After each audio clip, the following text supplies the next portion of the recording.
太阳耀斑爆发，引发地磁风暴，全球陷入极寒，90%物种灭绝，冰川迅速蔓延。今晚和赵小的晚餐就是他了。赵小是我认识了14年，末世相互扶持了8年的伙伴。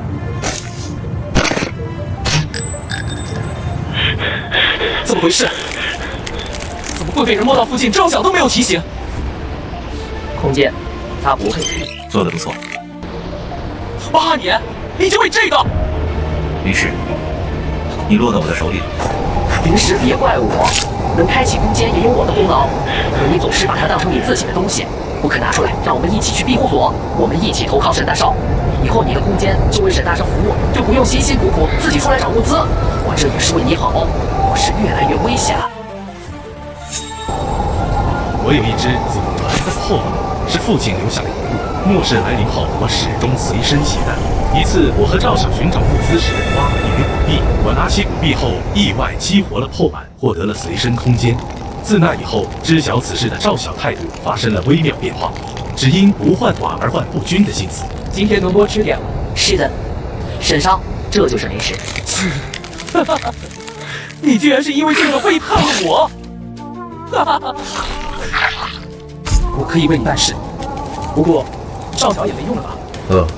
沈大少，你不会？他会告诉你，那也会告诉别人。空间和他没有任何关系，多一个知情人，就多了一份泄露出去的危险。沈大少空间的消息还是我提供给您的，对不对？我可以帮您看着临时，免得他对您有所不利。对，你确实有功，你的功劳我会永远记在心里的。我要杀了沈基斌！我重新回到了极寒末世之前，可这样太平繁华的景象很快就被茫茫白雪替代，再也看不见。原因归根于此时高悬空中的一颗太阳。这枚古币会成为复仇的钥匙吗？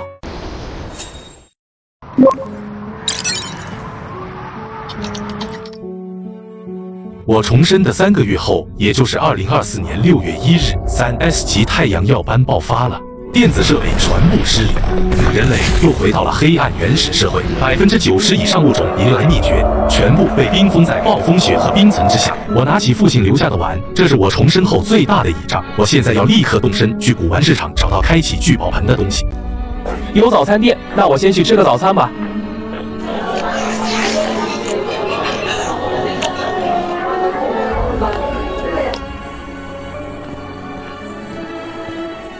上辈子是在这里挖到的，我只能确定是在这个古玩市场，具体位置已经无法辨别，只能一个一个找。这个古币到底在哪呢？玩便宜卖呗！我找了很久都没有找到目标古币。那个古币收藏家就周末早上来，过了中午他就不在了。今天老李没来吧？他有事就不来。如果只在末世那天出摊，就要等3个月，那我重生的优势就会大幅度缩小。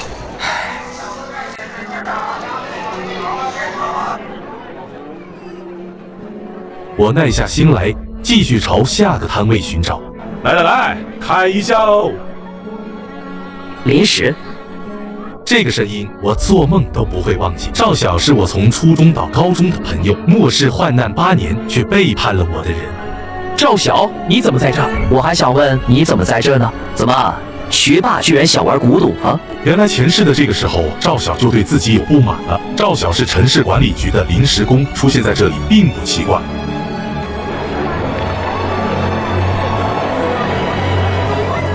让一让，城管办事。出于好奇，我也顺势走上前。老头，我昨天拿去鉴定了，这就是个近代工艺品，假的。亏你居然卖10万一枚，退钱！今天必须给我退钱！这真的是我家祖传的宝贝呀，真的没有骗你啊！什么破宝贝？你退不退？再不退钱，我要报警了！我看到年轻人手中的古币，瞳孔骤然一缩，确定是那枚开启聚宝盆的古币。你好，年轻人，你手上拿的古币能让我看看吗？这枚古币是否能开启聚宝盆呢？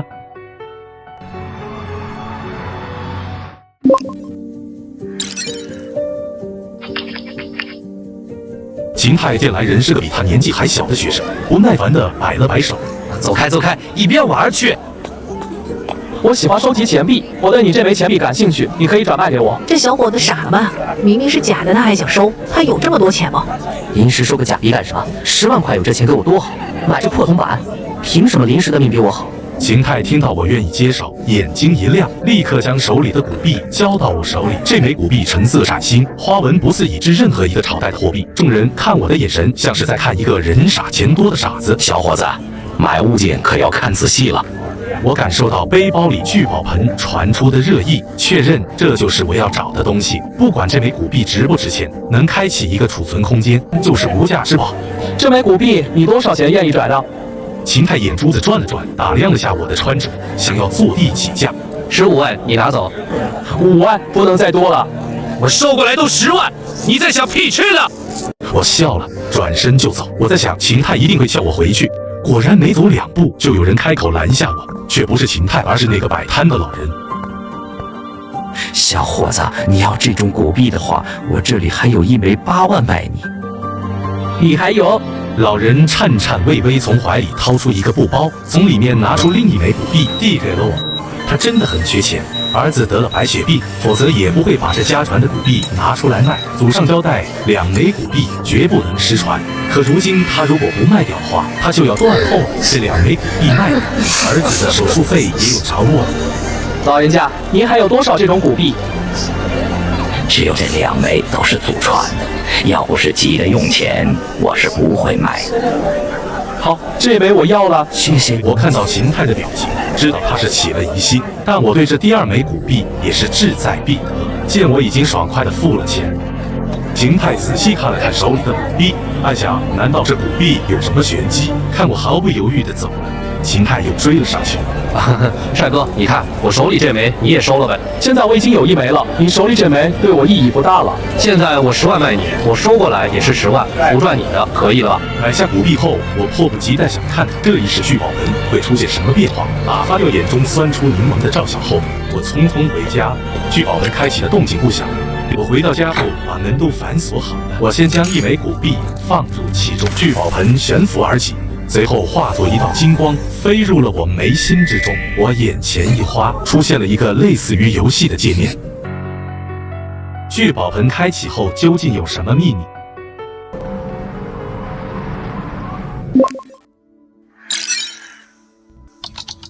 我发现聚宝盆多了物品复制功能，心中一动，想确认是否是自己所想的那种复制。由于复制次数只有3次，我不愿浪费，便回到卧房，打开保险箱，取出家里最值钱的父亲留下的5根500克金条。物品复制，话音刚落，眼前金光一闪，5根金条凭空出现，并从半空落下，发出清脆声响。我立刻蹲下身，捡起摆在桌上，与手中的比对，发现复制出的金条在大小、重量上完全一致，就连其中1根的小瑕疵都完美复刻。我查看聚宝盆界面，物品复制栏变成了物品复制乘2。我按照当前国际金价430元每颗，当铺回收价10元计算，5根金条能卖105万。复制出的金条让他资产瞬间多了105万。这聚宝盆拥有逆天敛财能力，就是传说中的聚宝盆。我想到沈万三因财富引帝王猜忌而死的事，明白匹夫无罪，怀璧其罪的道理，担心自己突然暴富会被国家盯上。我准备用复制的金条升级聚宝盆，拿起1根默念升级空间，界面红字告知复制物品不可用于升级。随后我用原金条尝试，界面数字跳动，聚宝盆储存空间体积比原来大8倍，升级所需钱财点也增加1倍，价值42万的2根金条就此消耗了。3年前，我父亲意外身亡，留下遗产1000万死亡赔偿金以及聚宝盆。升级聚宝盆下一级空间需4根金条86万，升级物品复制需424万。我还需大量资金囤积物资，打造庇护所。这些钱完全不够。结合上辈子极寒末世的经验，我打算卖掉靠近市区128平方老房子。因南方建筑房寒差，高楼在极寒末世不适合居住，且小区高楼易出问题。我的要求是房子快速全款出手，底线是900万，让中介竞争，谁先卖出，超出部分作为佣金。之后，我计划用全部资产去银行买金条，用复制技能翻倍后，将复制的金条卖给银行回本，留下原金条升级聚宝盆。复制后的金条又会发生什么故事？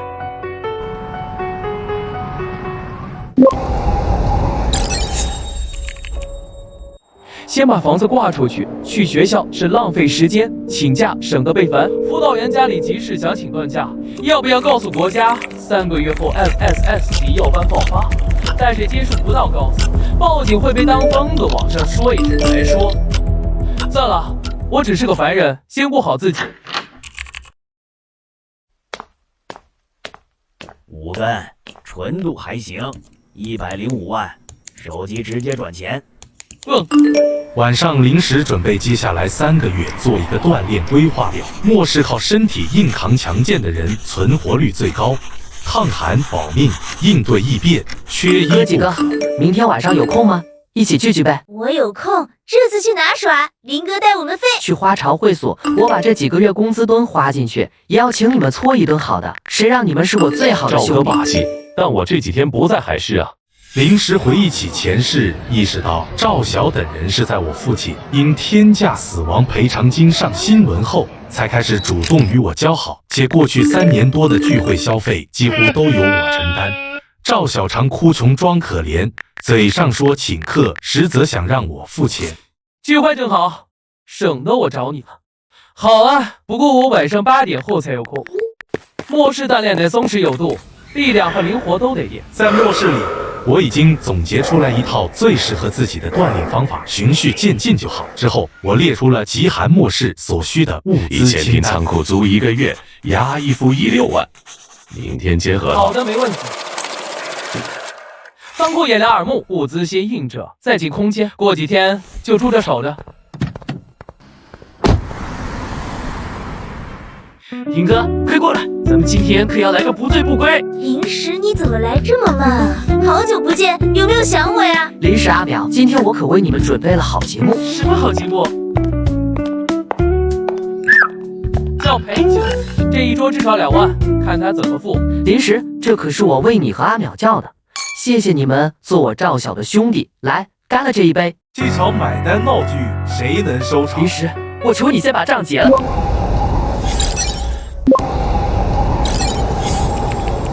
今天有点小感冒，吃了头孢喝不了，你们喝吧。闻言3人也不在意。时间到了凌晨1点，除临时外，众人都有些醉意。徐菲菲醉眼朦胧的说要回家，赵晓表示要送她，黄淼也说顺路。那就买单，一起走吧。临时明天去我家吃饭，我爸妈都很想你。上次我妈想认你做干儿子的事情，你考虑的怎么样了？不用了，我不习惯给别人当儿子。此时服务生拿着账单进来，显示一共消费3万8。赵晓、黄淼和徐菲菲，你们看我干什么？赵晓说他请客。糟了，手机没电了。给他拿个充电器，看着点，可别让他们逃难了。临时，今天这顿你先结了，下一顿我请。赵晓，今天是你说要请客，把大家叫出来的吧？你别告诉我，你请客都不带钱。我不是。黄淼和徐菲菲都用不可思议的眼神看着临时。充电吧，先生，再过1个小时我们就要打烊了。临时，我求你先把账结了，有什么事我们回头再说好吗？这么说，你真是请客没带钱？是。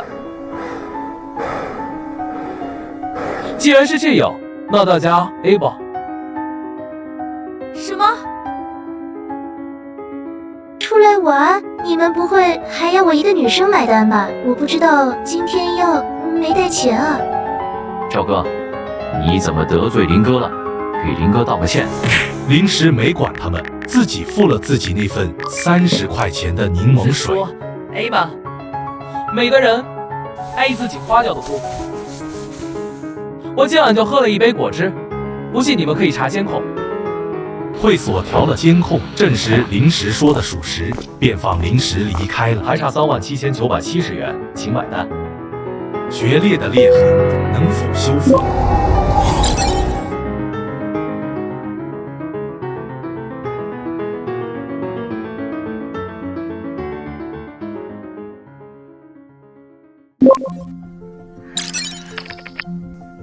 临时，等等我！徐菲菲想跟上我，却被服务生拦了下来。于是，请萝卜。你拦我干嘛？前面那个是我男朋友。那您可以给您男朋友打个电话，让他把您的那份也出了。徐飞飞气得胸口起伏，转头恶狠狠地瞪了赵晓一眼。发什么愣啊？快付钱！我没有这么多钱。赵晓不信邪地打了个电话给我，我走出会所后挂掉了电话，还将这几个人全部拉黑。回到家后，赵晓再打电话，已经打不通了。我们 AA 吧。黄淼和徐飞飞自然不肯，三人一顿撕逼，最后会所报了警。他们打电话跟家里人要钱才结了账。走出花朝会所的三人不欢而散。赵晓回到家，被赵父臭骂一顿：“你这个败家玩意儿，整天给我惹是生非！明天给我赶紧去给林石道歉。”第二天，房产中介陈晴晴打电话给我：“林先生，我这边有客户想去看看房子，请问您什么时候有时间呢？”“我现在就有时间，你带人过来就可以。”10几分钟后，陈晴晴带着一个中年男子进来。看完房后，中年男子表示可以全款买下。林先生，我已经和客户争取，明天我们就去办理过户手续。林先生将东西提前准备一下。说着说着，陈晴晴慢慢将身体靠过来，我退开几步，冷冷地看着他。您需要我做什么？是这样，我是一个末日生存爱好者，想在沙市建一座独立安全屋。但我人在海市，抽不开身，希望有人能帮我建独立安全屋，末日生存。林师，你没开玩笑吧？我拿出手机操作了几下，这是10万，作为你这2个多月的工资，先拿着。廖鹏看着手机上到账的信息，表情逐渐变得相信。行，我帮你，但我们得签订合同。没问题，合同我会让律师准备好，你放心。廖鹏同意后，我们开始签订合同。廖鹏负责沙市新房子的建设、监督、验收及处理杂物，我付年薪50万，并保障其权益。我现在就辞职，全身心投入这件事。你先去沙市找符合要求的宅基地建庇护所，一定要注意隐蔽性和坚固性，材料必须用最好的。我选择沙市是因为极寒末世后那里温度比北方高，有夏国最大的官方庇护所，秩序较好。今天早上醒得很早，我就起床晨练了。随后，我将家里东西收入空间，顺便扔掉一些没用的东西，我就离开家了。我按照约定时间去办理了房屋过户手续，随后我给陈晴晴转了45万，然后直奔银行。因为需要的黄金量大，我之前已经提前打电话跟客户经理预约了。临时能否顺利购买黄金？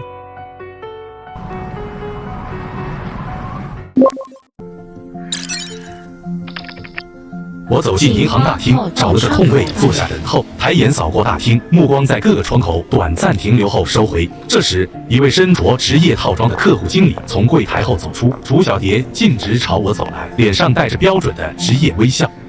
林先生您好，我是楚小蝶，这边请。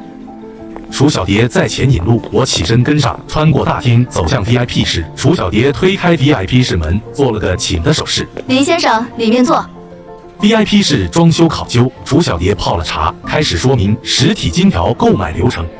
购买实体金条需要额外支付加工费和服务费，这部分是不随金价变动的。如果未来金价涨幅不够覆盖这些费用，实际上是会亏本的。林先生是做投资吗？我买金条不是为了投资，这些我不在意，直接办理手续吧。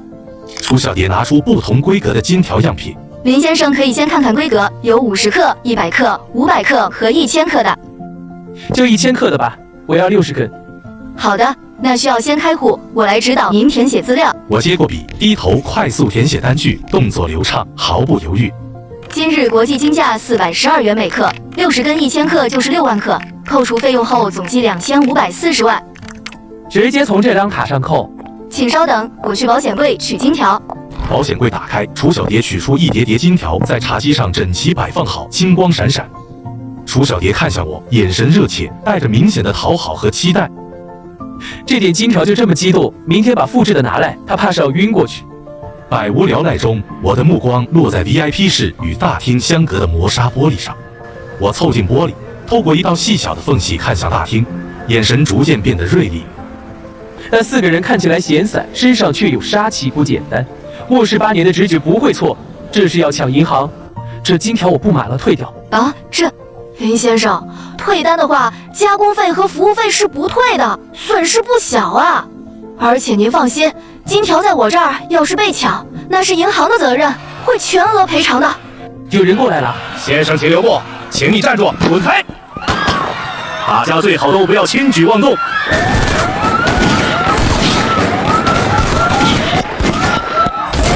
我反应极快，立刻蹲下身体，抱头躲到沙发角落，眼神警惕观察。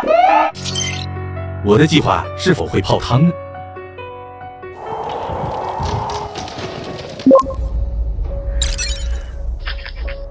我蹲在角落，大厅里其他人已被4名分工明确的劫匪控制，一人望风，一人看管人质，另一人正拎着手提袋走向寸头男人。柜台后的楚小蝶吓坏了，赶紧把金条拿出来！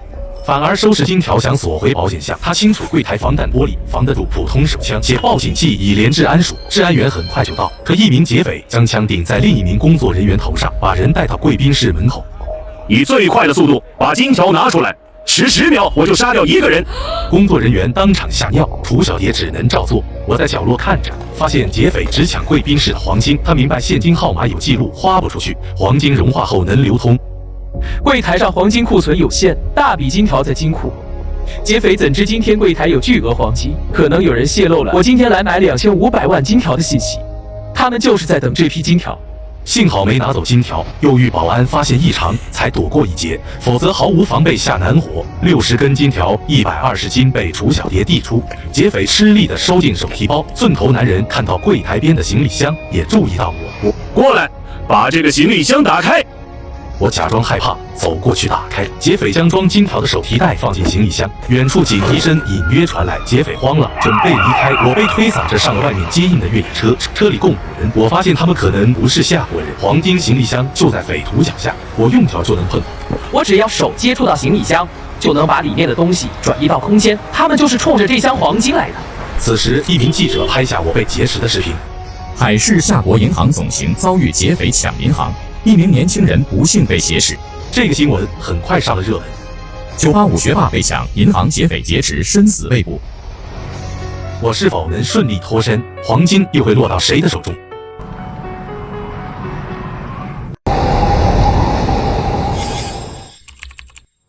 我抢过手枪，随即用枪爆头后排第3个劫匪，再接连射杀5万人。前排寸头男回头瞬间也被我一枪毙命，驾驶位的劫匪刚掏枪就被爆头，5名劫匪全被解决。我下车将越野车及尸体收进空间，乘黑色轿车时摆脱监控后，在偏僻山林将黑车收进空间，取出越野车收集战利品5把手枪、10个弹夹、少量现金和2把匕首。没事后将劫匪尸体丢进海里，处理完后，我打车前往治安署。立交桥下，治安员赶到时，只剩空无一人的车和劫匪凭空消失。此处摄像头已被破坏，众人无功而返。是说他们把车开到山里后放，然后驾车离开？记得车牌号吗？看清去向了吗？我能答的如实回应，不能答的便一脸无辜地说不知道。我明白，劫匪和车辆已消失，谎言易露馅，装傻即可。虽有调查会证明我此前与劫匪无关，毕竟几天前我还是个大学生。此次银行购金虽生意外，却远超预期。我静候调查结果。我在警局里迫不及待地问起自己被劫金条的事。警官，金条还能追回来吗？要是追不回来，银行会赔给我的吧？就在治安员准备回话时，楚小蝶和一个西装革履的中年人匆匆跑进警局。人质找到了，在哪里？金条呢？银行的人来了，那个年长一些的就是银行副行长，你可以直接和他沟通。治安员说完便离开了，房间里只剩下我、楚小蝶和这位名叫李长斌的夏国银行副行长。你就是那个人质，你回来了，金条丢了。这些问题你可以去问治安员。我想问问我的金条，你们什么时候给我？李长斌皱了皱眉，朝楚小蝶使了个眼色。楚小蝶立刻拿出一份文件，递到我面前。林先生，您的金条被劫匪劫走了。如果这笔金条没有追回，我们银行愿意补偿您50%的损失。没有问题，就在这份文件上签个字。金条丢失是第三方造成的损失，我们银行的安保人员在这次事件中死亡4人，重伤2人，已经做到了应尽的义务。发生这样的事情，我们也很遗憾。如果金条能找回来，我们绝对会全额交给您的。银行泄密的真相，我能顺着蛛丝马迹揭开吗？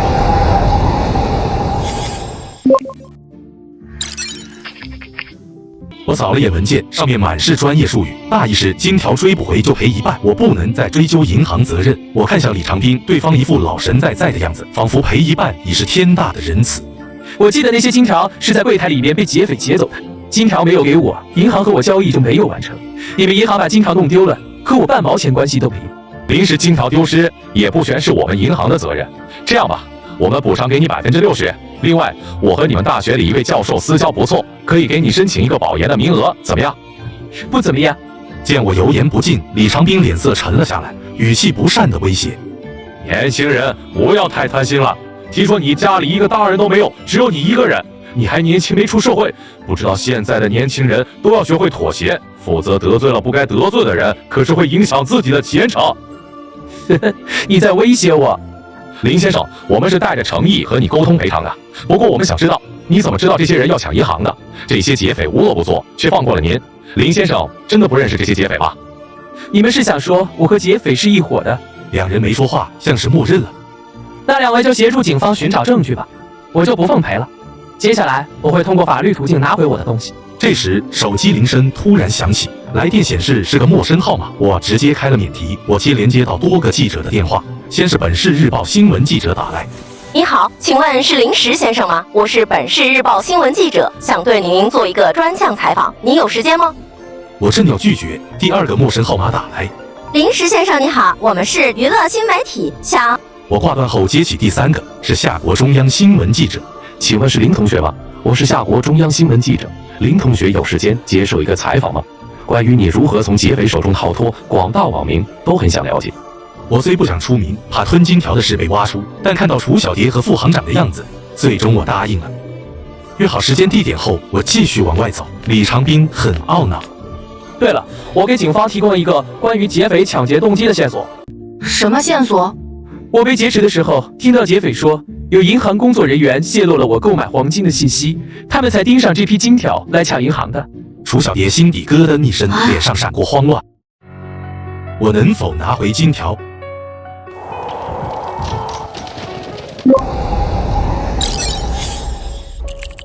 我见楚小蝶表情愈发惊慌，便确定了自己的猜测，故意提及泄密者可能面临的刑罚。害死了4名保安，还让银行损失2000多，那个泄密者也不知道要判几年。看着他失神落魄的样子后，恶劣的笑了笑离开，心中明白是自己重申去银行买金条引发的蝴蝶效应，才让前世没出现的抢银行事件发生。李长斌怒喊林石站住，见我没停，便抓住楚小蝶质问：这是怎么回事？得知劫匪可能是自己人引来的，我已联系电视台。不是我。他决定在事情曝光前解决，不再理会楚小蝶。不是我，不是我。原来她昨天接到我要买2500万黄金的晚上和男朋友吃饭时得意地说了此事，恰巧被后面的2个劫匪听到。我傍晚离开治安署，去了租的仓库，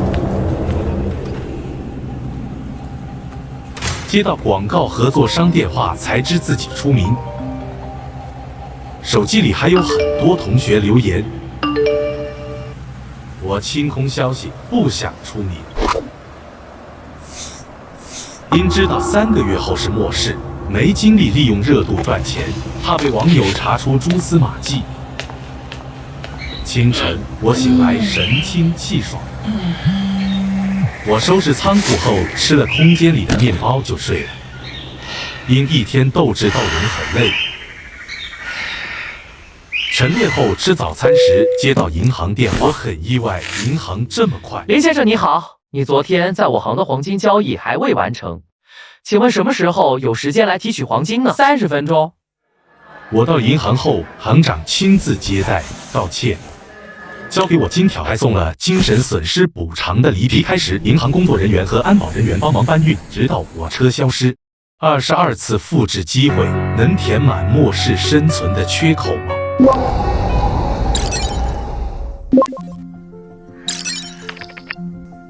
晨练后吃早餐时接到银行电话，我很意外，银行这么快。林先生你好，你昨天在我行的黄金交易还未完成，请问什么时候有时间来提取黄金呢？30分钟。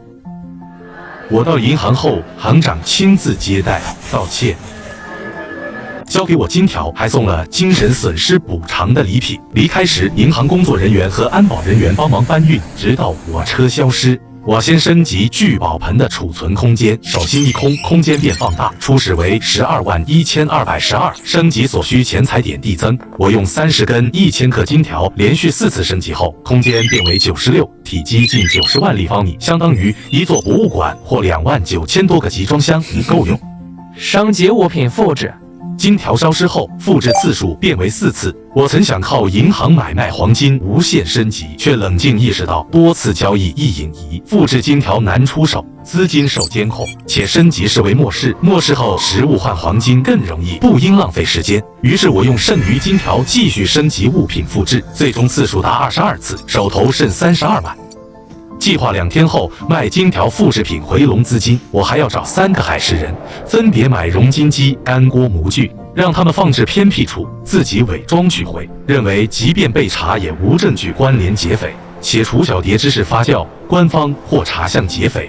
我在仓库将60根1000克金条加工成180根大小不一的，打算次日拿5公斤去东郊一家疑似倒卖违禁品的当铺打探。睡后第2天，我醒来练前世的共振功法，动作似太极又不同，是为在极寒中生存。练完身体发热，洗澡吃早餐后，我开车往东郊去。我驱车到东郊找了1个多小时，在老旧公寓旁找到晨兴典当行，当铺招牌褪色，门小且不透光。我从空间拿出手枪，检查子弹后放进衣内，背上装着5斤黄金的背包走进店中。店内有个写着当字的屏风，绕过屏风，柜台后一个男人正专心鼓捣东西。我敲了敲柜台，男人抬头见是生面孔，露出警惕神色。我这时看到他手里是一架漆黑的弩，桌上还有瞄准镜和零配件，看形态是灯塔国的拦截弩。这弩威力比手枪大得多，150米内可射穿大象头骨，射速、精度都不错，还易操作，能拆装，声音小且剑可回收。东郊老板要敲诈我该如何应对？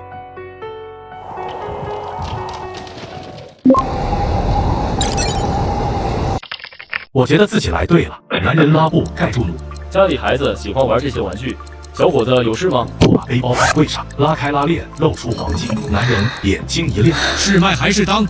要现金还是转账？我想换点东西。男人收起漫不经心。你是谁介绍的？换什么？我避重就轻。我能不能换那架弩？谢金星上下扫了我一眼。你知道那是什么吗？这时，一个高大壮硕的男人推门进来。老谢，我的货到了吗？谢金星让他先去里屋的，说先处理这单生意。东西到了，还没组装好，你先去里边等等，我这里有一单生意先做了。谢金星催我快说。换什么？快点说，我这还有客人。换你柜子上这把拦截弩，或者精英弩、隐形者都可以，要带配套的剑，还要54手枪的子弹，越多越好。谢金星瞳孔一缩，打量着我，觉得我看似像学生，眼神却冷静犀利。小子，你要的东西凭这些金条还不够啊。钱不是问题，只要有我要的东西。谢金星点点头，跟我来吧。之前的壮硕男人正站在门边。老谢，你带这个小子进来干什么？老谢，你现在已经缺钱到什么人的生意都接了，一个毛都没长齐的小子，将货卖给他，你也不怕过2天你的窝都被端了？老金，你的东西先等等，我先让这个小兄弟选了，我自己的事情我心里有数。老金不快地哼了一声，瞪向我，露出凶光。我平静对视，哼，我只是怕咱们做了这么多年的生意被这小子搅黄了而已。谢金星摆摆手示意我跟上，两人穿过漆黑走廊，来到一扇透实的铝合金门前。谢金星打开门，里面灯光亮起，可见一排排木架，上面放着封死的木箱。谢金星让我进来，随后从架子上取下一个木箱，拔掉铁钉，打开箱子，拿出上层稻草，里面是一把还未组装的拦截弩。这就是拦截弩，20万不二价。一把狙击枪才几万，一把弩你敢卖我20万？我记得拦截者在灯塔国市价也不过8000美元左右，出个成新价，我要的东西不少，不会让你少赚。你小子到底是哪里冒出来的？行，给你个价10万，我这东西拿进来可是走了不少关系，不可能以灯塔国的价格卖的。6万， 9万不能再少了。经过一番讨价还价，最终我以8万的价格买下了拦截弩，还配套要了5支支箭。由于箭可循环使用，谢金星备货不多，不然我还会多要8万就8万。之后我要了谢金星库存的所有54手枪子弹，共2000发。谢金星这里的东西很齐全，有多种型号的狙击枪、步枪、手枪等热武器，但除了54手枪，我只买了2把 AK-47 以及配套子弹。我原本还想要几把夏国的步枪，夏国的步枪以抗恶劣环境闻名，可谢金星表示夏国的枪械很难搞到，他没有货，所以我没要其他热武器。是谁在路上设下陷阱？我能逃过这场劫难吗？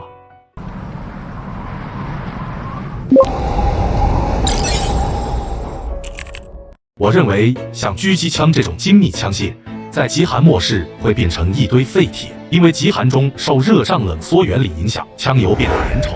越是精密的枪械，越容易卡壳，甚至狙击会在精准下开裂。一些精密程度高的手枪人也一样无法。倒是54这种简单粗暴的手枪，还能年轻。AK-47原本就能在极端恶劣环境下正常使用，不过即便不会卡壳，这些枪的使用寿命也会大大开几枪后就要回去保养才能继续使用，否则极寒下枪管发热产生的水汽会很快将枪的暴风雪中，雪花也容易飞进枪管里。所以这些枪的恐吓作用远远高于实用性。如果只是防身，手枪勉强够用，毕竟我不止一把手枪。但要是出去狩猎、收集物资，还是冷兵器更好用。极寒末世后，也是冷兵器崛起的时代。最后，我看上了3把尼泊尔军刀和3把匕首。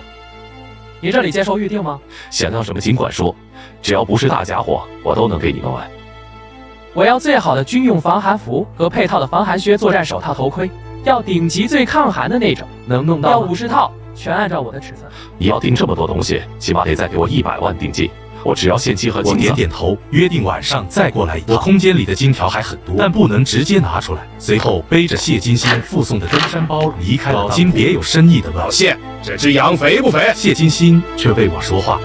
老金别打他主意，他看不透这个年轻人，也不想惹麻烦。毕竟我在他要定金时一点犹豫都没有。能轻松拿出那么多现金或金子，还购买大量装备，绝不是普通人。而且他从没在20来岁的年轻人身上见过如此淡定行，到时候货到了付清尾款就行。那我走了。夜里小心的。我微微一愣，随即反应过来，自己一个大男，夜里需要小心的自然是人。看来有人盯上自己。我开车行驶在略显安静的街道上，因为留了心眼，开得不快。没开一会儿，我就踩了刹车。前方道路上出现一排鹰，我将它微调倒直，一踩油门，飞快调整方向，朝另一条路开。原本在撒了钉子不远处的巷子看机车望远镜，正对着一台现容的情景，他手就朝着我离开的方向追去。监控全毁的现场，谁会发现这场杀戮？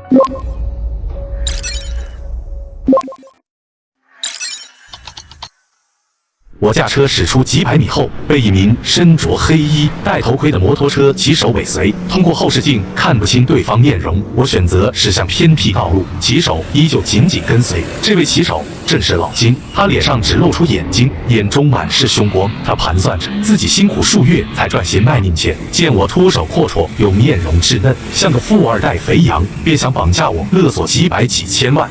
开过一段居民区后，老金猛拧油门冲到我车的前方，一个漂移将我拦住，同时暗暗握住腿上的匕首，打算等我下车就第一时间制住我。此时是晚上8点，时间尚早，郊区虽偏，但远处有零星行人，容易让人放松警惕，且沿途监控已被他破坏。计划速战速决，趁我下车时连人带车掳走，让人难以追查。可老金不知道，我是在末世摸爬滚打，见过人性最丑恶一面的重生者。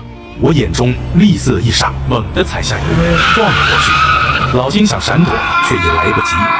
一声巨响后，是重物落地的闷响，老金连人带车撞飞10几米，轿车车头损毁严重，大灯碎片，凹陷的保险杠散落一地。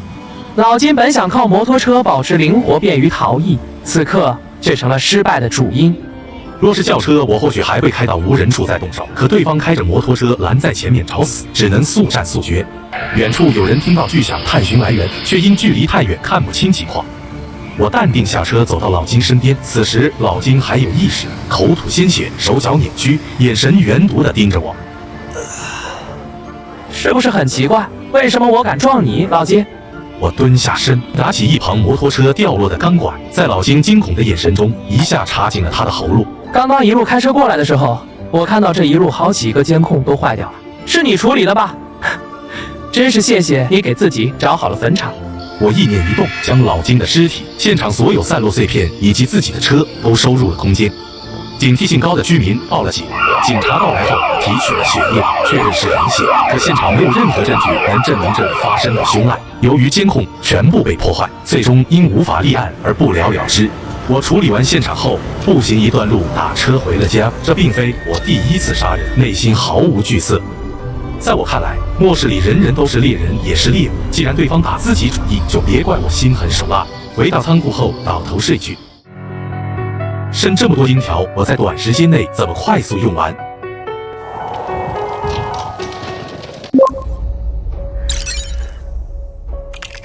次日，我看了看时间，发现今天是3月7号，重生回来的第7天。我关注到当天国际金价涨了5块钱，于是决定当天就去银行把金条卖出去提现，以便推进下链结束后。吃过早饭后，我提着行李箱前往银行。由于前2天的经历，我在银行也算是个名人。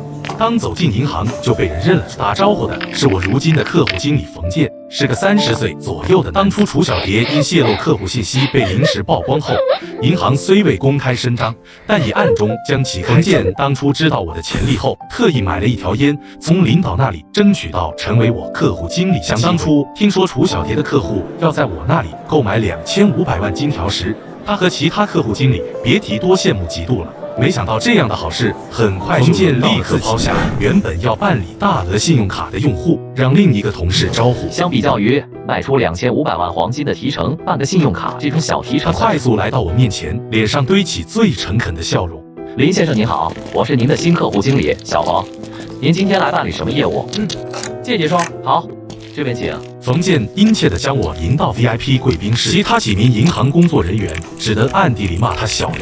我走到 VIP 窗口，正要开口，冯健忙不迭地说：“林先生，您坐下，稍等片刻。”很快，冯健返回，手里提着一个精美的礼盒。林先生，这是今年给您的礼品，里面还有我个人的一些心意，帮我办理一下金条回购手续。说完，拉开行李箱，露出一整箱60公斤金条。您是说要回购这些金条？我点点头。冯健看了看今天的国际金价，林先生，您现在将这些金条脱手的话是亏本的。我知道，之前是我一时冲动才买了那么多金条，现在想明白，投资金条不划算，准备用这些钱。冯健劝了几句无效，只能走回购流程，花了1上午才完成。我账户收到2478，亏了60多万。离开银行后，我去了粮油批发市场，买了100吨大米、1000袋面粉等大量物资，装了7个集装箱卡车。接着到农贸市场订了几千斤各类活鱼，要求去内脏去鳞，还预定了蔬菜和水果。之后跑了10几家药店，买了些抗生素、感冒药等药，打算再网购些。粮油批发市场第一批货到仓库附近时，我接到了去沙市4天的廖鹏的电话，看来有收获了。道观废墟与悬崖峭壁，哪个会成为末世的安身之所？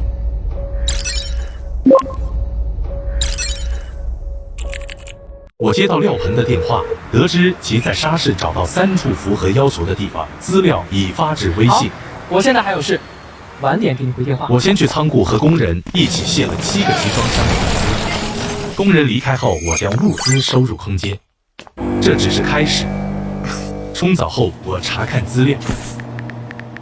廖鹏找的3个地方均地势高、偏僻且无高楼，东边郊区的地方虽开阔，但我因怀疑是前世官方庇护所所在地而放弃。剩下的西郊村庄后山曾有道观，地基尚存，和沿海西岛渔村悬崖有开阔宅基地。我让廖鹏找人勘测地质。之后3天，仓库接收的是生鲜，我雇了4人负责，自己则去采购物资。8号在木材市场买了500吨烧火木材，还买了大量煤气罐、煤炭以及防风打火机等取火工具。网上下单了医药用品和生存装备。9号去发电机厂买了不同类型的发电机和几万米电线。为解决发电机用油问题，我去了诚心典当厂。你要100吨柴油，100吨汽油，你当我开加油站吗？我苦笑。不过10个以内，我能给你搞定。什么价？ 10吨汽油，10吨柴油，换2000克黄金。20吨汽油，20吨柴油，我给你5000克黄金。谢欣欣答应了。能不能给我弄到一些药品？价格好说。你告诉我，你准备这些东西到底是干什么去的？我不是说了吗？去南极定居。随后报了所需药品，并谈妥价格。离开当铺后，我准备去电器市场买些要用多年的必备电器。这场买单赌局，谁会笑到最后？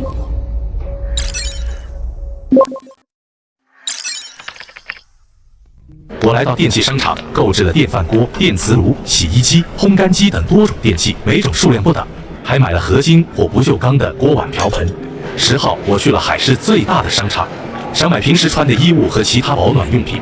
我先在一家家居店购买了羽绒被20套、棉被20套、毛毯20条、床上用品20套，然后去了一家口碑很好的品牌店。这家店的羽绒服和冲锋衣虽说是南极考察队专用服装，此时冬装全部促销打折。店内2个导购员见我一来就直奔打折区，露出不以为然的表情，自顾自地聊着天。我看了一会儿，你们这里最保暖的衣服是哪种？背对着我的导购员翻了个白眼。这些羽绒服和冲锋衣都挺保暖的。我是问哪种最保暖，能在零下50度都能保暖的。导购员走过来，随意指了几件。Excel 吗？拿过来我试一下。导购员不耐烦地看了看架子上的这件羽绒服，是老马的。你先试试，看上了我给你拿。我感觉到导购员的不耐烦，眉头微皱。徐菲菲和一个瘦高男人走进店来，另一个导购员一脸欢喜地迎上去。李先生你好，我们店最近新上架很多新款，您看看。徐菲菲看到我，明石，你也在这里？我只是点点头。菲菲那是谁啊？是我的高中同学。我试穿衣物时，徐菲菲又看了几眼，见我身材变好，徐菲菲脸不自觉红了。明石，你穿这件衣服真好看。菲菲，你这个同学没钱买衣服的话，我来买单好了，让他别为难人家导购啊。李多余，别胡说。我胡说？一个只买得起打折货的穷逼而已，是不是还要穿着打折货出去装逼？殷实才不是。你是说你愿意帮我买单？你看我说的没错吧？你有钱吗？说话算话吧。当然，你就是多选几款，我都给你付了。一旁的售货员看着我的眼神充满了鄙夷不屑。这些物品到底是谁付的钱？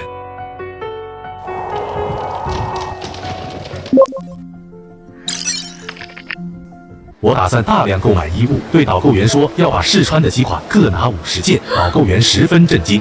李多余表示这些他来付钱。我重复了购买需求。你小子耍我的！徐肥肥虽觉得我刁难，却未作声。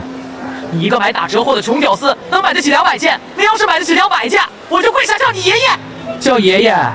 谁知道你说完是不是又和刚才一样像个屁放？不，屁都还能听得响，你说的话连屁都不如。徐肥肥忍不住笑了。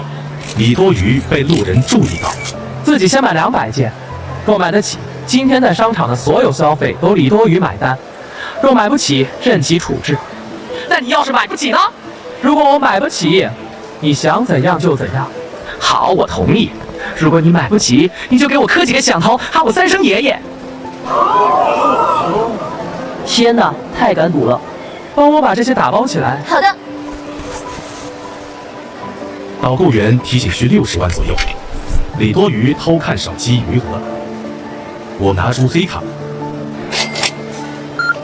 导购员见后态度大变，连忙安排送到这个地址，马上安排。付款58万多后，要求叫经理投诉之前态度恶劣的导购员。赌约还算数吗？要愿赌服输。他那样是想耍赖。2个身材高挑、容貌出众的女孩走来。哥哥，请问你是临时吗？是的。我是你的粉丝，你本人比照片还要帅，见到你真高兴。他是谁啊？太帅了，我要录下来。抢银行事件真的是临时，我想起来了。原来他们因上次抢银行事件认识我，随后又有几个女孩过来。李多余愿意跪下来叫我爷爷吗？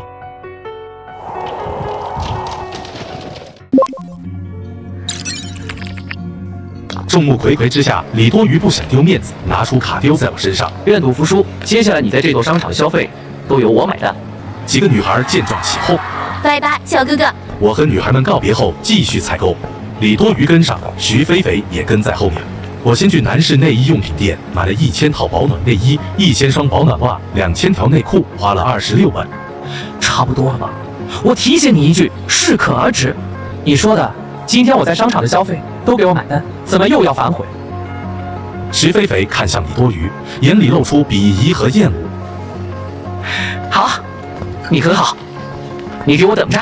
随后瞪了我一眼，转身就走了。李多余他爸爸据说是一个上市公司的股东。我并不在意，继续采购了。雪地鞋100双，保温杯50个，登山包100个，以及防寒的帽子、手套。这个型号还有多少？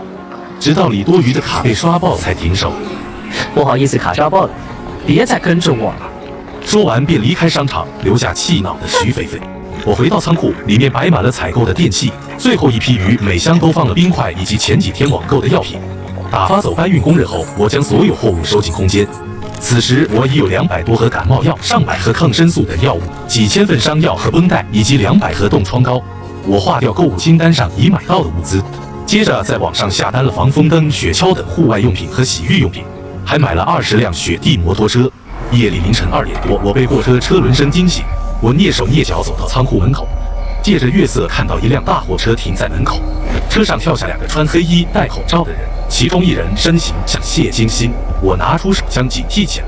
谢金星下车核对门牌号后，便轻轻拍了拍大铁门。我不知道他们要干什么，要持枪警惕着。谢金星到我家来要干什么？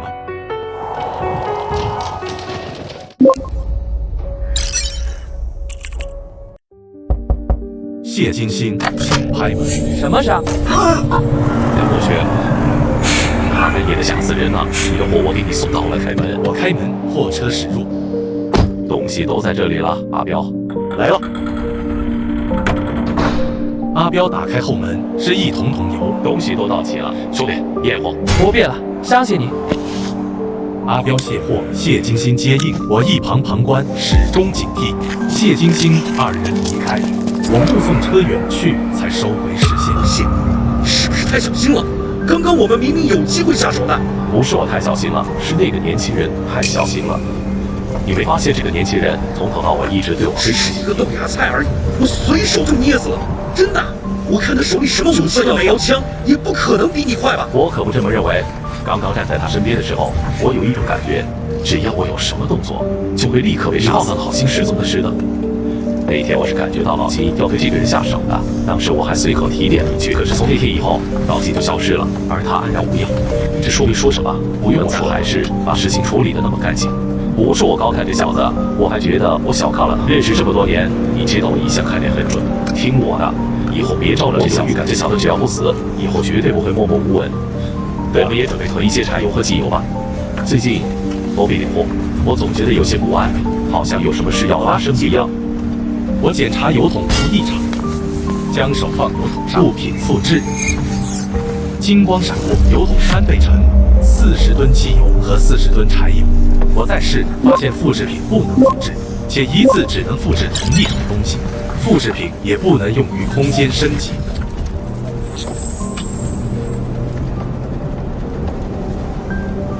道观废弃的真相藏在断壁残垣中吗？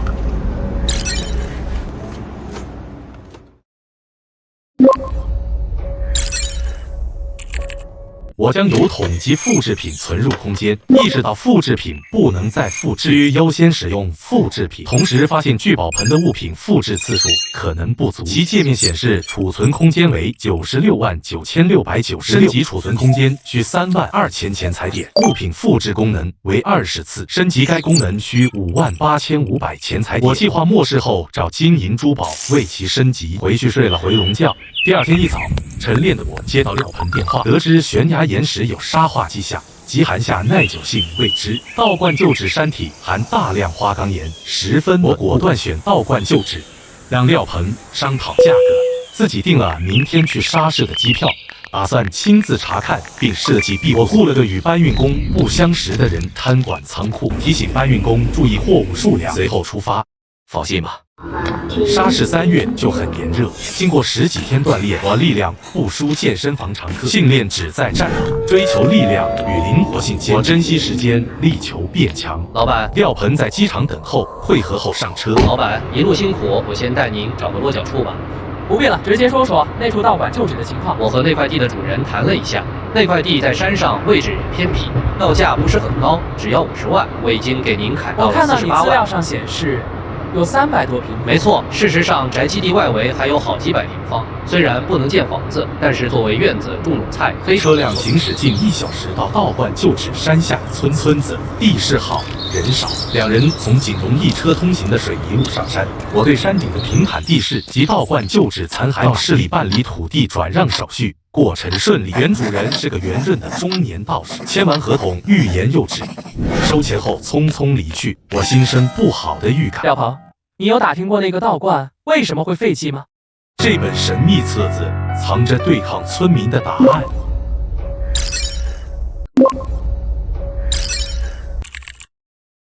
廖鹏被我问得一愣，他确实没打听过这块地的详情。作为8面玲珑的人，他立刻想到纸，掏出手机给外地胖道士打去电话。30分钟后，我廖鹏和胖道士坐在一家餐馆里。胖道士一边往嘴里塞着食物，一边含糊不清地说：“事情就是这样了，我也不是有意瞒，实在是最近缺钱的很。”说完，还心虚地看了我一眼。我面色平静，看不出喜怒。原来胖道士5年前买下那块地，本想找块风水宝地修道观。他先花大价钱修了水泥路，又建道观，一切都很顺利。本以为能在道观养老，可道观修好没多久，山下村子的村民就带着人来，说山下面是他们村的龙脉。胖道士的道观压住了龙脉，这块地是从村里人手里收来的。收的时候，胖道士已说心要修道观，当时村民没说不能修，修建过程中也没人阻止，偏偏道观建好才出来说是修建道观花光了胖道士多年积蓄，他绝不可能拆。一开始他没管，道观合法合规，村民无法强拆。但事情没那么简单，村民开始每天守在山下水泥路口，阻止车辆上山，断了香客来源。还有大妈来道观门口骂街，赶不走也骂不得。胖道士不胜其扰，他和村民交涉后给了2万块，事情才解决。可1个月后，村民又拦路，村长既说上次2万是上个月的费用，以后每月都要交2万。胖道士气急报警，可村子400来口人都作证说钱是胖道士送的，且钱按人头，每人分了50块，不够立案。治安员只能调解。之后村民变本加厉，每天有几个70岁的大爷坐3轮车来门口骂街，要1人100宰损。报仇就胡说在道观摔了要负责。胖道士无奈关了道观，是人卡不住，道观还隔3差5断电断水。后来他买监控抓到解电线的人，送了治安署，结果捅了马蜂窝。村民更过分。他1个人对抗400人，身心俱疲，最终只能放弃道观，另无出路。对不起，老板，都是我没有打听清楚，我再去看看别的地方还有没有合适的。这块地就算我自己买了，老板从我的工资里扣吧。不必了，就这块地，今天晚了，你先去联系一个靠谱的施工队，明天开工。廖鹏和胖道士都很震惊。老板，这我有解决的办法，照我说的话去做吧。站起身结束饭局，心里想着本必不死结局，至少是2个月后。极寒到来，村民自顾不暇，对付恶人，只要比他们更恶就行。等等，胖道士吞下嘴里的食物，用油腻的手从衣襟内掏出一本泛黄的册子。小兄弟，你是个好人，这事是我做不地的。这本册子是我之前用来强身健体的，如今道观没了，我也想好了，准备还俗。这本册子对我来说也没那么重要了，就送给你了。我总觉得你挺合眼缘的。谢谢。我皱眉看了看册子上的油字，又看到胖道士真诚的眼神，最终接了过来。仓库失火的背后藏着怎样的阴谋？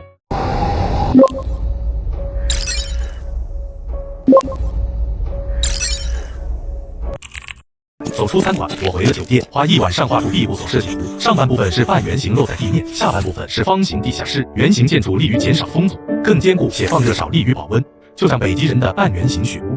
建筑最外部用合金焊接，内部用银行常用的防爆钢板墙，厚度至少1米。钢板墙内加一层最抗寒的恒温材料，再是正常3防材料，中间建壁炉，方便煤电时取暖。上方有排烟管通风，上下各有一个电力循环。水的问题用净水器和净水片解决。设计图细节需专业人士修改，大致如此。弄完设计图，准备睡觉时，我瞥见胖道士给的册子，出于好奇拿起来翻看。我偶然发现这本图文册子上面的小人招式看似像武功秘籍，我饶有兴致的翻看。越看表情越认真，甚至露出不可思议的神情。册子上的动作既和我练习的共振有几分相似，这让我大为震惊。我立刻跳下床，按照册子上的动作练习，发现这套动作虽与共振相似，却复杂难掌握得多。好在我有前世修炼共振的经验，身体也经过打磨，勉强能打出这套动作。动作间暗含玄妙韵律。第1遍结束后，我大汗淋漓，却气息平稳，浑身舒畅暖和，效果远超共振。我郑重拿起册，看到书面“养生诀”3字是厚填的，原书名已磨损，我断定这绝非普通养殖出，而是无价秘籍，尤其在末世神奇物质出现后，能发挥最大作用。同时，我心生疑惑，共振据说是末世第6年科学家和武术家共同研究出的，但我预感其与这本册子有关。还猜测册子可能改变未来，不过我并未深究，且知道胖道士也知晓这套功法。一觉睡醒，我发现廖鹏已召集人手在道观旧址开工。我到现场后，将设计图纸交给廖鹏，并讲明关键。廖鹏提及旧址有口被埋的井，让我颇感意外。接下来几天，我在沙市处理庇护所相关事宜，预定建材，与工程师商讨方案。闲暇时练习养生诀，身体强度大增。在他的投入下，道观废墟变为大坑，庇护所地下室已开挖，一切有条不紊。3月22号凌晨，我接到仓库着火的电话，仓管称货物烧掉一小部分。我赶回下着大雨的海市，发现多个未接来电回拨，却无人接听，觉得雨天失火疑点重重。到仓库门口，我看到陌生干瘦男人带人扔货物，对方称仓库有租给他，因我烧了仓库，房东不愿续租。仓管向我告状，诉说对方强硬行为。干瘦男人态度嚣张，无视我关于合同未到期的声明，还试图推脱，最终被我抓住手，用力扭住。监控拍下的秘密能拆穿这场构陷吗？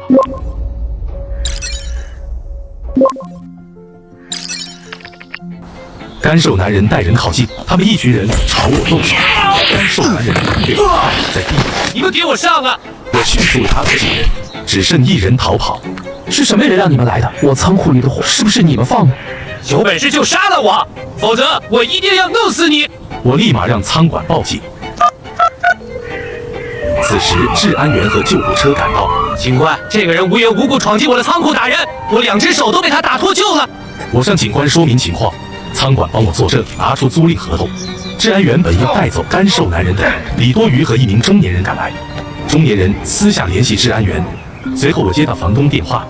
临时你的工人差点烧了我的仓库，仓库我不租了，剩下的租金和押金我都退给你，你尽快搬出去吧。合同里没有这一条，而且火灾的事情还没调查清楚。别调查了，都是你惹的事，你快搬走吧。算我求你，这个月的租金我也全部退给你。房东挂断电话后退款给我。这就是你得罪我的下场，好戏才刚开始，我会让你在海市混不下去。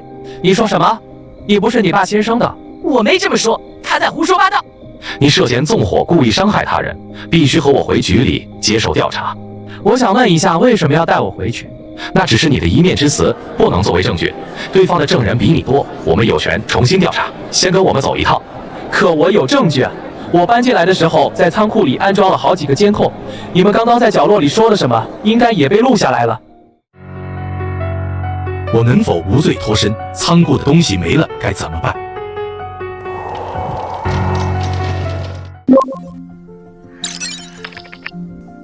生气时笑容反倒更盛了，这笑容连我自己都觉得陌生，眼底的冰却冻得刺骨，甚至开始怀念末世里那种绝对的恶。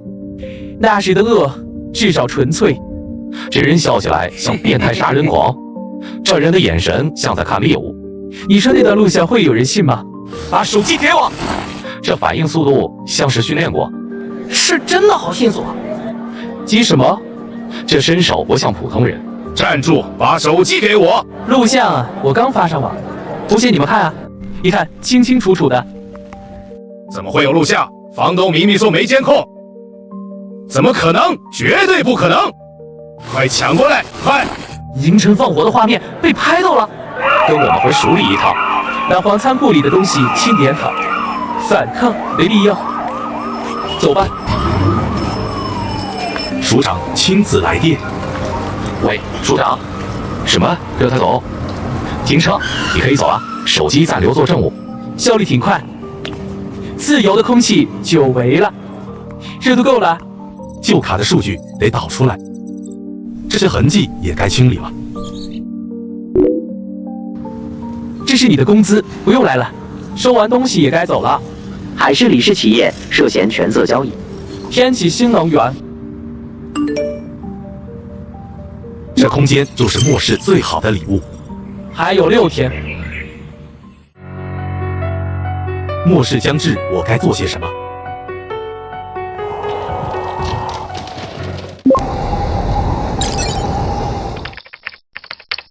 我花了1天布置好了庇护所，除了电器，其余东西全部准备完毕，还买了好几块地毯铺在了庇护所的房间客厅里。电器得等地磁风暴过去以后再放出来，免得受到地磁风暴破坏。庇护所建好后，廖鹏便跟在我身边，没什么事情可干。我想了想，便说道：“你去准备一些物资，放进你的出租屋里。”末世马上要来了，我不介意拉廖鹏一把，当做廖鹏这2个月来的勤勉工作的奖励。后续的薪水是不可能发给他的。当然，如果他不听，我也不会再提醒。将廖鹏打发走后，我拿出手机，将一个号码从黑名单里拉了出来。我将电话拨了过去。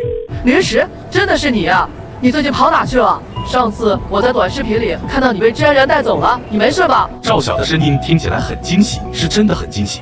这2个多月，他已经快被父母埋怨死了。家里买新房的计划也因为没跟我借到钱耽搁了下来。我没事，我这段时间心情不好，在沙市旅游。你要不要过来玩几天？电话那头的赵晓想都没想就答应了。好啊，我这就是请假几天，好好陪陪你。闲聊几句，我挂断了电话。我怎么可能忘记赵晓这个上辈子害死自己的人？海誓我是不可能回侨，但不代表我就会放过赵晓。把赵晓引到沙市处理也是一样的。我又在沙市补充了10吨土方水和一些我喜欢的食物。极寒其实最不缺的就是水，到处都是雪，渴了吃口血就能解渴。虽然这样会让身体更老，但比起难以获得的食物，水源确实是幸存者不需要发愁的。而病毒和细菌无处不在，吃不吃血跟会不会生病关系不大。大部分幸存者到了末世几年后，身体已经有了抗体，吃生肉、吃血、穿动物的皮毛，人类慢慢适应着恶劣的生存环境。适应不了的人已经死了。我准备一点水是用来以防万一，又买了2台电脑。在网上拷贝了数不清的资料和一些电影、动漫、游戏，其中包括一些制作各种工具的资料、维修电力、发电机等资料。这些资料在以后可能会变得无比珍贵。手上的钱除了复制出来的金条，还剩下一些，现金已经剩余不到10万，一切都已经准备就绪。太阳耀斑爆发，赵晓能逃过吗？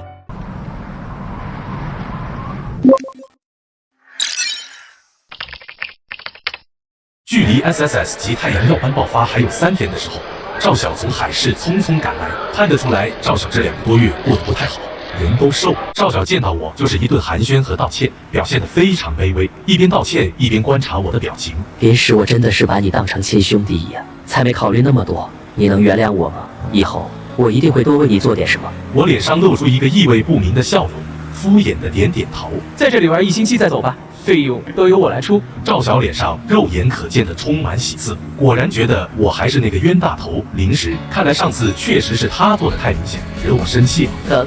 赵晓自然是满口答应，他还要找机会和我提借钱的事呢。话说，你什么时候一个人跑沙市来了？我听网上说你被学校开除了，是真的吗？赵晓看似关心，但眼中那抹幸灾乐祸却没有隐藏好。是真的。我点点头，假装没看到。赵晓装模作样的安慰了我几句，然后和他讨论起这几天的安排。这几天我是真的想放松一下，末世之前下手风险比较大，我也不是等不起这几天。我要做的就是把赵晓留在沙市，等末世到来后，让赵晓感受末世的绝望后死去。我从不觉得自己是个好人，前世我失去了父母的亲情后，把一切情感都寄托在赵晓这几个好朋友身上。然而我做了那么多，却只是换来了背叛，所以这辈子我不会再心软，更不会再相信可笑的感情。许晴不是也在沙市上大学吗？要不要把她也约出来一起玩？赵晓冲我挑挑眉，露出一个是男人都懂的眼神。许晴就是6人群里除了徐菲菲之外的第2个女生，我对这个人的印象还停留在8年前。再次提起这个人，我没有任何感觉，但赵晓在一旁一个劲的怂恿，我便也随意答应了。找了一家酒店安顿了赵晓，我也住在了赵晓隔壁，而赵晓也果然约了许晴。第2日，也就是5月29号。SSS 及太阳耀斑爆发倒计日2天，我和赵晓来到沙市海边，见到了时隔8年未见的许晴。你好。许晴是沙市大学艺术学院的舞蹈系学生，身材自然是极好的。因为今天还在海边玩的关系，许晴大胆地穿了一身比基尼，把赵晓的眼睛都看直了。我一身扎实却不壮硕的肌肉，让许晴眼中异彩连连。2人有一搭没一搭的聊着天，把赵晓忽视了一个彻底。3人一直待到夕阳西下才离开沙滩，找个地方吃了一顿饭散去。最后一天，我依旧和赵晓、许晴2人在沙市玩了一天。时间终于来到了6月1日，儿童节 ，SSS 级太阳耀斑爆发这一天，人类的命运将何去何从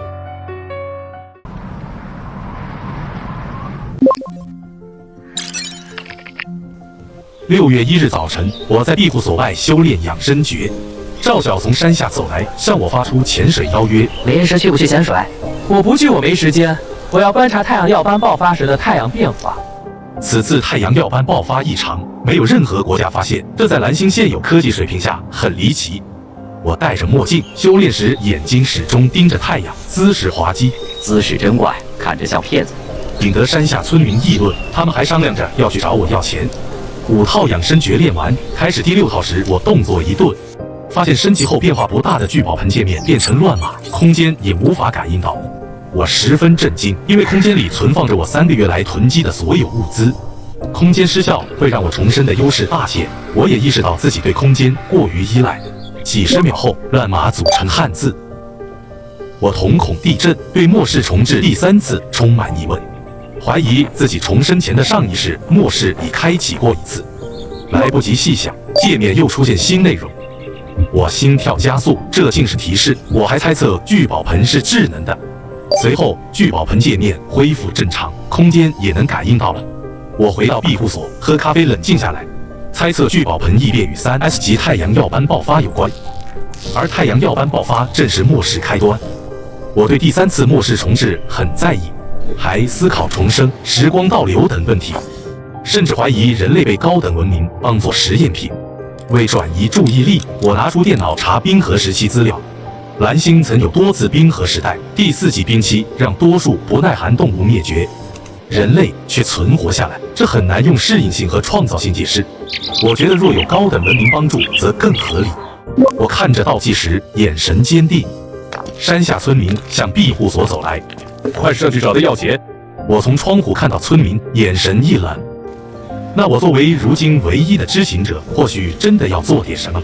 我翻出电脑，插上无线网卡，开始上网，将太阳耀斑爆发的消息匿名发布在了网上。大家是否会相信太阳耀斑爆发的事情？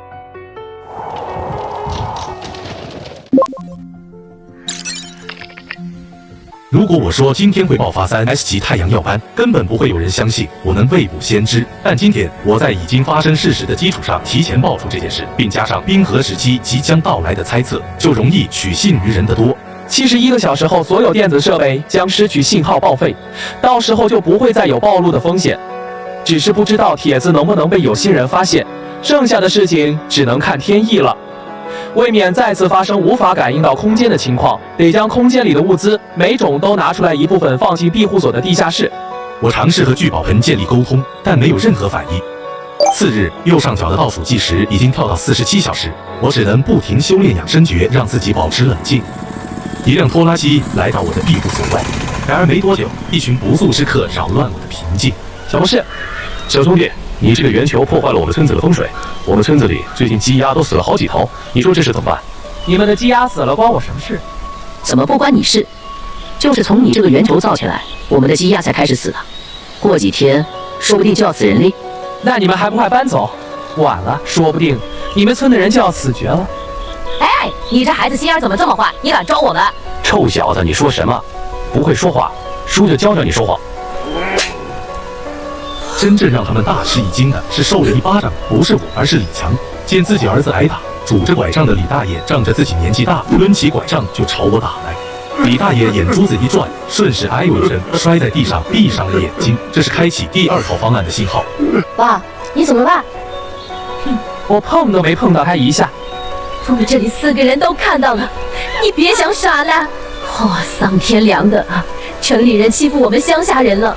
老伴，你走了，我就撞死在这个铁球上，我也不活了。我爸爸本来身体就不好，这下可怎么办？赔钱，拿5万块钱出来，这事就算了。你敢不赔，我们就找治安员找记者曝光你。行。3人面色一喜，以为我答应了，谁知我还有下半句。赶紧报警吧。刚刚那一巴掌他可不能白挨。说完就跑到拖拉机上拿下一把砍柴刀。嘿，就给我爸爸偿命！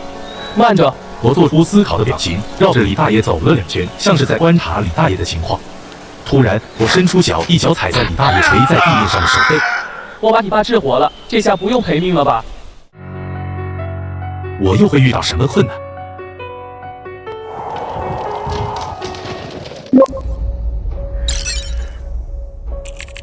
我我看着李强三人搀扶着哀嚎的李大爷上了拖拉机，眼底闪过一丝冷意。我本就没打算回头，不过是想打发公子。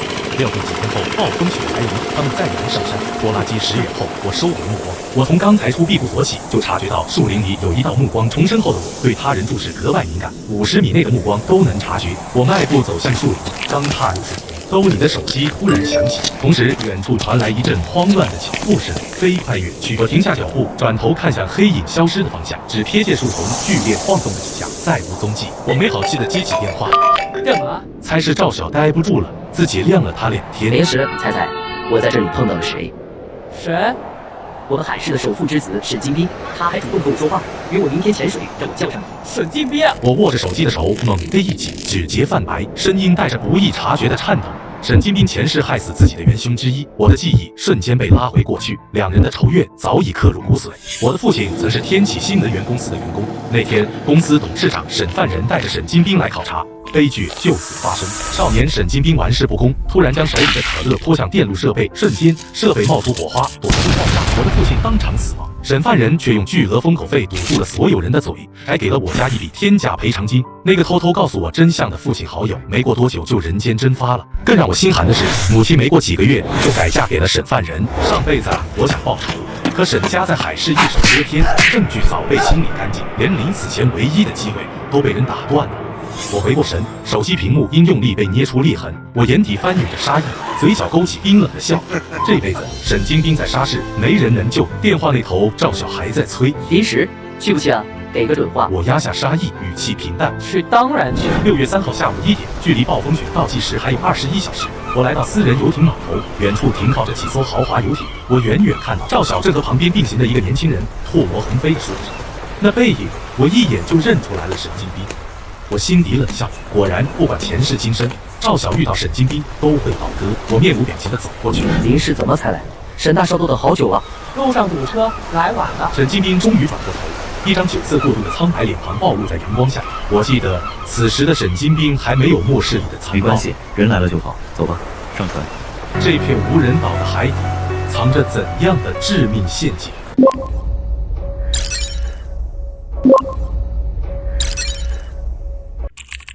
沈金兵走上游艇，我和赵晓相继跟上。刚上船，我就被黑衣大汉拦下，要求检查危险物品。请等一下，需要检查。我是受邀来玩，这是你们对待客人的态度吗？这只是为了整艘游艇上的人的安全，走的正常流程。我表示不玩了，要离开，却被保镖拦住。先生，如果你没有带任何危险物品，让我搜一下不就好了？这是沈少爷的私人游艇，既然来玩，就请配合一下，给我们少爷一个面子。阿彪，这可是我异父异母的弟弟，怎么这么没颜色？阿彪听到沈金兵话以后，收回手，面露犹豫。你在说什么？我根本不认识你。沈金兵听到我的话以后，笑容加深。她是个好母亲，对我比对亲生儿子还好。是吗？看来你很喜欢给别人当儿子。沈金兵怒视。你再说一遍。这不是出来玩吗？出来玩就要开开心心。你们看，今天的大海真好看。沈金兵收起怒意，阴冷一笑进了船舱，黑衣人也跟了进去。我看着沈金兵进入船舱的背影，表情复杂。请配合搜身。好汉不吃眼前亏，人家是豪门少爷，我们顺着点他，也不丢人。我沉默片刻，最终点头同意搜身。我让其搜查，阿彪确认无危险物品后进入船舱。我和赵晓站在甲板上，看着阿彪进入船舱。沈金兵在游艇房间内发怒，阿彪提议下水后解决。就这样杀了他，也太便宜他了。我居然敢盯他，我要让他后悔来过这个世上。我知道一座小岛，那里附近没什么人，水下环境特别美，我保证你们绝对没见过那么美的场景。好啊，听你的安排。赵晓表示听从安排，我也没反对。2小时后，游艇到了无人小岛附近，保镖通知潜水装备备好。少爷，潜水装备已经准备好了。赵晓说从没潜过水。我从没潜过水，就不下去了吧。阿彪是个潜水高手，可以在水下保护我。说好一起出来潜水的，你是不是不给我沈金兵面子？赵晓见状，只好穿上潜水服。沈金兵看着2人穿戴完毕，眼底闪过嘲讽和戾气。浮出水面的沈金兵能逃脱我的追击吗？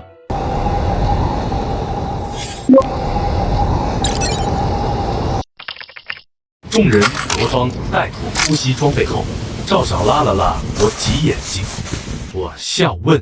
你眼睛挤来挤去的干什么？进沙子了！赵晓察觉出不对劲，陌生人沈金兵带疤的壮汉邀我的光处，事有蹊跷，只是他起初想抱大腿未察觉。跟着我，少不了你的好处。普通人对权贵也易忽略异常，我未揭穿，阿彪审视了赵晓。赵晓忙说：“眼睛有点不舒服，没事了。”四人检查装备。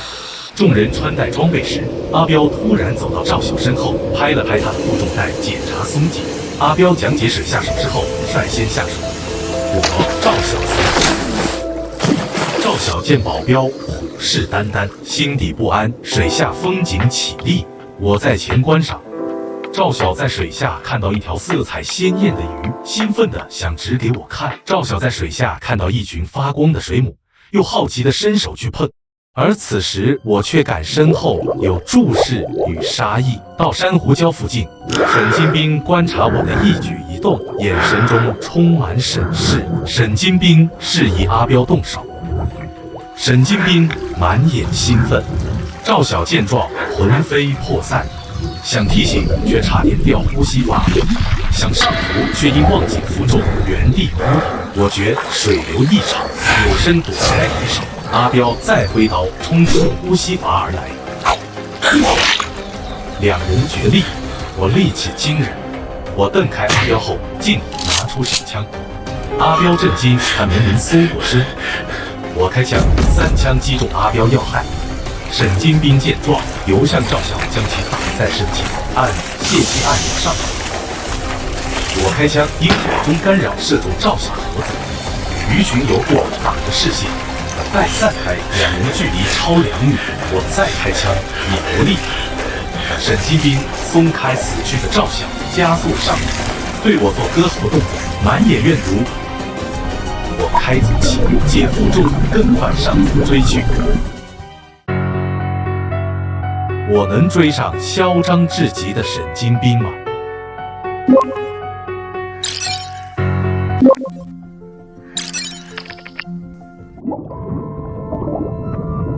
眼看着我飞快接近，而自己距离水面还有4、5米，沈金兵肉眼可见的慌了，顾不得身体难以负荷，也以最快的速度向上游去。不敢回头的沈金兵却没有看到我已经停下了追击，嘲讽地看了慌忙逃窜的沈金兵一眼。这次我不再隐藏，而是翻手间将手枪收回空间，取出了一架黑色杀器拦截弩，一箭射出，终于沈金兵的头露出了水面。然而正在此时，他的身体猛地一颤。低头一看，一个尖锐的箭头从他的腹部穿了出来，血水飞快将周围的海面染红。保镖也发现了沈金兵的身影，立刻跳入水中要把沈金兵拉上去。然而说时迟那时快，一股巨大的拉力从箭上传来，沈金兵整个人被拉回了水中。沈金兵骤然回到水里，腹部剧烈的疼痛让他晕死过去。然而没有呼吸器，只能潜入几米，就因为缺氧不得不返回水面。等保镖穿着潜水服下水，水面下早就没有了我和沈金兵等身影。我拖着昏迷的沈金兵，如同拖着一条死狗，将他扔在了小岛沙滩上。我先把潜水服脱下来，给沈金兵做了几个急救措施，没有拔出剑。我还有问题没有得到解答，不能让沈金兵这么快死。我不会让你这么容易死掉，我还有问题要问你，你为什么要杀了我的父亲？你在说什么？什么你的父亲？3年前，在你去工厂考察的时候，将饮料泼进机器造成爆炸，有一名电力电子工程师当场死亡，需要我帮你回忆吗？我不认识你父亲，是我爸让我这么做的，冤有头债有主，你去找我爸，求求你放你。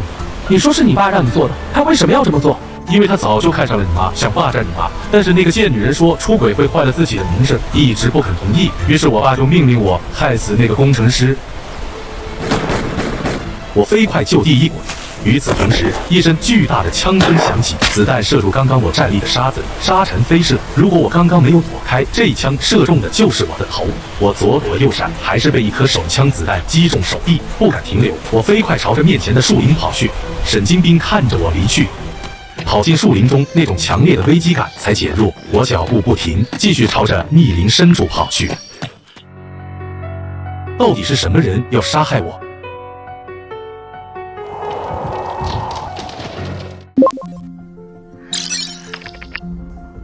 直到身后再听不到任何动静，我才靠在一棵大树上喘息起来。经过一番水下战斗，又带着沈金兵游了几公里，来到岛上。我的体力已经消耗的差不多了，此刻我的手脚不自觉微微发颤，这是脱力的表现。要不是经过3个月的锻炼，我连逃跑的力气都没有了。不过这一切也是值得的，我已经得到了父亲死亡的真相，并且手刃了杀死自己父亲的人。受了致命伤，加上腹部贯穿伤，还有减压症和伤口感染，我不信在那种情况下沈金兵还能活。但沈家的保镖居然配备这么多重火力武器，是我没想到的。我一直都认为自己没有低估沈家的能量，却没想到自己还是低估了。在和平社会都能给保镖配备如此重火力武器，这些保镖也不可能是寻常退伍兵，难怪沈家能在极寒末世直接掌控整个海市。确认暂时没有人追来，我找了一处隐蔽的山凹，从空间取出绷带、消毒水、止血喷雾，还有匕首。用消毒水将匕首消毒后，我咬牙将左手臂中的子弹挖出来，喷上止血喷雾，包扎好伤口。做完这一切，我已经大汗淋漓。前世在末世里，我受过更严重的伤，当时没有任何药物，我都扛过来了。如今这点不算什么，吞下2片消炎药，又简单处理了一下刚刚被树枝划破的伤口。这么长时间过去了，都没有人追来，要么那些保镖已经带着沈金兵的尸体离开了，要么正等在某个地方准备伏击自己。休息了一会儿后，我继续朝着密林深处走去。半小时后，站在小岛制高点的我，俯瞰整座小岛的风吹草动。沈金兵的那艘游艇已经消失不见，连带着沙滩上也没有了沈金兵的尸体。当然了，如果不是站在制高点，我也发现不了这艘救生艇。有救生艇就说明之前那艘游艇上有人留下来了，看来真是准备伏击自己。原本我还要思考自己该如何回到沙市，这座无人海岛距离沙市并不远，但靠徒手游过去是不可能的。如今这样也正合我意。此时夕阳西下，聚宝盆右上角倒计时只剩17个小时。我不再耽搁，拿出作战服，利落干脆的穿戴整齐。这是我花费巨资在谢金星那里订购的军用防寒服，将自己全副武装起来，然后等待夜色降临。夜晚的森林中漆黑无比，一箭射出。沈金兵一行人到底要干什么？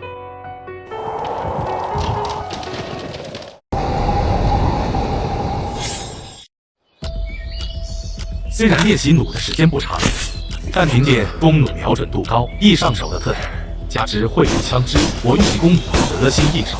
弩箭射出虽无声响，但划过灌木叶片的声音在密集雨声中显得异常。异常的声响让2号的耳朵一动，有情况，2号的警戒声与那名保镖的闷哼声同时响起，一箭直接命中一名保镖。在热感应一时记下，灌木丛后5名保镖的位置和动作清晰呈现在我眼前。趴下。保镖迅速趴在泥泞地上，一动不敢动。今夜无月，漆黑雨林中，他们不知敌人方位和攻击来源。小心，对方有热感应设备。2号低声提醒，看到掉落在地上的机体，确定是弩，且己方狙击枪在丛林内无法作战，陷入进退两难的境地。其余保镖也因杀手准备充分而动摇了对我身份的怀疑。大雨中，我神情冰冷，扣动扳机，箭矢再次射出。又有人中箭却未死，因未命中到汗水。剩余保镖趴在草丛中，灌木影响弩的准确度。我收回弩，爬上右侧松树，隐蔽后再次射击。一名保镖胸口被射穿，有人呼叫，却被另一箭射中眉心。对方上树，2号起身，C 字形走位，靠在树后开枪，却未击中已换位置的我。看到另一棵树，一名保镖起身时被2号提醒，别起来。此时箭头正中其眼睛，5名保镖仅剩1人。2号曾是国际雇佣兵狙击手，因战友背叛做了保镖。他右手臂中箭，左手持枪，发现我的位置后闪身离开掩体开枪。开出1枪后，强烈危机感袭来，后仰避过子弹，却因树滑悬空。早有准备，抓着系在树上的绳子翻回树上，内心震惊于敌人200余米外漆黑雨夜中的准度。我回到树枝瞬间，左肩中枪，虽被防弹衣挡住，但冲击力使其向树下掉去，强烈的危机感再次席卷全身。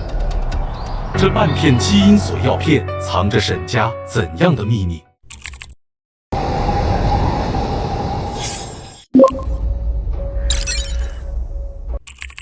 我一招正面枪击，危急关头松开绳子，身前凭空出现防爆盾，3声打向3颗分别瞄准头、脖子、心脏的子弹，摔在腐叶草地上，一个驴打滚躲到树后，心脏狂跳，暗自庆幸靠空间能力随手取物和快反应才捡回一命，惊叹对方枪法可怖。不久，200米外传来惨叫，我用热感应夜视镜看到唯一活着的保镖2号脑力抽搐，我一脸炸。射出一箭，见对手无躲闪，才小心靠近。2号口鼻流血，身体痉挛，见我活着，震惊道：“你怎么可能没死？”我捡起其掉落的手枪，对准他。你这是怎么回事？是基因崩溃。基因崩溃？我皱眉。解开基因锁的后遗症。2号话未说完，便吐出一大口血。我想弄清基因锁秘密，问道：“我要怎么才能救你？”口袋。我从2号外套内衬里找到盒子，里面是蓝色的药片，我掰成2半，给2号1半。怎么解开基因锁？告诉我，我就把这半颗药片给你。2号反问：“你知道什么是基因锁吗？”我摇头。2号解释：“人体内有5把基因锁，开启第1键，大脑能屏蔽干扰，冷静计算，战斗时可利用周围一切；第2键能完美掌控全身力量。开启第1键需要极度痛苦，具体我不清楚，当时已休克。”我追问：“你刚才的枪法是开启基因锁的状态，你变成这样，也和它有关？”这是第5次开启，身体扛不住后遗症，就算有这药也没用了。你刚刚吃的这个药是什么？这个药就是控制解开基因锁后遗症的东西，也有修复伤势的功能。不过，已经对我没什么用了。你是想知道这是从哪里来的吧？你先回答我一个问题，我就告诉你。你问。刚刚你是怎么躲开我的一枪的？我计算过了你所有的反应，你说你不可能躲开的。因为我刚刚用东西挡住了子弹。2号眼中闪过疑惑，不明白我是用什么东西挡住。我举着剩下的半片药问来源。2号说：“这又是沈家做的。外界以为沈家只研究能源，其实他涉猎激光，比你想的庞大得多。”我紧盯着他。你为什么要告诉我这些？仅剩1小时26分钟，我能顺利回到沙市吗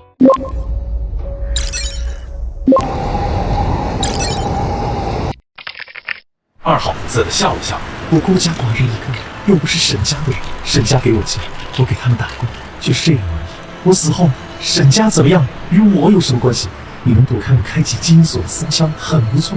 不过很可惜，从这里出去你也活不了多久了。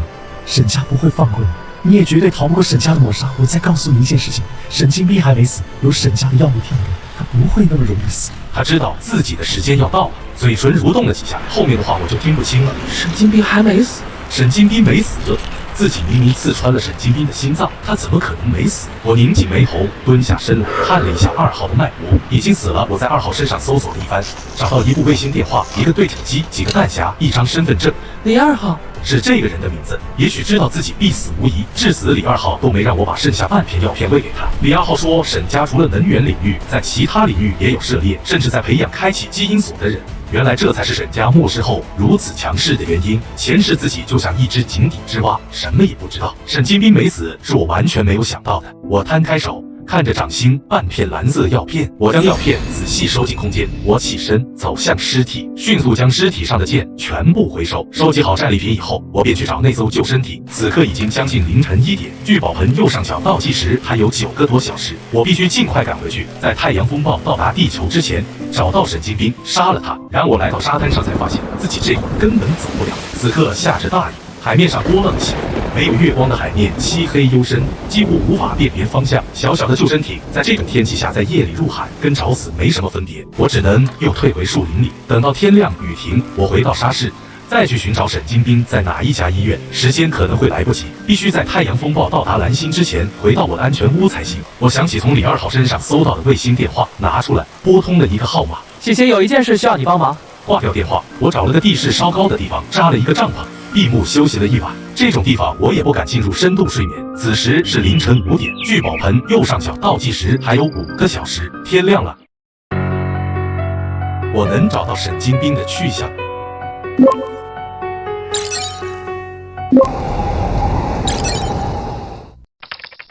凌晨的微光亮起的时候，我就收起了帐篷，从空间拿出水和食物，随意吃了一点。雨已经停了，通往海滩的路上刚好经过昨天的战场，我又朝着昨天李2号的尸体看了一眼。只是一个晚上，不准确的说，只过去了4个小时左右。尸体很多表皮已经掉落，被雨水冲刷后露出里面的筋肉，有些地方都隐隐可见白骨，极其可怖。这就是基因崩溃。我朝着沙滩走去，海面上已经恢复风平浪静。3个多小时后，我终于靠近了沙市海岸。此时离距宝盆右上角倒计时，太阳风暴到达地球还有1个多小时。我拿出电话联系许晴。许晴，找到那个人了吗？我告诉许晴，自己一个朋友受了重伤，快不行了，自己联系不到他，而且出海了，正在赶回来见他最后一面。找到了，在沙市第一医院8楼1号重症病房，真的有好多专家来会诊啊！你那个朋友是什么人？居然这么厉害！谢谢，红包转有。此时距宝盆右上角倒计时还有1个小时26分钟，我拿出一个鸭舌帽和一个口罩戴上，走到路边拦了一辆车，朝着沙市第一医院而去。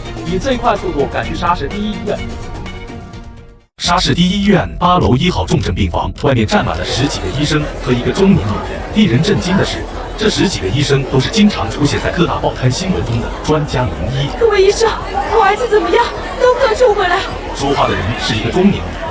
一身高级定制的西装连衣裙，看起来干练十足，一张美艳的脸上略显疲惫，眼中还有一抹怨色。病房内，沈金斌全身打满绷带，插满管子，气息微弱地躺在病床上。昨晚离婚几年都没有联系的沈犯人突然打电话给他，说儿子出事，自己在海市有事情走不开，让他过去照料一下。李慧兰到了沙市才知道儿子伤得那么重，那个负心汉畜生居然连自己亲生儿子都不顾，只知道赔那个狐狸精。沈金斌伤势危重，众专家对视后纷纷摇头叹气。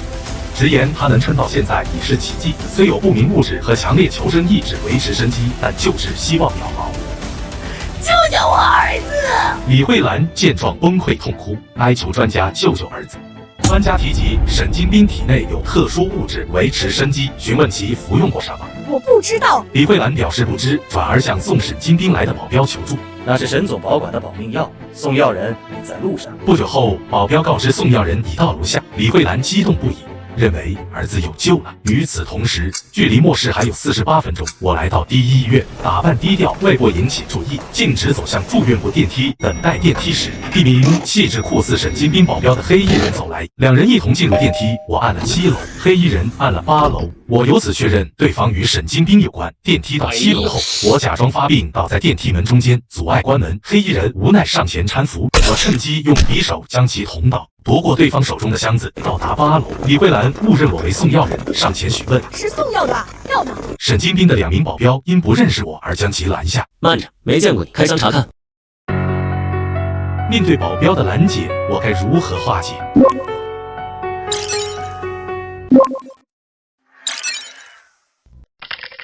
我早将箱内物品换成手枪，打开箱子后迅速射杀2名保镖。现场专家和李慧兰惊慌失措，李慧兰吓晕过去，专家们四散奔逃。我趁机冲进病房，对着沈金斌连开4枪，使其当场死亡。心电监护仪发出刺耳声响，我收起枪准备离开。此时医院保安已通过监控发现异常，手持器械站住不许动。而末世倒计时仅剩35分钟，我在7楼杀死沈家1名保镖后，5分钟内监控室保安已集结赶来并报了警。治安员还需10几分钟才能到。我走出病房，准备从安全通道离开，却被醒来的李慧兰抓住裤腿，满是泪水，绝望又愤恨地喊：“你杀了我儿子，对不对？你杀了我儿子，对不对？”我低头看着他，毫无怜悯。你儿子杀很多人，你知道的吧？他该死，你要怪就怪自己没有教好他。李慧兰嘶喊：“他杀了人，可以让法律制裁他。你凭什么杀了他？凭什么？”李慧兰继续嘶喊：“而且，就算我儿子杀了人，也都是一些卑贱的普通人而已。我儿子生来尊贵，杀几个贱民，给他们家送钱，那是他们的荣幸。你这个刽子手，把我儿子还给我！”我冷笑，眼中满是讥讽。既然如此，那你也让法律制裁我吧。说完，窜开李慧兰朝安全出口跑。李慧兰表情狰狞，怨毒地看着我背影，声嘶力竭道：“你杀了我儿子，我要让你父母、兄弟、所有亲戚朋友都给我儿子陪葬！”我猛地回头，眼神冰冷，充满杀意。不，我刚刚是开玩笑的。话未说完，我开枪，李慧兰额头出现血泡倒地。我离开后，5名保安从8楼电梯冲出，被现场血腥震撼。怎么办？追不追？对讲机传来：“凶手从安全通道逃跑了，追不用跑太快，拖住就行。”我跑到2楼，听到楼下小哭声，跳窗进挂号大厅。我恩喊：“凶手跳窗往挂号大厅跑了，楼下的人快点围住他！”我躲进厕所换了装扮，光明正大离开医院。出租车内，我看着手机聚宝盆的提示，快到安全屋时，收音机播报：“所有车辆请注意，这里是国家安全局，当地时间早上10点05分，将有一波太阳风暴到达南京。为了驾驶安全，请所有车辆立刻全部靠边停车10分钟，10分钟内违章停车不受交通处罚。”我愣住，手机此时响起。15分钟前，海事天启新能源董事长沈范仁在办公室听手下汇报。沈总，最近2天上面截停了夏国所有出口物资，对外订单增几10倍，军方接1级战备命令，海事从早上10点起停电1天，原因不明。沈范仁正焦躁时，接到治安署电话。沈先生，您的儿子沈金斌前妻李慧兰及3名保镖10几分钟前遇害，凶手身上有非法武器，这2日请不要离开海事配合调查。沈范仁震惊，你说什么？沈范仁会以什么样的方式对付我呢？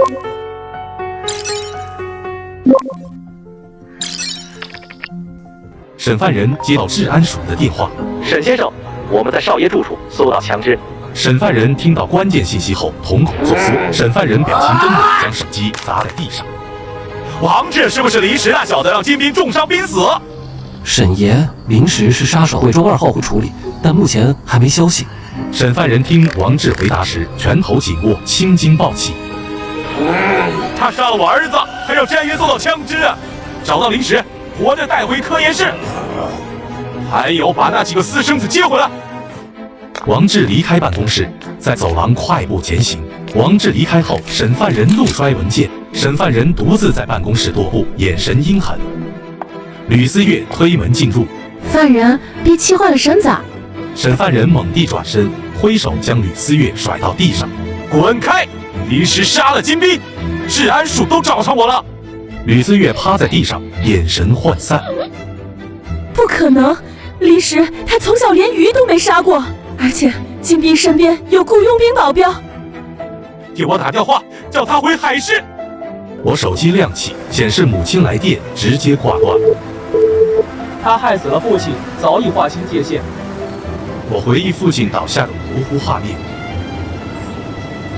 警告：所有车辆请靠边停车，因太阳风暴影响。与前事不同是蝴蝶效应。我看向窗外，街上交通治安员维持秩序，红绿灯全红。据保盆提示：第1波危险，7分钟后降。不仅有电磁脉冲，还有超强地磁风暴。前世这天昏迷的。我回忆起前世昏迷前的眩晕感。我留下钱，推开车门，扫了一辆共享单车。我骑着单车朝安全屋飞驰，在骑行中街道空无一人。我在路上看到极光。据保盆提示，3分钟倒计时。我看到安全屋方向加速冲刺往那边去。安全屋内竟有人鸠占鹊巢。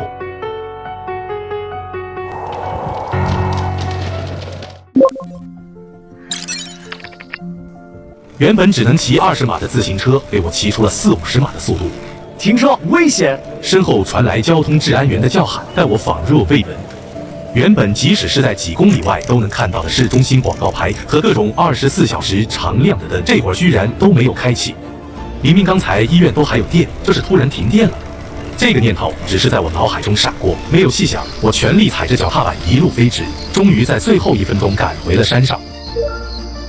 直接将手里的共享单车一丢，快步走到门前，以最快的速度开启大门，伸手将对着大门猫眼的监控拆下来收进空间，进入第1道门内，关好大门反锁。据保盆提示，第1波危险的倒计时。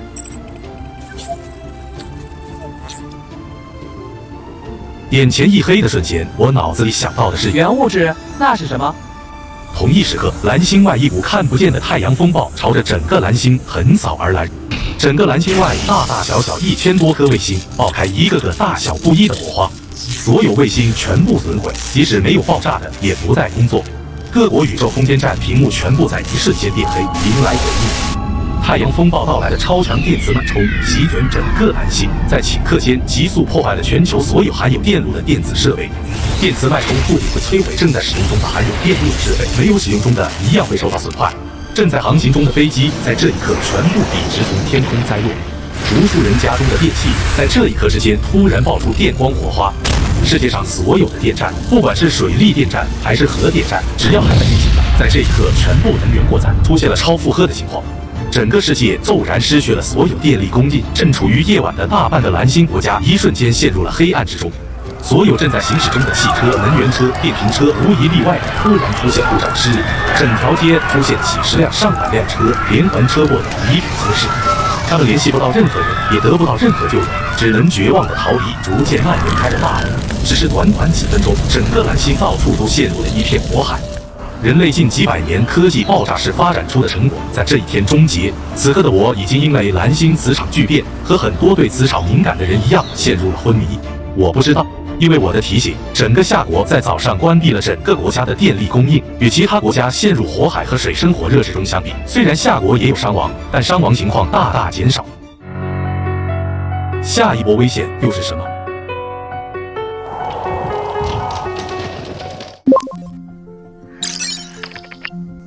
我紧闭着眼睛，眉心发出微微金光，周围有看不见的细小物质正朝着我的身体聚拢而来，融入我的身体，我的基因之中。与此同时，蓝星上的其他生灵也在无意识中吸收着源。一天一夜后，地磁风暴接近尾声，而空气中的原物质形成速度也慢了下来。因为磁场巨变，陷入昏迷和身体不适的人慢慢恢复了正常。我眉心的金光也在缓缓消失。同时，聚宝盆界面出现新的提示。没一会儿，我的眼皮跳动了一下，醒了过来。我缓缓睁开眼，安全屋内一片漆黑，不见丝毫光源。我扶着额头，脑袋还有些昏沉。太阳风暴和地磁风暴过去了吧？我翻手从空间里取出应急手电筒，打开挂在墙上，又拿出家用汽油发电机连接电线，拉起电闸后，安全屋瞬间恢复了电力。我不清楚自己昏迷了多久，前世是1天1夜，不知这次是否一样。手上的机械手表显示当前时间为11点34分，而腹中强烈的饥饿感让我觉得自己仿佛已2、3天没进食。准备先补充水分和食物时，我忽然想起昏迷前聚宝盆的提示。可我查看聚宝盆界面并无变化，原本的倒计时也消失了。原物质是什么？却被再次响起的复鸣声打断，只好先压下疑问。从空间取出锅、电磁炉和牛肉，我倒上水，放入火锅底料烧开，边削新鲜牛肉下锅，边捞着吃，还搭配了些新鲜蔬菜。没多久就吃下了5斤牛肉。我啥时候这么能吃了？肚子虽已填满，却总有没吃饱的感觉。我猜测或许是地磁风暴的后遗症。洗完碗筷后，我试了试水龙头，无动力抽水装置让水顺利流出，水温略冰，血水正常。这多亏了我的先见之明。换上衣服，我打开安全屋第1道门，走到大门口，通过猫眼向外看了看，随后打开了大门。门外正下着大雨，我伸出手接了一盆雨水。室外温度只是有点微凉，看来我昏迷的时间和前世差不多。前世太阳风暴过后，太阳的光芒以肉眼可见的速度变弱，蓝星3天内气温骤降几10度。当时我在海市，我记得醒来后的第2天，气温下降了10几摄氏度左右。其他人向我求救，我是否应该接纳？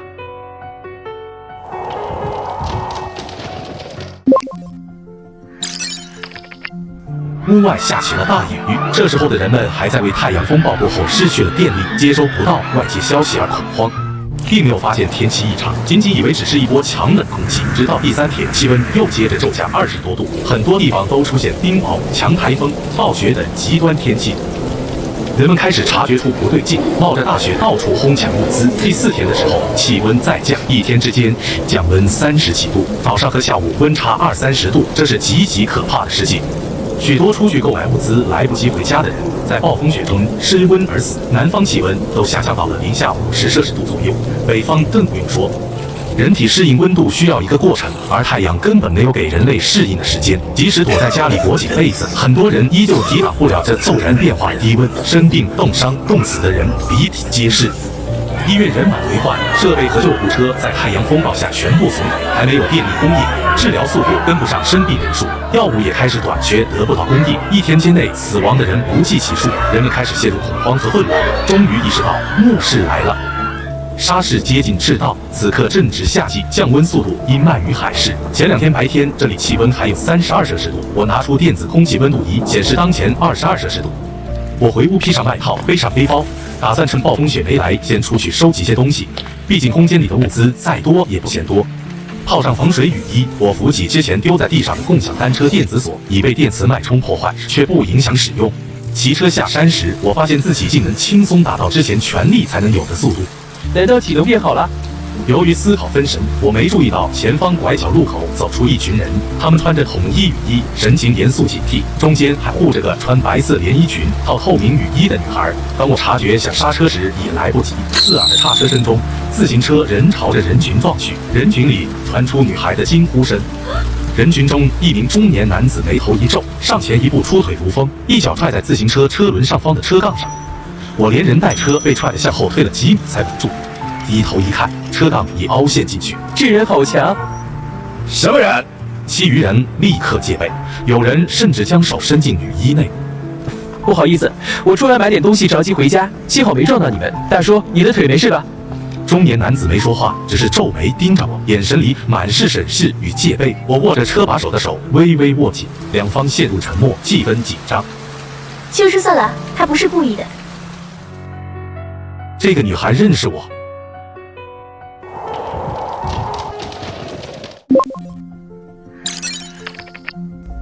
我突然刹车，险些撞到人。啊，走近！让一让。别动！我们快走吧，下这么大雨，我衣服都淋湿了。喂，是你撞的我们，这自行车我们可不会赔。没有，是我不对，我不该骑那么快。这位大叔如果有受伤的话，我可以回家拿钱赔偿医药费。邱叔深深看着我，把女孩拉到身后。下次骑慢点，这么快很危险。街道上其他人都给他们让路。我知道了，谢谢大叔。我骑上车离开，转过拐角，背后注视感才消失。那群人很危险，尤其是那个中年人。若发生冲突，我未必能赢。但我不关心对方是谁，要做什么，只想寻找物资。我放慢速度行驶到主路，看到满大街报废车辆整齐停靠，城市已陷入无电力、无外界信息的境地。人们对现状认知不一。当大家意识到电力不会恢复，环境恶化时，城市会沦为寒冰地狱。现在花钱买物资的人，过2天可能就会零元购。目标是港口的集装箱。1个多小时后，我抵达沙市南部港口。这里集装箱桥吊和货船数量比预计的还多。我猜测，或许自己之前发的帖子起了作用。确认没人后，我将自行车收回空间。因太阳风暴港口停运，看守人员不多，且没了监控，我很容易隐藏。我走向集装箱，用意念将里面的东西转移到空间。下一个是椰子，之后又收了几个水果集装箱，还收了1集装箱短袖衣服，3箱零食，4箱冷冻海鲜，2箱日用品。1个集装箱里的几辆进口车，我猜测这些车可能因密封未被电磁脉冲完全损坏。没过多久，5个流里流气的青年也来到港口。李哥，我们这样真的不会有事吗？怕个球！我不是和你们说了吗？现在全市区停电，那些个监控也都没电了。这里集装箱那么多，我们随便搬空1个，不会有人发现的。原来他们也盯上了集装箱。我被他们发现了，该怎么办？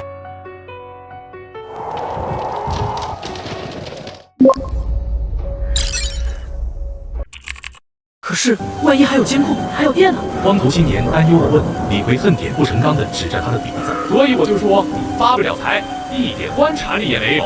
李逵继续道：“你看现在整个沙市哪里还有电，连红绿灯都不亮。”他扫过4个跟了自己2年的兄弟，将他们挣扎的表情看在眼里，循循善诱道：“我是看你们跟我混了这么久，才带你们出来发财啊！现在可是发财的好机会，回头恢复了电力，咱们可就没机会了。小小那些瞧不起你们的人，为什么瞧不起你们？还不是你们没钱？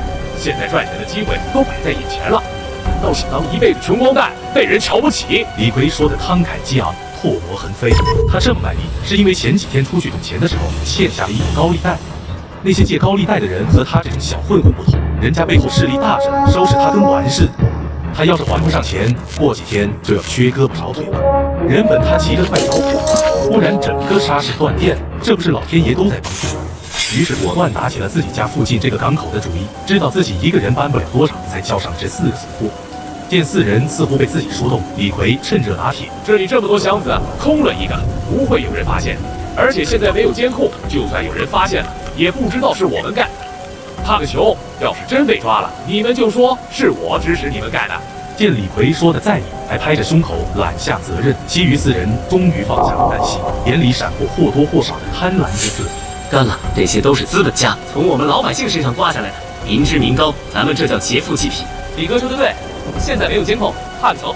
干完这一仗，我就把钱甩到我家老婆面前，让她看看她儿子不是只会花钱的废物。最后一个寸头达尔滨的青年，干了！光头见同伴都表态要咬牙，我跟着李哥混。李逵满意点头，好，以后动作麻利点，我们走。这时黄毛突然出声：“李哥，那边有个人啊，不会是这里的管理人员吧？”李逵打量后说：“别管他，我们去另一个。”我正在收集集装箱物资，刚收了药品和一箱奢侈品，又将一整个装着上亿颗种子的集装箱收入空间。我的空间才被占了一个小角，以空间如今的体积，装2万多个集装箱的物资不是问题。远处突然传来惊急敲击声，我皱眉朝着声音传出的方向看去，有集装箱遮挡，我看不到几百米外的情况。我小心走近，躲在一个集装箱后面，侧头看去。发现是5个蒙着面的人，正拿着一把不知从哪里偷出来的消防斧，在看集装箱的门锁上发出的声音。果然，我张望几眼，就看到有2个穿着雨衣的管理人员从几百米外朝这边小跑过来。被黄毛认出的我，能瞒过管理员的眼睛吗？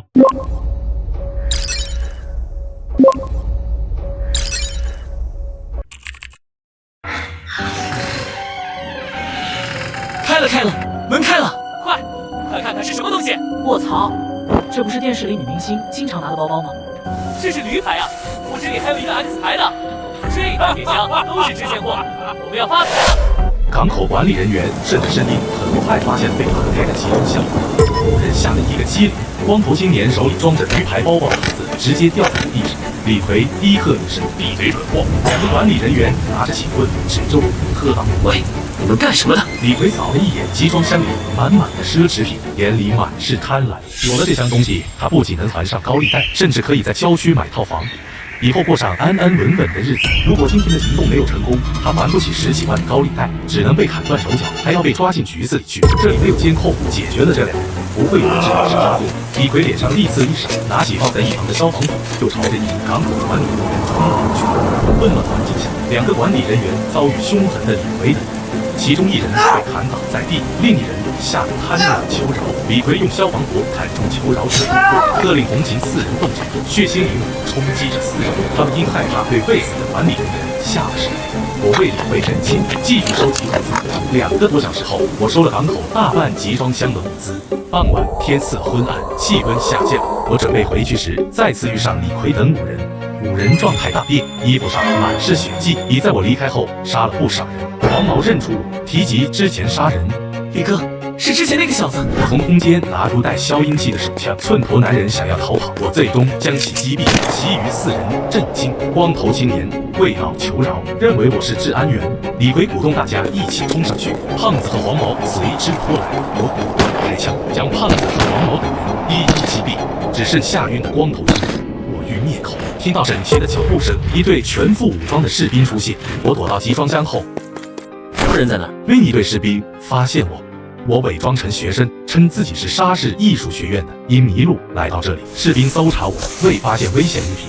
王超查看我的身份证，虽怀疑，但决定带走我。我被带到空地，看到几百名士兵和上百个港口管理人员。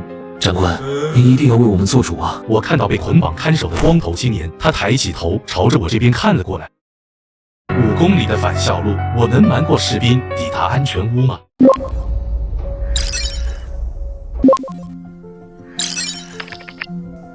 我躲避光头青年，闪到王超身后。你在躲什么？我被怀疑，表情紧张。另一队士兵带2个迷路女学生过来。报告，我们在港口出口发现2个学生，说是迷路了。我看到其中1人后，表情变得精彩。他们哪个学校的？验证身份了吗？报告长官，沙市艺术学院的，确认过了。丁哥哥，我们在附近走了好久都没找到路，天都要黑了，我们好害怕。沙市这是怎么了？为什么突然手机不能用了？我想回家。师姐，明石，你怎么也在这里？你们认识？对，我们是同学。王超让士兵李伟送3人去沙市艺术学院，李伟催促加快脚步。明天黑后城市断电，5路灯不安全。我看时间为5点27分，我知晓到艺术学院约5公里，需徒步1小时。兵哥哥，为什么沙市会停电呢？前天有一股太阳风暴破坏了城市电路。那多久会修好？没有电儿，让我们怎么活啊？我的手机也被破坏了，你们管不管修？要是不能修，我没钱买新手机啊。领导已经派人去抢修电力了，在电力恢复之前，你们都先待在学校里，不要再出来。过2天会有其他部队的人去学校发放应急物资。什么应急物资？就是食物、蜡烛、火柴、打火机之类的。什么？蜡烛？天哪！我以后居然要用蜡烛生活，晚上多吓人！小琴，这可怎么办？我深知极寒降临后，电力再也不会恢复了。一行人继续前行，天色越来越暗，街道两旁的店铺也关门了，气氛紧张。李小小紧紧跟着许晴，显得害怕。我时刻观察周围环境，保持警惕。李伟步伐坚定，时刻注意前方路况。天边最后一丝光亮也消失了。一行人距离艺术学院还有一段距离，继续前行。在沙市艺术学院又会发生什么？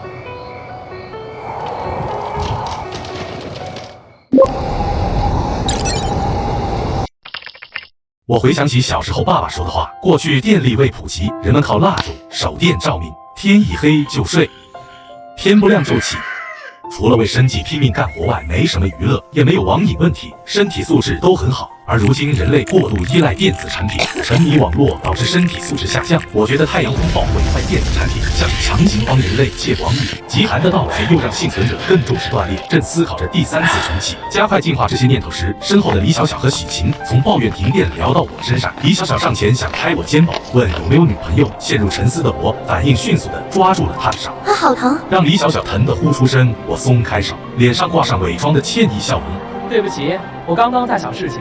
两人距离很近，李小小的眼神在我脸上来回扫视。我长得跟父母都不像，父亲五官普通，母亲过于柔和，而我的脸更加立体，面庞像是最精准的刀削刻出来，眉眼深邃，鼻梁高挺，嘴唇略薄，只是眉骨处却有一道1厘米的疤。这道疤从我记事以来就有了。父亲说是我小时候从婴儿床掉下来摔的。从前清澈的眼睛让我的脸看起来还有一些温润的味道，如今我的眼眸里只有冰冷漠然。我不笑的时候，身上的气息给人一种生人勿近的感觉。王超察觉到的违和感，实际上就是我的眼神根本不是正常19岁年纪的人所能拥有的。表情可以伪装，眼神却很难。李小小明显神经比较粗，揉着手腕。算了，看在你长得帅的份上，我原谅你了。我刚刚问你有没有女朋友，我直接回道没有。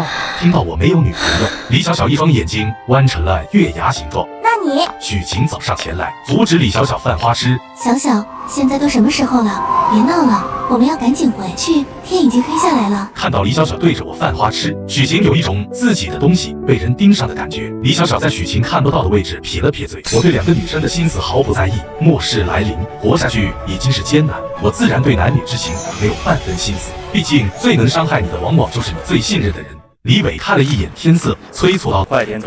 走了半个小时后，天色越来越暗，雨已经停了，周围的气温比下午的时候更低。脱下雨衣，感受了一下，估计这时候的温度比中午出来的时候起码降低了5度。许晴和李小小两人都穿着清凉又单薄的衣服，此刻都抱着胳膊依偎在一起取暖。李小小看着我身上的外套，凑到许晴耳边轻声道：“许晴，你不是和这个男生很熟吗？让他把外套借我们披一下。”就是李小小不说，许晴也正准备开口了。以她的魅力，让一个男生把外套借给自己，不是轻轻松松，何况是高中就有点喜欢自己，还追自己来到沙市。许晴自信开口道：“临时外套能不能借我穿一下？”我直接拒绝：“不行。”我不会为一个不相干的女人承担可能感染风寒的风险。许晴脸上的笑意僵住，李小小看了许晴尴尬的表情一眼，面上不显，身体却闪过一抹幸灾乐祸。你怎么一点绅士风度都没有？许晴有些恼羞成怒，我头也不回。绅士风度能吃吗？李小小在一旁偷笑。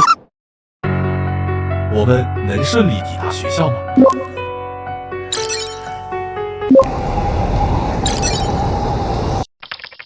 但很快，李小小就笑不出来了，因为天色太黑，她不知踩到了什么，被绊倒在地。李伟见状，从身后一直背着的包里拿出一个手电筒。李小小整个人摔在肮脏的泥水里，气得尖声叫道：“你有手电筒怎么不早拿出来？”李伟解释：“部队里还能使用的手电筒和电池已经很少了，必须省用。”李小小气得胸口起伏，又不敢对士兵怎么样，她半边身体都被泥水浸湿了，站起来更了，抱着胳膊瑟瑟发抖。李小小走近我，一脸委屈可怜的表情。不行，我知道她要说什么，果断拒绝。李小小气急：“你这人怎么这样？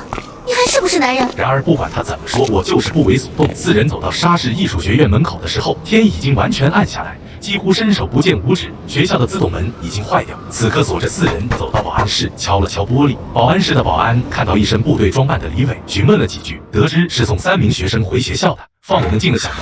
小伙子，你还有没有手电筒啊？我这里黑乎乎的，什么也看不见。保安大叔盯着李伟手里的手电筒，问道：“抱歉，我只有一只手电筒。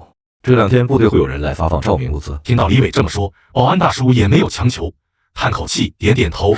也不知道这店什么时候能修好，你们进去吧。夜晚的校园漆黑一片，静谧无声。在许晴和李小小的指路下，四人先朝着女生寝室走去。走到中途，我突然停住。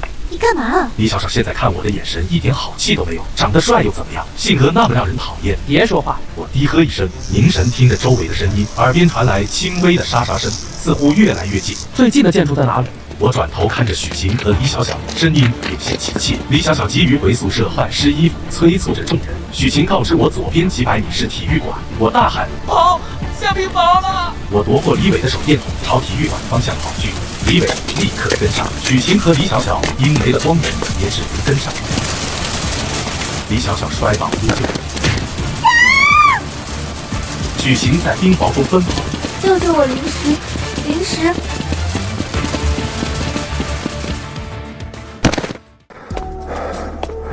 你为何见死不救？李伟愤愤地质问。我嘲讽道：“这个女人和那个女人不也是同学？她为什么不救？”李伟无言以对。你们留在健身房，我自己去别的地方。我不习惯休息时有陌生人在身边。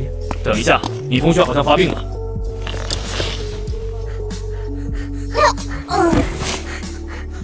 我防止他咬到自己，他像是癫痫发作。李伟给他按摩手脚。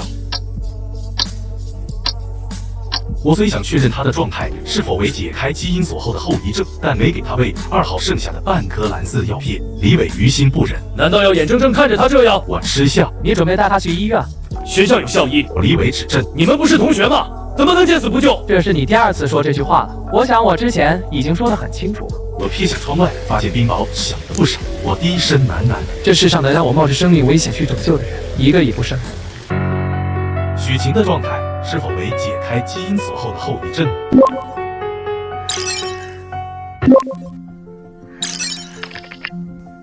李伟离开后，我盘坐一旁观察许晴。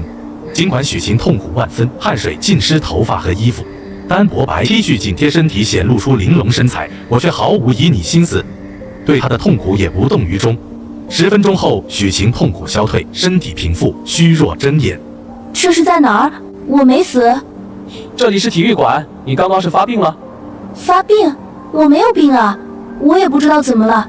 本来我已经晕过去了，突然感觉浑身剧痛。许晴一脸疑惑和后怕。之后是谁救了我，带我来这里的？是你吗？临时？是那个士兵救了你。那个士兵呢？去找校医了。为什么？为什么你不救我？为什么你不等等我们？如果你跑慢一点，用手电筒照着路，小小就不会死。为什么你变得那么冷血？你害死了小小。最后一句他几乎是喊出来的。原来许晴在痛苦时意识清醒，听到了我和李伟的对话，只是无法开口。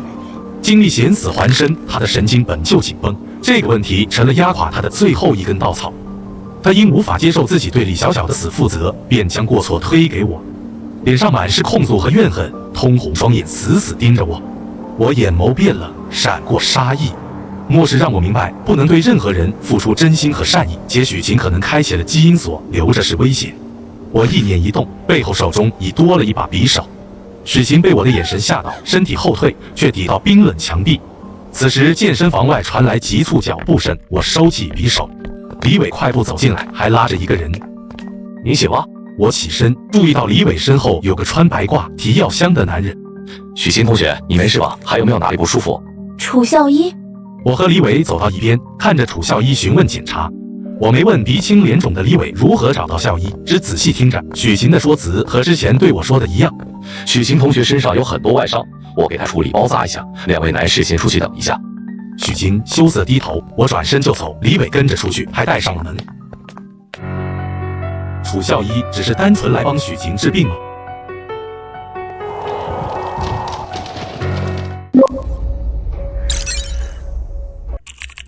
李伟要走，从背包里拿出唯一的单兵口粮递给我。这个回头你们分了吃。一会儿睡觉的时候把蜡烛吹灭，不要浪费，蜡烛以后会很珍贵的。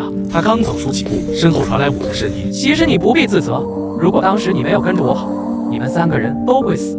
李伟脚步顿住，眼眶立刻红了。他一直以为没人知道自己心底的煎熬，那句质问我的话，何尝不是在质问自己为什么见死不救？听到要下冰雹时，看到我拿手电筒就跑，李伟下意识跟着逃了。他入伍不到2年，本只是服兵役，却突然接到1级战备命令，成了正式士兵，又赶上世界大变。21岁的他也会害怕，怕死。跑到安全处后，他才想起身后还有2个女同学，所以听到许晴呼救时，才冒死往旁退。又在他疑似发病时冒死找校医，只为减少1分负罪感。虽没完全消除他的愧疚，却让他好受多了。李伟眼底闪过感激，在我背后点了点头，走了。我看着手里的单兵口粮，原本冰冷的眼神微微柔和，反手将东西收入空间。我心想，有人心向光明，有人堕入黑暗。我不算好人，却也不排斥真正的好人，因为好人总是死得快，且死一个少。又过了一会儿，健身房的门被打开，楚孝一道：“已经好了，你们进来吧。”我迈步走进来，找了个角落坐下。许晴斜直盯着门，见许久没人再进来，眼神飘忽地问我：“那个士兵呢？”我死一口回答：“他回去了。”他就这么走了？怎么连招呼都不打？许晴声音略尖。在到达学校门口的时候，他的任务就已经完成了。难道人家救了你一命，你就想以身相许？许晴脸色一僵，不再说话。楚孝一冷声说：“今天就在这里休息一晚吧。”许晴找地方躺好，我要吹灭蜡烛。不知过了多久，黑暗里又响起窸窸窣窣的动静。许晴突然睁开眼，伸手碰了碰身旁的楚孝一，对方也睁开眼，眼神清明，显然没睡着。楚孝一缓缓起身，从口袋里拿出一柄锋利的手术刀，不知何时已脱了鞋，光脚踩在地上，没发出一丝声响。许晴也起身，两人轻手轻脚走到角落里，密谋如何杀掉我。被蛊惑的许晴会成为楚孝一下一个猎物吗？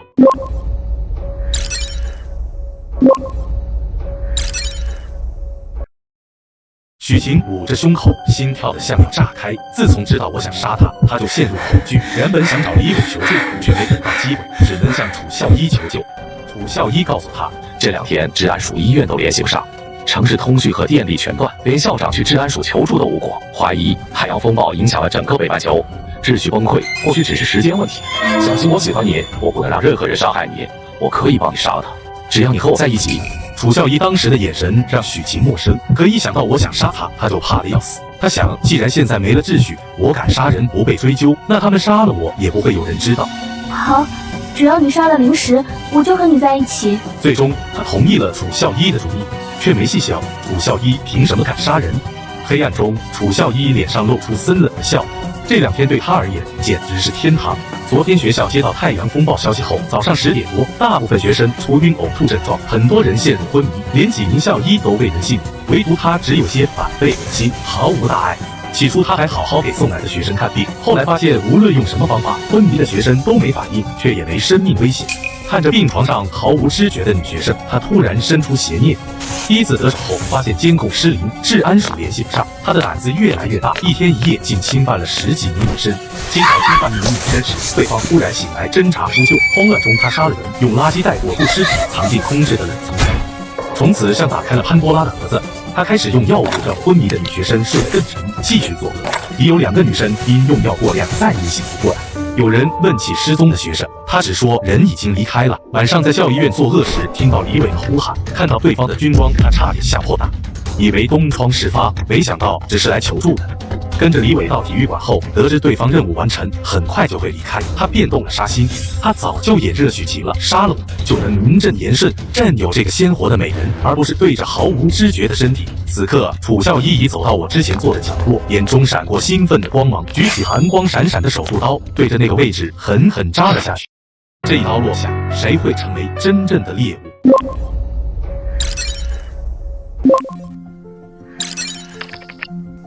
楚孝一手持寒光闪闪的手术刀，猛地朝我所在的位置刺去。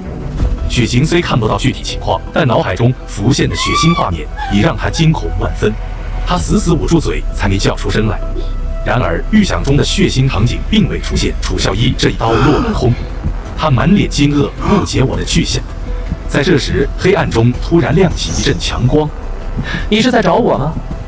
原来我站在2米外，手持强光手电筒驱散了健身房的黑暗。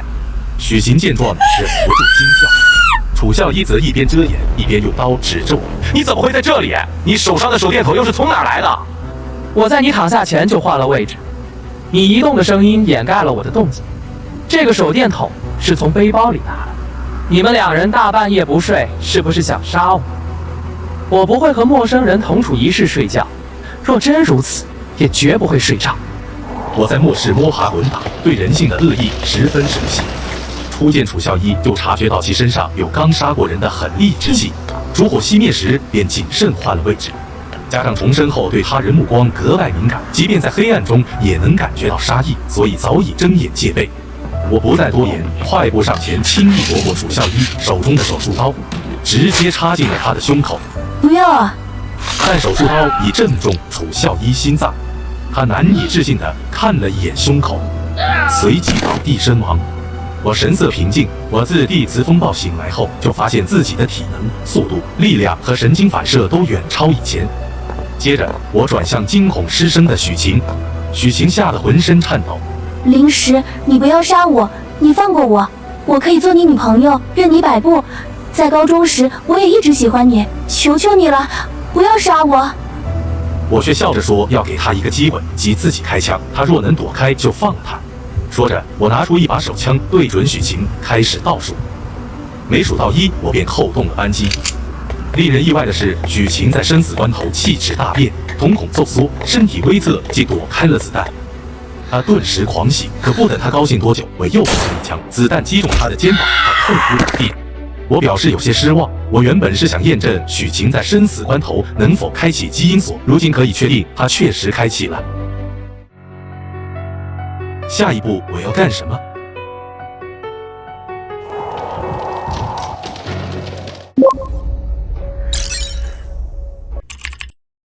你这个骗子！从许晴躲开子弹到倒下的时间，我盯着许晴。8秒，痛吗？许晴还想质问我，为什么说话不算话？许晴发不出声音，她死死看着我。许晴陷入昏迷，我收起手枪，一刀插入许晴心脏，结束了她的生命。我看了一眼机械手表，已经是凌晨3点多，我该走了。想了想，还是将楚孝一和许晴的尸体装进了空间，以防以后有人通过尸体发现。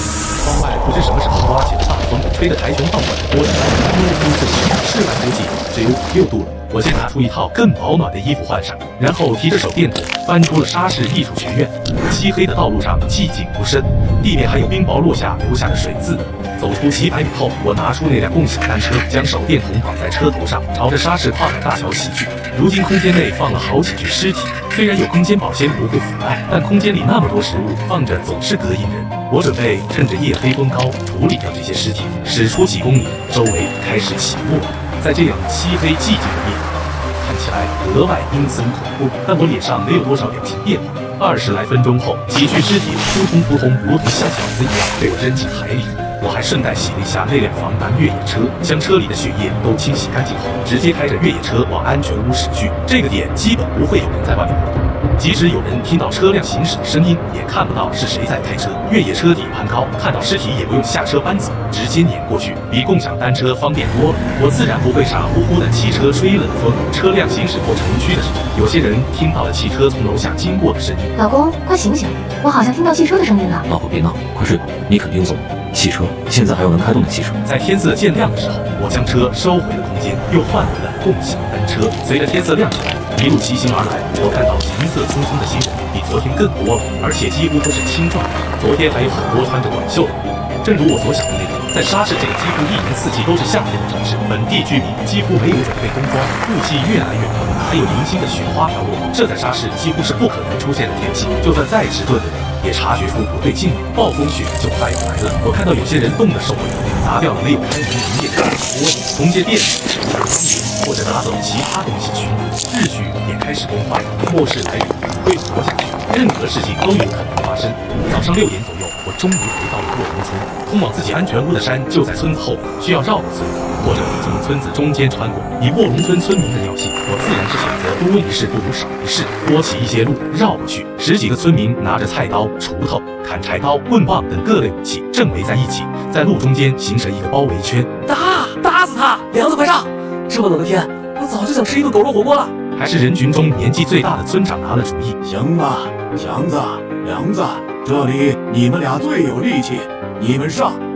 谁曾想，说曹操就到，一声刺耳的叉车声响起。臭小子，可算找着你了！我的耳语藏着怎样让李强恐惧的秘密。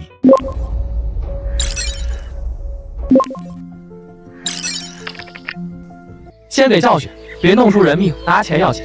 李强瞅见手势，心里的火腾得窜高。上次在自家柴房后被我扇了一巴掌，他憋了半月，夜里都能梦见那火辣辣的疼。今儿身后站着一村人，手里都有家伙，他不信我还敢还手，让你嘴硬。这下用了十足的劲，连旁边王老五都眯起眼，像已听见骨头裂响。可下一秒，啪的脆响，炸开我手腕一翻，像铁钳攥住李强手腕，另一只手扬起来，结结实实扇在他脸上。李强被打得像陀螺转了半圈，扑通摔在地上，后脑勺磕在石头上，发出闷响。砍柴刀哐当落地，弹了2下，撞在排水沟沿。他蒙了半晌，嘴里腥甜翻涌，啐出2颗带血的牙，落在草里，红得刺眼。村民全僵了。王老五的锄头停在半空，刘矮子的扁担吊在脚背上，疼得龇牙咧嘴，也不敢哼声。13人围着一个，竟被还手了，还这么狠！你敢打我？上次是暗亏，这次当着全村人被扇脸。他爬起来，半边脸长得老高，却顺着嘴角塔，抄起砍柴刀就朝我的头顶劈。老子要杀了你！李强，住手！谁都没注意，刚才被李强劈开的黑狗早绕到路边砸草地。他毛炸得像绒球，喉咙里低鸣，尾巴夹着前几天他被半大孩子追打，腿被扔石头，是我扔了块白面馒头引开孩子，还蹲下来摸了摸他的头。就在刀离我头顶半尺时，黑狗嗖地窜出，惨叫和枪声同时炸响。100米外槐树上的麻雀呼啦啦惊起，扑棱着往山凹钻，槐花瓣簌簌落下。黑狗死死咬住李强的脖子，拳取千斤重。砍柴刀哐当落地，他像断木栽草，疼得蜷缩成团。黑狗松口退开，蹲在地上吐舌，警惕盯着村民。枪声像冰水浇醒村民，他们转头见2个治安员从老槐树下跑来，都不许动，放下武器，举手。村民瞅着地上哀嚎的李强，又瞅着黑洞洞的枪口，家伙哐当落地。王老五的锄头砸石头上，弹起来磕了刘矮子脚踝，他疼得咧嘴也不敢作声。蹲下，靠路边蹲成一排。我蹲在李强旁边，李强脸贴着凉水泥地，能闻见尘土味，却死死瞪着我，怨毒的像要生吞我。我看着他，忽然觉得好笑。风从玉米地吹来，带点青涩气。我抬手对着李强，用2人能听见的声音说了句啥。李强的脸刷地惨白，血色全褪，嘴唇泛青，眼里怨毒瞬间成了惊恐，身体止不住发抖。治安员会为我主持公道吗？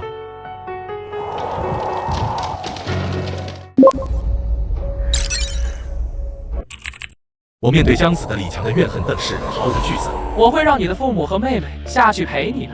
李强气急攻心死亡，行凶者死亡。一名治安员查看后称，并问我是否受伤。我没事，但那些村民才叫过分，明明是他们自己没理，反倒围上来胡搅蛮缠，张口就要钱，这不就是明摆着敲诈勒索吗？却被村长打断。强子死得好惨啊！村长哭着跪地捶胸。强天呐，这都是遭了什么孽呢？老李啊，你被这恶棍打断了手，你家强子还被这恶棍害死了，我可怎么对得起你一家老小？同时在身后做手势，黄粱会议，悲愤指着地上李强的牙齿道：“这个混蛋把强子的父亲手给打断了，我们赔强子要医药费，结果他不仅不给，还把强子牙齿都打掉了。”村民们也纷纷附和。他家里还有2个年迈的父母，一个没嫁人的妹妹，怎么办呀？治安员皱眉问我：“你打人了？”他们几个人拿着刀要砍我，我才还手。下次遇到这种情况，先跑，保护自己的生命安全最重要，知道吗？就算是打架斗殴，也不是杀人的理由。你们这么多人拿着武器对着他，另一名治安员道：“一个人他就算还手，也是正当防卫。我们来的时候亲眼看到的，你们一个个全部拿着这些东西围堵他，是准备当街行凶啊！”有村民辩解：“我们拿着这些家伙是来打狗的。”治安员反问：“狗呢？你们最近全部待在村子里等候接受调查，知道吗？”之后治安员拉我询问过程。李强家先来我门口，碰瓷李大爷躺地上讹钱，我跟他们吵着，不小心踩了他手，想着息事宁人，我答应赔付。谁知今天他们要50万，这不明显讹人吗？我气不过就吵起来了。你和我们去镇上吧，我们可以先给你安排一个住处。这段时间不太平，这里偏僻，我们现在很难照顾到这里。我不去，等我们走了，这些村民找你麻烦，我们可帮不了你。我会保护好自己。我学过一些格斗术，而且我家很安全，他们奈何不了我。治安员趁了几句鼓鼓，盯着。那你要是有什么事，就赶紧去最近的镇上治安署求助，知道吗？我点头。好的。你们都可以回村里了，记得这几天别外出。村长留下，你也回去吧。最近尽量不要外出，注意保暖和储存一些食物。我骑共享单车回去，路上想起之前帮自己解围的狗，觉得放弃养狗的想法可惜。回到山顶家门口，发现那只黑不溜秋的狗坐在空地上。我问它：“你在等我？”狗只是看着我，没有出声。这只通人性的异瞳犬藏着怎样的过往？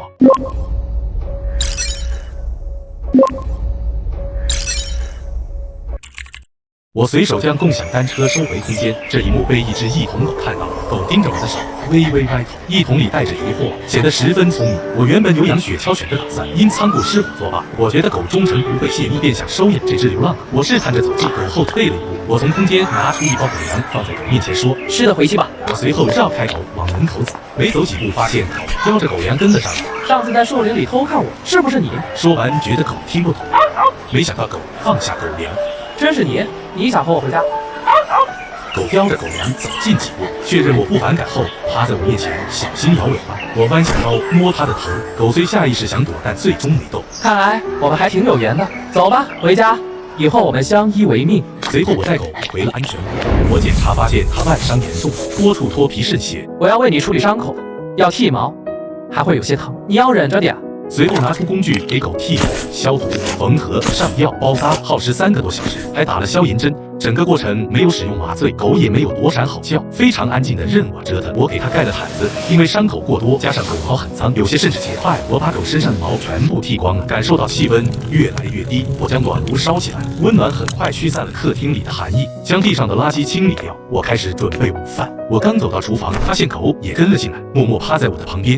你伤口缝了针，少走动，去客厅待着。狗听话离开。我突然想到，对了，我是不是该给你起个名字？我从小到大都没养过宠物，主要是那个女人不喜欢小动物，讨厌家里有多余的毛发。狗停下脚步，希冀地望着我，所以我没有养小动物的经验。叫拼盘。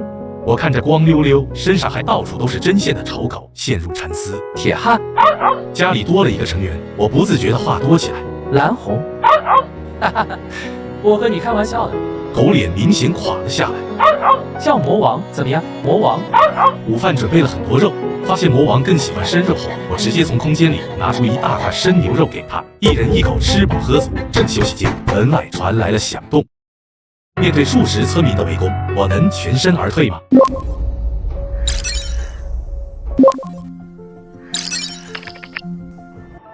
几十个村民有老有少，有男有女，手里全部拿着农具或者棍棒，气势汹汹地站在我的安全屋门口。站在最前面的正是早上在村外遇到的10几个青壮年村民。王良正拿着锄头用力砸门，然而砸了好一会儿，门上除了出现几道印子，丝毫没有被砸开的迹象。哇，你说好法，我的命怎么这么苦？他们白发人送黑发人。李大娘被李翠翠扶着，在人群里哭嚎：“一定要让那个小子偿命啊！今天一定要把这门拆了，为强子报仇！为强子报仇！”有人见砸不开门，提着锄头砸在外墙上，墙上只出现一道浅浅的痕迹，锄头已经翻卷过来。砸墙的人还因为反震的力道，导致锄头脱手而出，差点就砸到站在后面的人。村长，这玩意儿太结实了，我们砸不开了。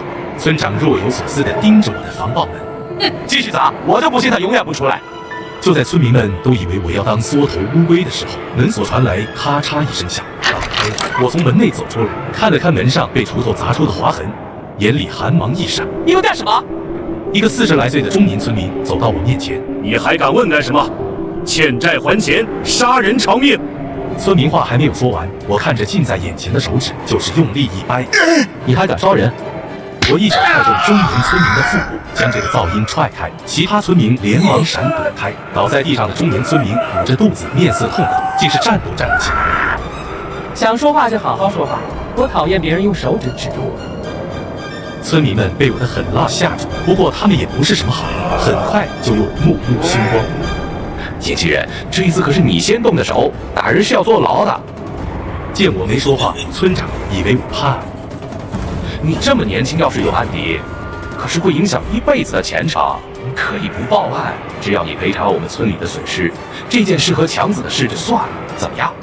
不能算了，打死他，给我儿子赔命，那可是我老李家的独苗。村长对后面的人使了个眼色，立刻有人堵住了李大娘的嘴。怎么样？你要不要考虑一下？村长比其他愚昧的村民清楚，现在外面都快乱了套，停电，车子开不了，6月降雪，现在这些情况恶化下去，变成世界末日也说不定。他必须为自己打算了。你想让我赔钱？钱嘛，意思意思就行。我们不要赌，你把你身后这座房子送给我们就可以了。村长他们会得逞吗？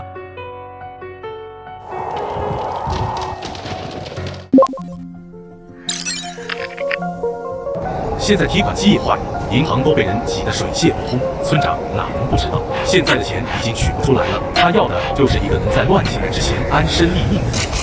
还真是想得美观，小伙子，你可要考虑清楚。早上要不是2个多管闲事的治安员，你小子早就被强子砍死了，还不知道吧？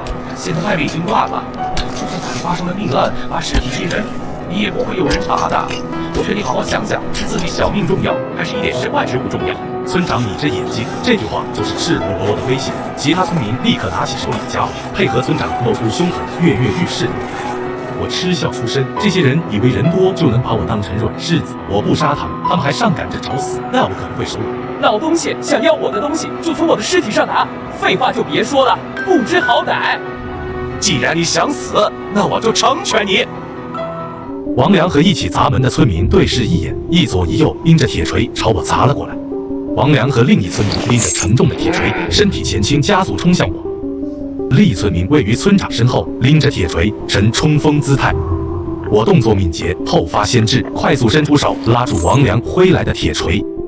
我借着锤子相撞的反作用力，身体灵活一转，迅猛抬脚踹向另一名村民的胸口。脱手的铁锤旋转着飞出，重重砸中一名猝不及防的村民，村民身体一晃，痛苦倒地。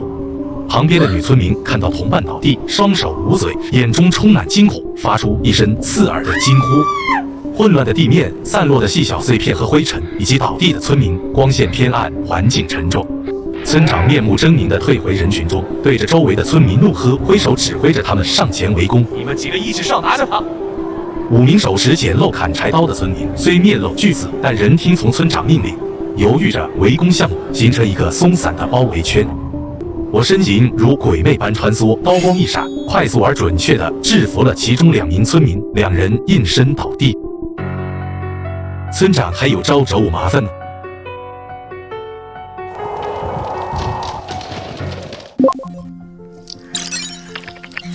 我没有停顿，再次迅速出手，干净利落地制服了这3名愣住的村民，他们相继倒地。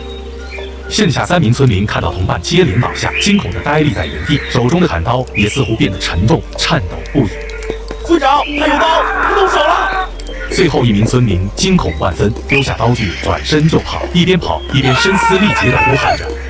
倒地的村民狼狈地趴在泥土碎石上，挣扎着想要爬起，但已无力反抗。眼见所有人都被制服，剩下的村民彻底溃散，惊慌失措地四散奔逃，场面一片混乱。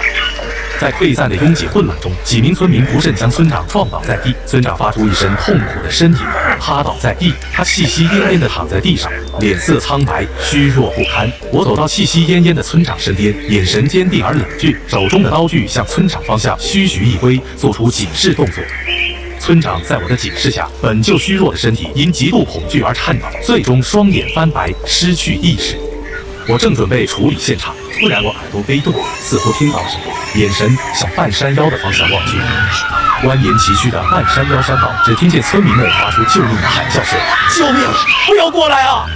一头体型远超普通野猪，全身覆盖深色毛发，眼睛青蓝，并散发微弱微光的异兽野猪，正凶猛地在山道上冲撞村民。我眉头紧锁，眼神复杂。我意识到，这可能是我所知的聚宝盆效应，加速了物种进化的节点。我紧紧盯着远处的异兽野猪，神情凝重，眼神中带着震惊，心中立刻认出了这是一种异兽。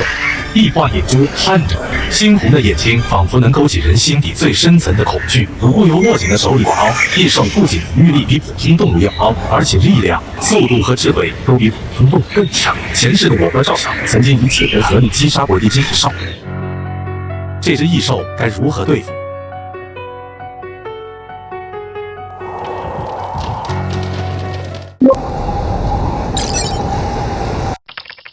但后来因为战利品分配的问题出现分歧，赵晓当场差点被对方的人杀死。从那之后，赵晓就再不肯去杀异兽，而那时候的我与异兽1对1，根本就没有胜算，便也绝了最马烈的心思，重来一试，再次面对异兽，说不紧张是不可能的。不过这一世的我可不是上辈子那个只有一把匕首做武器的穷光蛋了。收敛心神，意念一动，手里的军刀就回到空间，重新出现在手里的是一架黑色杀器拦截弩。手枪虽然射速更快，但威力没有拦截弩强。野猪皮又是出了名的后拦截弩，能在150米内轻易击碎大象的头骨，其威力可见一斑。拦截弩出现在我手里，异化野猪似乎感受了威胁，一直朝着我冲过来。我赶紧架好弩，就在我瞄准的时候，许久没有动静的聚宝盆界面突然出现了变化，发现一只异阶元兽，请杀死元兽，吸收其体内元力。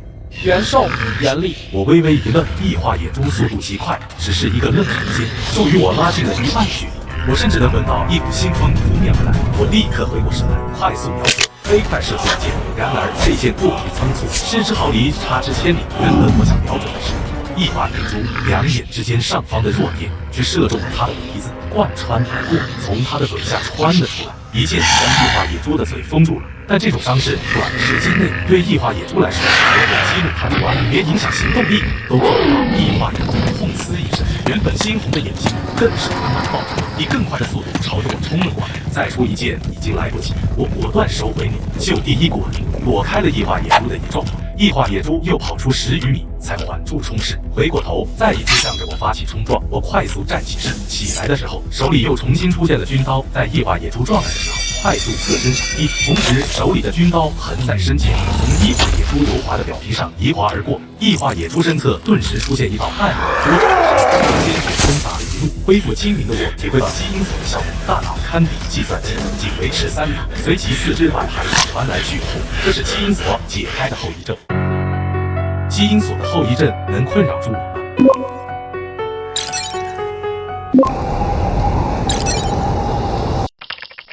我在解开第1次基因锁后，并未像许晴那样陷入昏迷，剧痛持续时间更短，重感也没到生不如死的程度，这让我疑惑基因锁是否存在个体差异。但我先将此问题搁置，我走向死透的异化野猪，猜测其就是聚宝盆所说的异阶元兽。正思考如何吸收元力时，聚宝盆界面提示检测到无主元力，并询问是否吸收，还告知吸收过程不可中断，否则元力会消散。我犹豫后，将野猪尸体收入空间，回到安全屋，把魔王安置在客厅，独自进入杂货间，再次将野猪尸体取出。聚宝盆再次提示，我把手放在野猪皮毛上，选择吸收元力从野猪身上抽离，通过我的手掌涌入体内。我感觉接触部位微微发热，随后有从细胞到灵魂的舒爽感传遍全身。2分钟后，这种感觉消失，吸收完元力，我发现自己的行走速度、力量等整体身体素质提升了1成。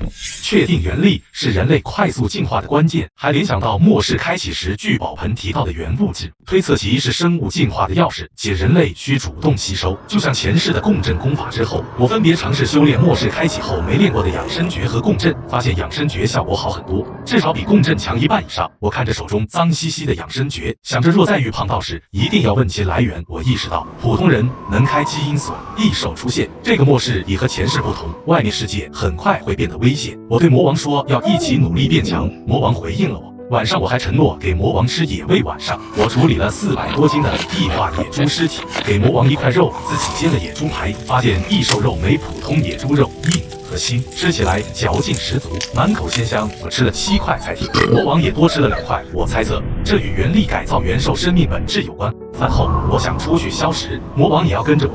担心没毛的魔王冻着，用衣服给他改了件衣服。魔王虽不习惯，但接受了。屋外下着大雪，几小时内地面血迹已不见，从山上俯瞰小半个县城，一片漆黑，仅有几户人家有微弱烛光。我对魔王说，以后再无万家灯火。我明白这场末世是让人类和其他生物重新竞争，还猜测前2次末世重启是因人类习惯借助外力，忘了提升自身。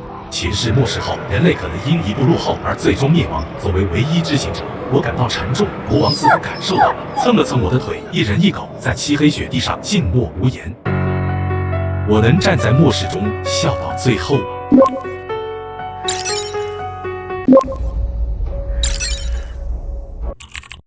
末世开启第4天，客厅里，我正专注地练习着养生诀。自从知晓这套口诀能让人变强，我便将更多时间投入其中。昨晚回到安全屋，我一口气练了数小时，直到四肢累得抬不起来，才躺下休息。经过一夜沉淀，我想通了许多事。我只是个普通人，左右不了整个世界的走向。即便我找到官方说这是第3次末日，劝人类放弃恢复科技文明，转而提升自我，官方也未必会信。更可能的是，他们会把我抓起来逼问真相，甚至为了夺取聚宝盆而杀了我。我没伟大到愿意为全人类牺牲自己。手握聚宝盆，修炼着养生诀，还知晓末世真相的我，早已站在了所有人的前面。眼下最该做的是让自己不断变强，强到让官方都忌惮，才能拥有平等对话的权利。蝼蚁无法影响世界，但巨人或许可以。况且我也想看看这个世界值不值得挽救，值得我做到哪一步。反正最坏的结果也不过是一起毁灭罢了。想到这里，沈家人的脸在我脑海中闪过，眼眸瞬间冷得像冰。像沈犯人那样的人，根本不配好好活着。一旁一直盯着我修炼的魔王，见我突然露出骇人的表情，吓得瞪大双眼，不自觉地往后缩了缩脑袋。修炼结束后，我休息片刻，做了2份火腿三明治，煮了30多个鸡蛋，泡了2杯牛奶，和魔王一人一半分着吃了。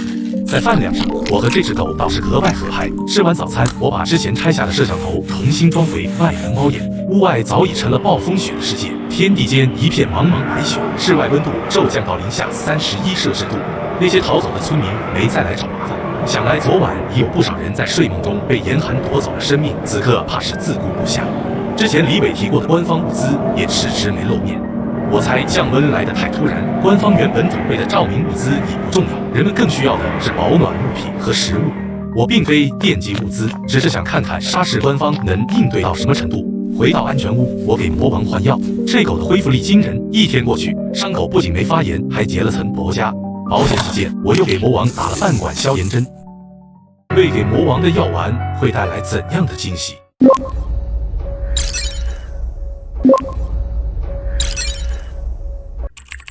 打完针，魔王在屋里走来走去，频频望向门外，显然是精力过剩了。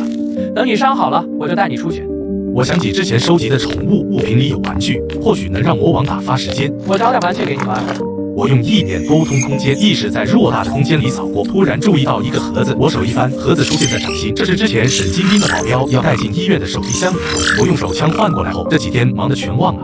魔王凑过来闻了闻盒子，我推开他的脑袋，另一只手变出个球丢过去。你玩这个？可魔王瞥了眼球，又转头盯着盒子，显然对盒子更感兴趣。我没辙，只好说：“那我们一起看。不过我也不知道里面是什么，你小心离远点。”魔王听话地坐到沙发另一侧，我小心打开盒子，里面整齐码着6颗蓝色药丸，和从2号那得到的蓝色药瓶很像，只是形状不同，个头也更大些。这些药丸本该是保安送去救沈金兵的命的，魔王不知何时又凑了过来，嗅着药丸。我拿起一颗，聚宝盆突然提示检测到微量原物质，是否吸收？我心头一震，这些药丸竟含原物质，沈犯人末世前就提取到了，是吸收。一股微弱暖流从指尖流入，手臂微暖后便没了动静，这效果连原力的1/1000都不到，比2号留下的药片还少。我松了口气，看来沈犯人的基因战士计划远没成功，这药丸对他而言也极珍贵，否则不会只给垂死的亲儿子6颗。转头见魔王一直嗅着药丸，满眼渴望。想吃吗？这点原物质对我来说，不如练一次养生诀管用。我毫不吝啬地把药丸丢进魔王嘴里，魔王吞下后舔了舔嘴，我便将剩下5颗也喂了他。本是无意之举，没想到第2天惊喜悄然而至。我刚起，聚宝盆突然提示检测到附近2米内有一阶元兽。我被聚宝盆提示2米内有一阶元兽吓得一震，发现房间里只有我和狗魔王，确认魔王已进化为元兽。魔王伤势一夜结痂，自愈能力极强。我居然能和一只元兽成为伙伴。我测试魔王智力，问：这是几？这个等于几？极寒加剧的末世，我与魔王能安然度过吗？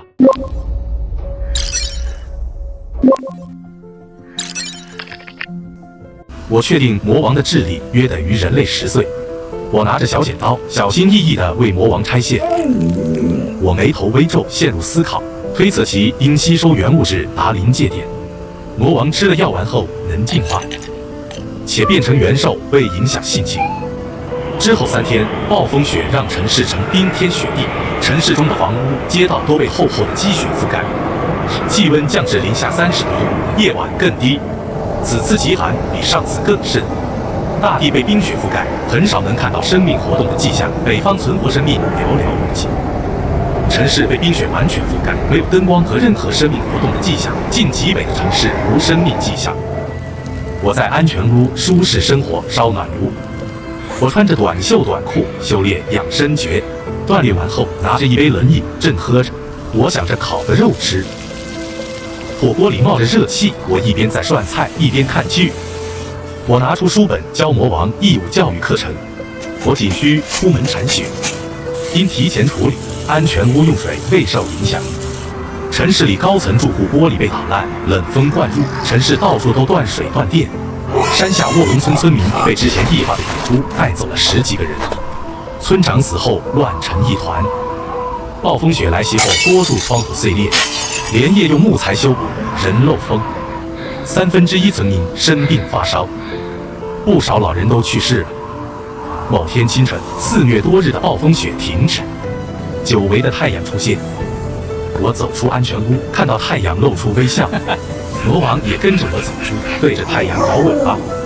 高层住户从破碎窗户望向太阳，眼中有希望。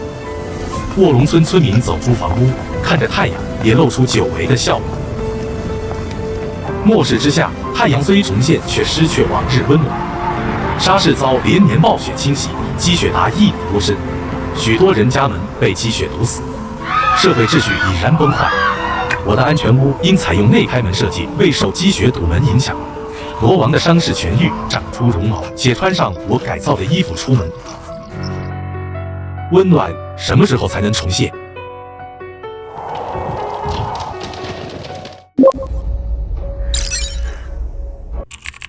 我全副武装，还准备了滑雪装备。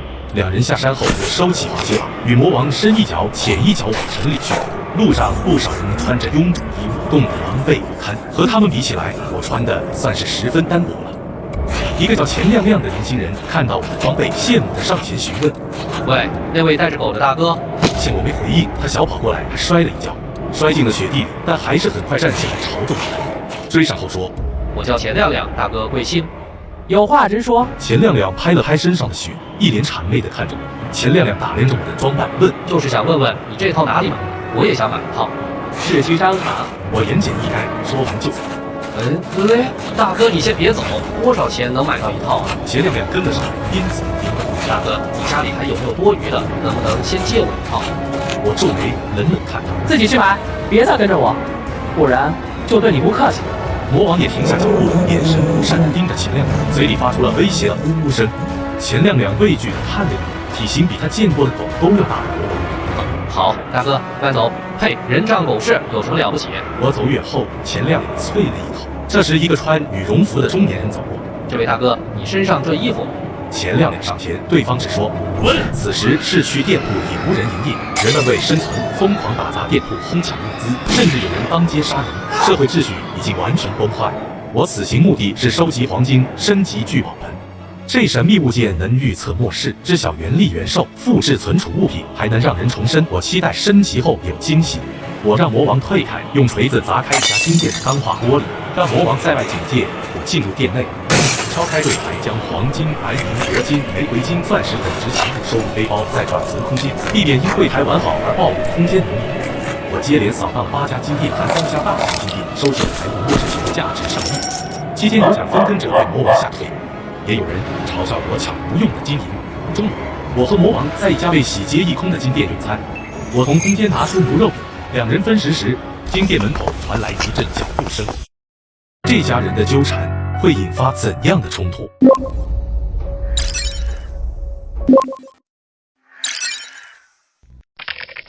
一对中年夫妇，一个大些的女孩和10多岁的男孩阿球路过金铺，准备进入我提醒：“这里有人了，你们要休息，去别的地方。” 2个中年人准备离开，阿球却不满：“这里是你家的，我想进去就进去。阿球，别惹事！女孩拉住他，阿球甩开他。我就进来，臭丫头，你管我？这里又不是他的，我进来怎么了？阿球走到我面前，看到魔王后退几步，又因我和魔王手中的牛肉饼停下。中年夫妇和女孩也进来，中年女人看着肉饼说：“小伙子，你拿这么好的肉饼喂狗，也太浪费了吧！”魔王面露凶光，女人躲到男人身后。中年男人道：“小伙子，你这么大一只狗带出门，可得牵上啊，不然咬了人可怎么办？要不你先把它拴起来。怕被咬，你们可以离开，你们已经打扰我们吃饭了。”阿球喊：“妈，我要吃肉饼。”中年女人拉他：“妈回家给你做，我们走吧。”阿球跺脚：“家里哪有肉？家里连个热饭都没有。我要吃肉饼，我现在就要肉饼，不吃肉饼我就不走。”我眼底闪过杀意，刹住阿球。女孩问：“小伙子，我们能不能用这些东西跟你换4块？不，3块，换3块牛肉饼？”我拒绝：“不能。”中年女人又求：“那2块也行，要不就1块，帮个忙，我儿子好几天没吃肉了，都饿瘦了。”中年男人没好气道：“人家宁愿喂狗，也不愿意换，别在这里丢人现眼了，我们走。”阿球挣脱母亲，冲上来抢肉饼。给我！我杀气一闪，魔王瞬间咬下阿球的手。男孩和中年女人惨叫，女人抱住晕过去的男孩呼喊：“你没事吧？没事吧？”我准备出去看外面的骚乱。中年男人怒喝：“站住！你的狗咬掉了我儿子的手，你就想这么走了？”我头也没回。他自己冲上来抢东西，没被咬死，已经是我的狗，嘴下留情了。我拍拍魔王：“下次遇到这种上来就抢的，直接咬死就行了。”中年男人叫嚣：“你还有没有人性？把食物喂狗就算了，还这样草菅人命！”此时门外街道有惨叫和慌乱的呼声，一群人逃窜，身后一只山猫大的黑棕色花猫。猫靠近店铺100米内时，我的聚宝盆界面提醒检测到100米内出现一只1阶元兽。我听到外面动静，中年夫妇听到外面惨叫，表情惊恐。女孩紧紧抓住母亲的衣角。魔王感受到外面的动静，竖起而往街道上的人慌不择路，撞翻了路边的摊位。黑棕狸花猫跳跃着追赶，动作敏捷。我看到聚宝盆提示，眼神变得锐利。猫狗大战谁能获胜？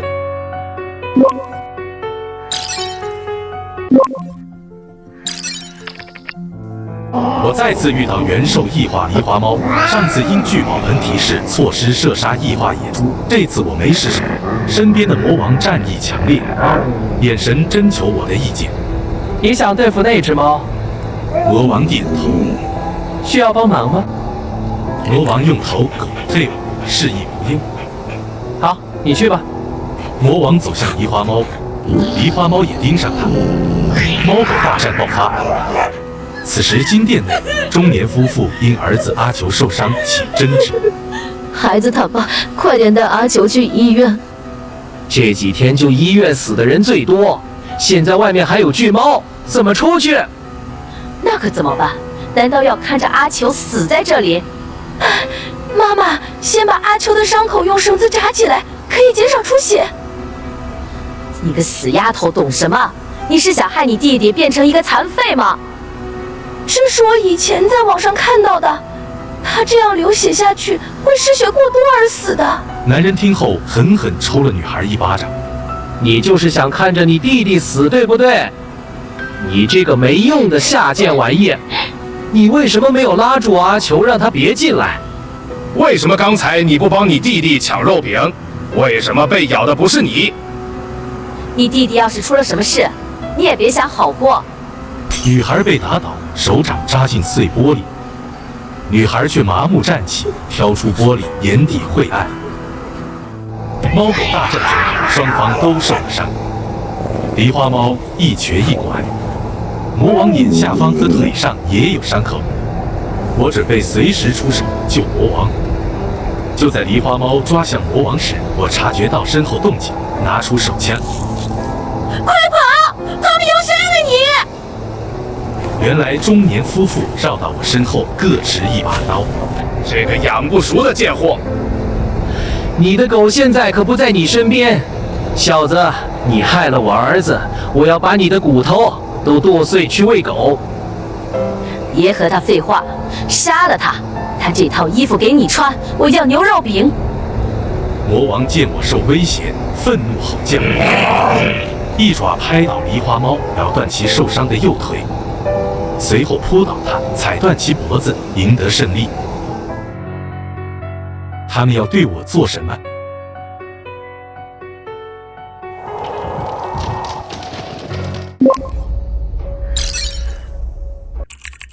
在场众人对突变始料未及，原本在4人中最没存在感、唯唯诺诺的女孩秦霜突然展现惊人之举。她虽瘦小，却力气极大，一刀险些砍断中年男人脖子，紧接着又猝不及防砍倒中年女人。首次遇此情景，表情微差。魔王弄死狸花猫后，跑回我身边，我摸摸魔王的头，给予肯定，边拿医疗用品给魔王处理伤口，边用余光观察。中年男人阴颈动脉被砍断，很快失血抽搐，翻了白眼。秦霜则不松手，继续大叫，直线砍击，鲜血飞溅，仿佛砍的不是父母。之后他走向昏迷的男孩，低声说：“一起下地狱吧，弟弟。”几刀砍下男孩的头。做完这一切，秦霜提刀走向我，半路丢刀，失魂落魄地说：“你杀了我吧！”我莫名其妙，我为什么要杀你？我杀人只为自保，合乎利益。秦霜没攻击我，还曾提醒，甚至替我解决麻烦，没理由杀他。秦霜眼眸失色，我杀了我的父母亲人，我这样的人渣难道不该杀吗？我觉得好笑。你杀了你亲人和我有什么关系？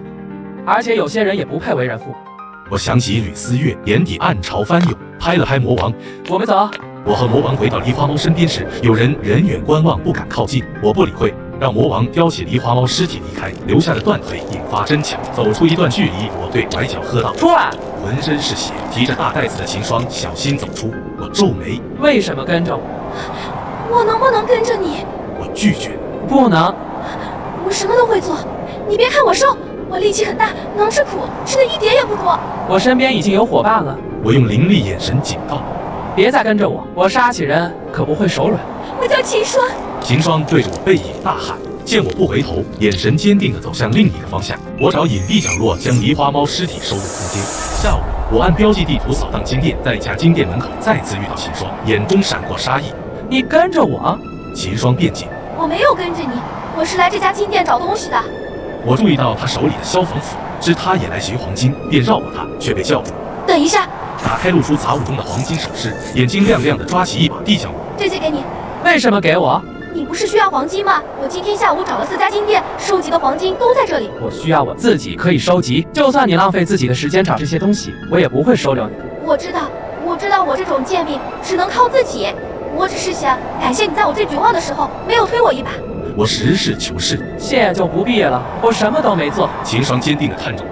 我觉得有就是有，这些黄金对我没用，你就收下吧。我想要黄金，却不愿欠人情。你如果一定要给我，我拿东西和你交换。我取出一碗消炎药、一瓶碘伏和一卷绷带。秦霜手臂有伤，这些药品对他无价，而我用少量药换的30-40斤黄金也赚了，还能得到他的感激。眼底闪过一丝光芒，我发现这女孩不简单。基因锁2阶觉醒，我的力量会带来怎样的变数？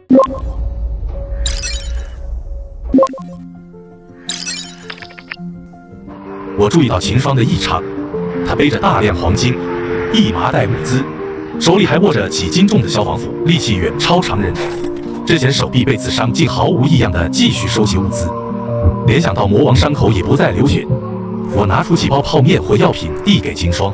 秦霜眼眶微红，颤抖着手接过。谢谢。我将她袋子里的黄金放进自己背包。我要走了，一会天就要黑了。此时不到下午4点，天色已开始暗下来。极寒让夜晚比白天漫长许多，无灯的黑夜也更危险。你叫什么名字啊？我思考一阵，头也不回。我叫李2号。我和魔王赶在天黑前回到安全屋。我先查看魔王的伤口，见恢复迅速，已不流血，不禁感叹元首惊人的恢复力。仔细处理了魔王较深的伤口，让魔王在客厅休息。随后我走进杂物间锁门，拿出狸花猫尸体。聚宝盆提示检测到无主原力，是否吸收？我果断选择吸收。暖流涌入4只白骸，带来生命升华的美妙感受。突然，体内基因锁自动解开，前所未有的力量感涌来。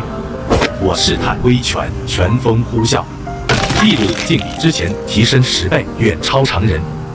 纵身一跃，轻松碰到天花板。小跑时能在窄房间内瞬间急停。这是基因锁第2阶，脱离状态后，我单膝跪地，四肢无力，却痛感轻微，远好于首次开启的后遗症。我猜测这与2次吸收元兽元力有关。休息10分钟，缓过来后，我开门发现魔王趴在门口等待。魔王绕着我嗅闻，用鼻子蹭我手心，眼眸里满是亲近与敬畏。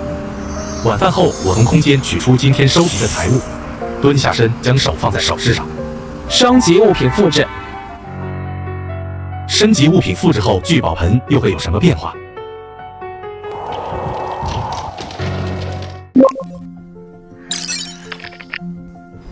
我借助聚宝盆升级物品复制功能。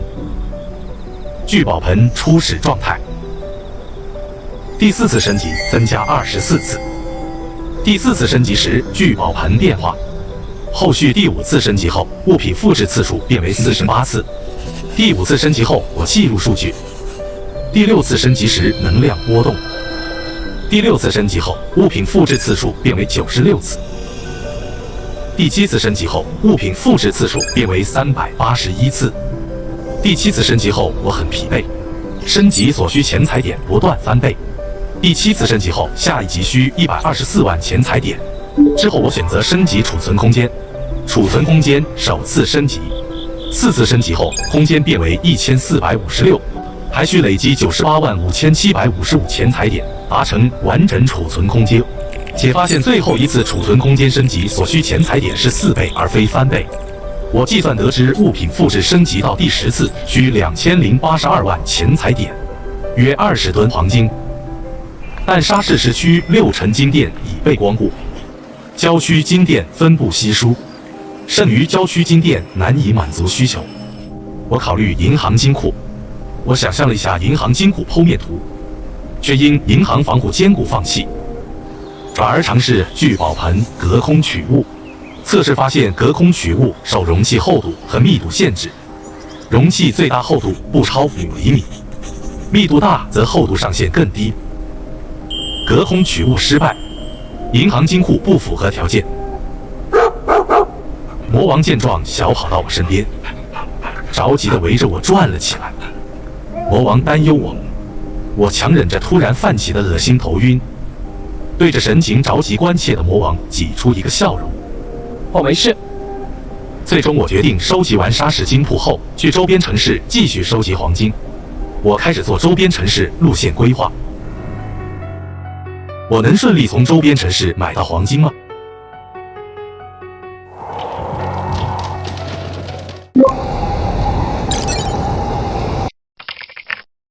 第2天，我不死心，去银行尝试打开金库。我查看金库内部结构，因金库构造复杂，门锁精密，无法成功，便转向市区金店收集黄金。我在金店柜台收集黄金，兑换钱财后，储存空间距满级还差150多公斤黄金，让我心生振奋。我感受基因锁启动。暴风雪后第3日，我下着大雪前往郊区寻找黄金。此时沙市氛围大变，外出幸存者减少，抢夺、暴力事件频发，甚至有女性被拖拽施暴。我因装扮豪华多次被盯上，凭借2阶基因锁和末世经验，轻松解决来犯者，将带血军刀别在腰间后，麻烦减少。终于我在打印店休息时，一个约50的大妈上前乞讨：“小伙子，行好，能不能给口吃的？我已经2天没吃东西了，老天爷不给活路啊！我的孩子都在外地，留我一个老婆子在这里受苦。小伙子，我不要你多的，只要给1口就好。”我冷冷警告：“再上来一步就死！”大妈却持钢锥遇袭击，被我当即斩杀。打印店外风雪更大，我将尸体踹出门，并逼退窥视者后继续用餐。窥视者缩回暗处。下午我收集黄金时，听到高层小区骚乱，士兵列队行进，幸存者向士兵涌去。我听到呐喊：“士兵，我在这里，救救我！救救我！”是部队来了，我们有救了。兵哥哥，救救我！我3天没有吃东西了。原来部队全副武装出现，士兵未带物资，而是张贴发放熟悉排队连。我也接到了一张。我看完传单，这混乱的末世，人类的命运将会如何？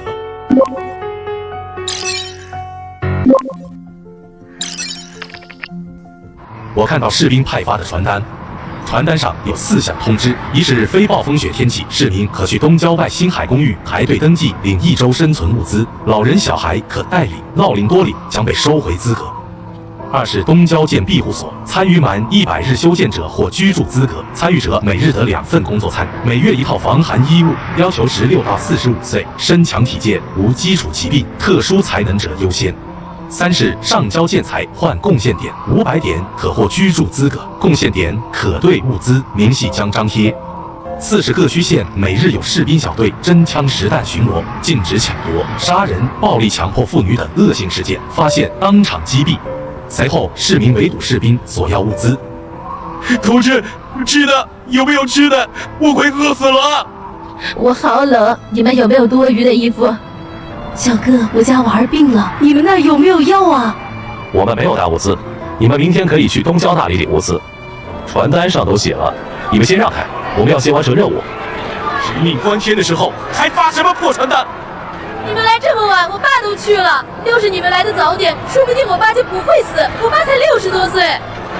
出门都不带吃的吗？知不知道我们这些老百姓有多苦？你们算什么士兵？把他们衣服扒下来！一声枪响后，人群稍静，又更嘈杂。有本事你就杀了我！今天老子放话在这里了，没拿出点东西别想走，看你敢不敢开这个枪！就是，都别想走。你们的枪口是用来对准敌人，不是对准我们这些老百姓的。第二声枪响后，壮汉中枪倒下。闹事者杀！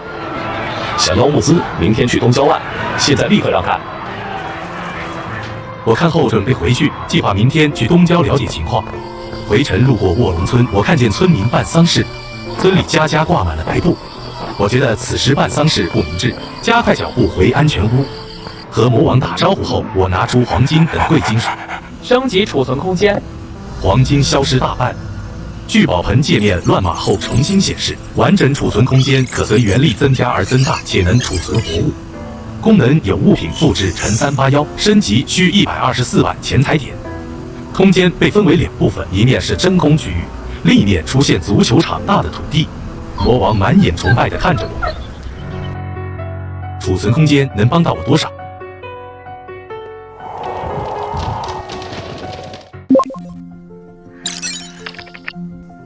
新出现的空间土地贫瘠，只有灰黑泥土。我想尝试空间功能，因不愿拿伙伴魔王试验，便将目光投向了对自己有敌意的山下卧龙村村民。卧龙村的王良正为村民执意办丧事而焦虑。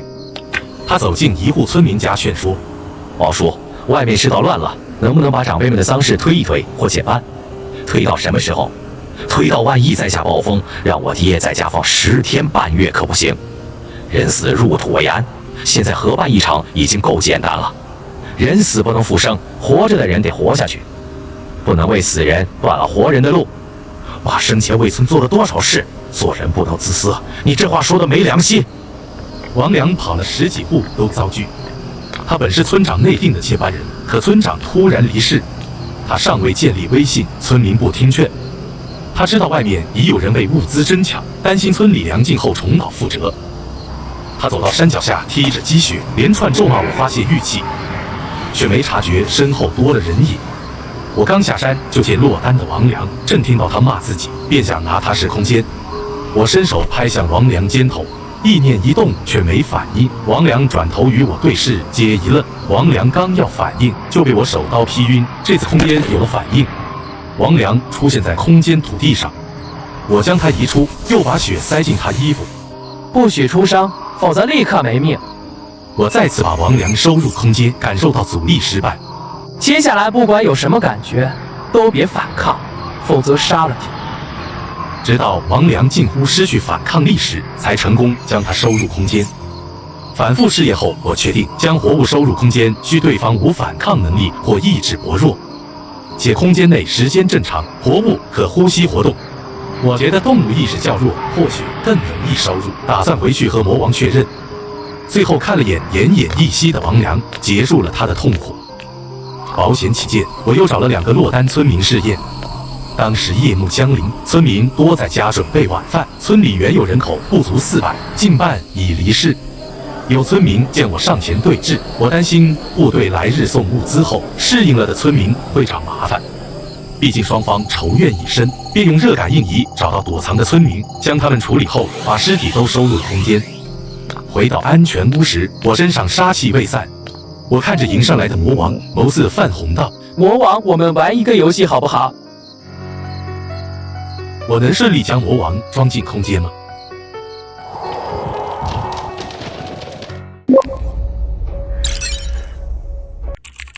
魔王不自觉后退了2步，看到魔王的反应，我知道是自己的状态吓到了魔王，一口气杀了那么多人。此时我身上散发出很重的戾气和杀气，我先去洗了个澡，洗去了一身血腥之气，然后走进厨房，做了一顿爱吃的沸腾鱼。做饭这件事能让我静下心来。20多分钟后，一顿4香味俱全的沸腾鱼出锅，我就着米饭吃了好几大碗，也没忘了给魔王几块新鲜野猪肉。吃完饭后，我的心情已经平复多了，我冲着魔王招招手：“魔王，我们玩个游戏，一会儿我带你去一个地方，你去帮我看看那个地方好不好玩。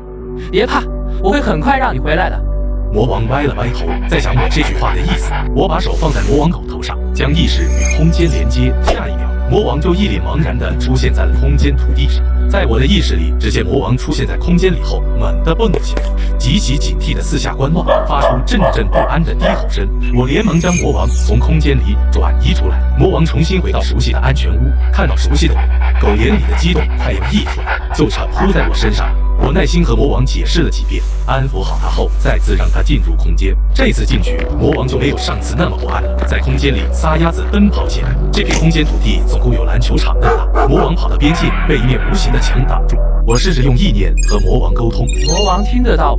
魔王猛地抬头，在空间里四处张望。看到魔王的反应，我心底一喜，居然真的可以。魔王，试着刨土。魔王虽然奇怪为什么看不到主人，却能听到声音，但还是听话的原地刨土。有力的后腿很快就挖出一个坑来。我将魔王从空间里移出来，魔王还在保持挖土的动作，猛地发现自己又回到家里了，又是一整脸的迷茫。我心头狂喜，忍不住大笑出声。我心底那个想法越发清晰强烈。既然人心不可靠，那么我要试着在末世组建一支属于自己的元兽大军。只有这样，我才有找沈家人报仇的那一天。我蹲下来拍拍魔王的头，眼神坚定。魔王，我们要快点变强，以后我让你成为元兽之王。次日，虽然魔王伤势已经恢复，但我还是决定独自出门，因为今天我要去东郊看看。为了不引人注目，我特意换了一套比较不起眼的外套套上，用口罩遮住自己的脸，翻手取出李二号身份证塞进口袋里。为了看起来更加以假乱真，我还特意用电动剃刀给自己剃了一个和李二号身份照片上相似的发型。不摘口罩的时候，已经和照片轮廓有5分相似。我对着镜子满意点头，给魔王留下足够的食物以后，下山了，一路朝着东郊走。街上偶尔可见一小队一小队的士兵巡逻。安静，都给我听着！所有人站成5列，依次排好队，作乱者杀！铁腕震慑下的秩序能维持多久？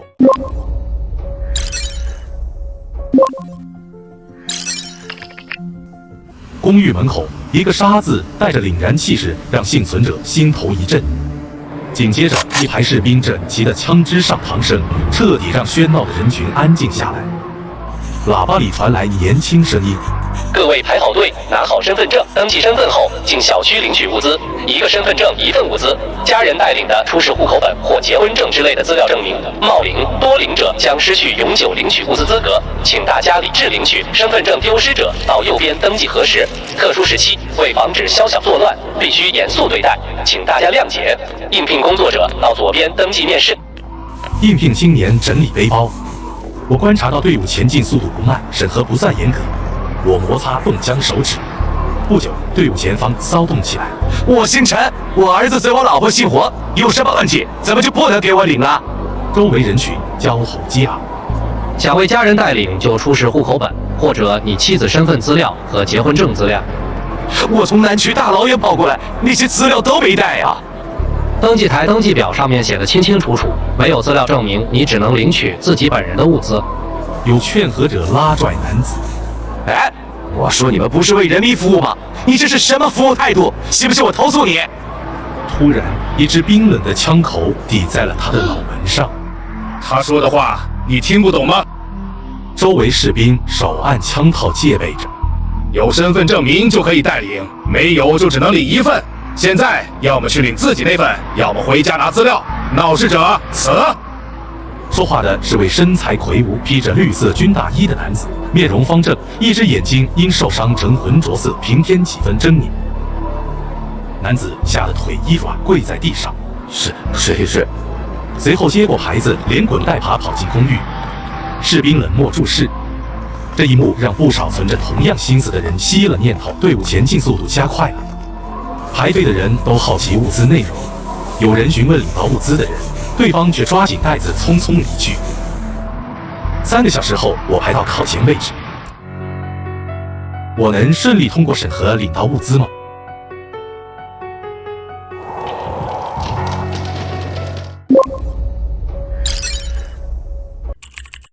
我在公寓物业大厅的物资领取处等待。大厅排队的人虽不如公寓门口多，我仍排在队尾。不久，一位大妈径直插队到前排。魏大妈，你怎么插队？我老人家腿脚不好，走了大半天，腿都酸了。你们年轻人谦让一下是应该的，别吵吵。没看这些当兵的都没说话吗？我们哪个不是走了好远的路，排了好长的队来着？你老就可以倚老卖老了。看你走了这么远的路，体力也没比我们年轻人差。小伙子，别人都不说话了，就你还揪着这点事不放，能不能心胸宽阔点？再闹对我们都没好处，安静待着，不听老人言，吃亏在眼前，懂吗？呵呵，是不听老人言，快了好几年吧。将大妈从人群中拉了出来，众人诧异又愉悦，队伍里的人也站得更紧密，不让大妈再挤进来。你是不是有病？我插队又没插你前面，你家住在海边啊，管得这么宽？青年校长回到队伍，站到我前面。缺德货！你看你还不是要重新排队？你以为你在做好事，别人可没想着让你排回去。我可以排回去吗？我做了请的手势，青年得意地看了眼气炸的大妈，排回我前面。我觉得青年有意思，他身上没有漠视的消极，反而有和平时代的玩世不恭与积极。青年转头对我眨眨眼，清澈的眼神里没有消沉、绝望或警惕。谢谢。我点头后垂下视线。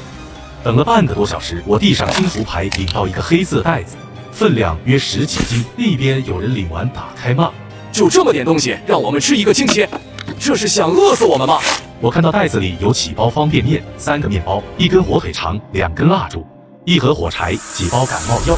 人群响起不满声。士兵上前捡起袋子，冰冷地说：“不要的话，就自己去找。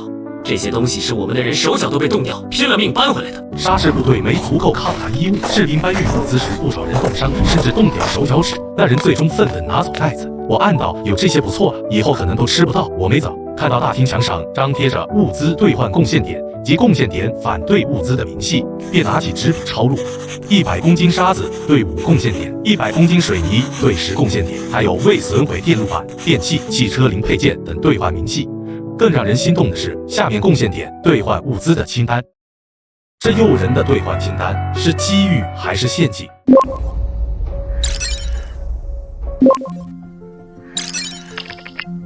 贡献点兑换物资清单：5贡献点可兑换方便面、面包、火腿肠；10贡献点可兑换木炭、柴油、蜡烛；20贡献点可兑换棉衣、棉被、电池；200贡献点可兑换军用手电筒、喇叭；500点可兑换单人庇护所居住权；1000点可兑换冷兵器；2000点可兑换匕首枪；3000点可兑换煞国专用弓弩或手枪；5000点可兑换基因药丸；10000点可兑换基因药片，修复基因，强健体魄。前面那些物资只要肯花时间精力就能换到，尤其是电子配件，可换几10贡献点。运气好找到几件电子配件，就能解决温饱问题了。让我惊诧的是，居然看到2种本不可能出现的东西：基因药片、基因药丸。看到这2种东西时，我脑海里快速闪过从沈家得到的药片和药丸。让我没想到的是，沙市指挥者居然将这种东西拿出来作为激励奖励。普通人对这种药丸完全没有概念，修复基因只对解开基因锁的人有用。正常人吃了只能吸收一点点原物质，增加一点点身体强度，不如锻炼身体提升多。修复伤势只在受伤不重时有效，重伤如沈金兵需6颗才能吊命，还需现代医疗。现在没有现代医疗设备，重伤吃10颗也是死，所以这个功能十分鸡肋。我一眼看出只是绝头，就跟刮刮乐头奖一样吸引人，1万贡献点短时间不可能有人拿到。看到电池手电筒，我猜测沙士部队有不少军用物资密封好或在地下，未被电磁风暴摧毁。但除了手电筒、喇叭这种无关紧要的东西，其他应该不会拿出来。我随手抄了一份清单，走出物资发放处时已是下午3点多，再过1小时天就要黑了。到公寓门口，士兵驱散人群。半小时后物资发放结束，没领到的明天再来。人群中响起不满抱怨声，有些排在后面的人不甘散去。我提着袋子走出星海公寓没多远，发现好几道不怀好意的目光，这些人从我出门就盯上我了。这里离公寓近，巡逻士兵多，我心底冷笑，不动声色继续走。再走出2公里，路过无人街道，6人蒙面男人分成2波，前后封锁去路。小子，自觉交东西，饶你一命，给你啊！蒙面男子没有防备，想过来拿我手中的袋子，我反手拔刀冲向他们。片刻后，冰冷雪地上躺了6具尸体。自从审金兵室后，我都要确认尸体无生命体征才离开，或直接收入空间。原本打算收着6人尸体，但杀掉他们后，仍有种被人窥探的感觉，又察觉不到来源。我暗暗警惕，未使用空间确认死透后起身离开。到底是什么让我心神不宁？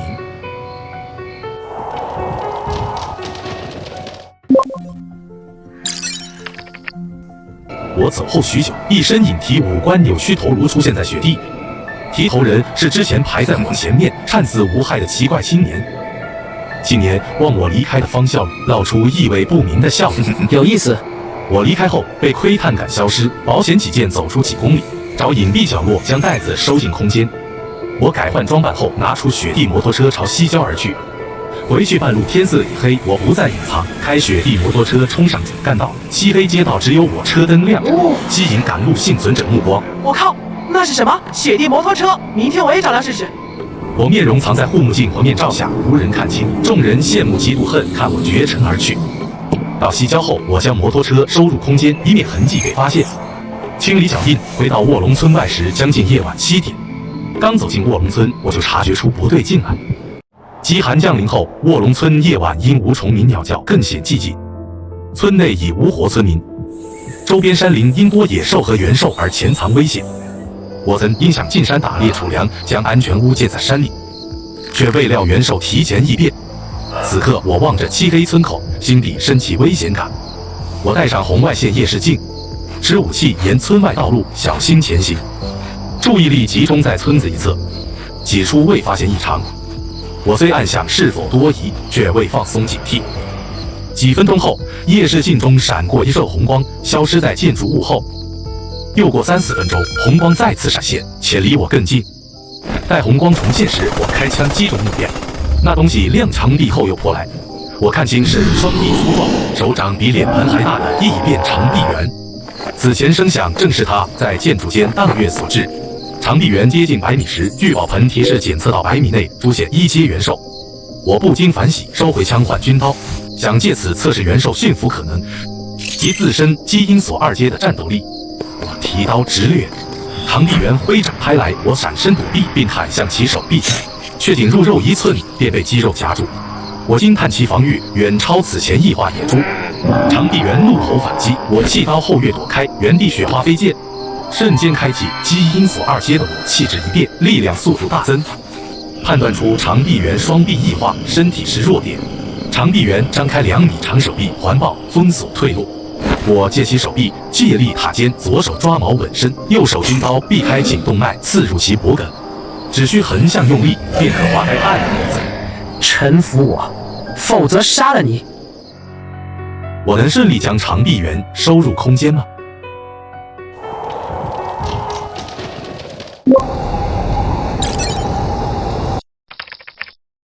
我在黑夜雪地与异化长臂猿对峙，尽管长臂猿听不懂人话，却因死亡恐惧停止攻击。我尝试将其收入空间，欲抵抗，我加力威胁，不许反抗！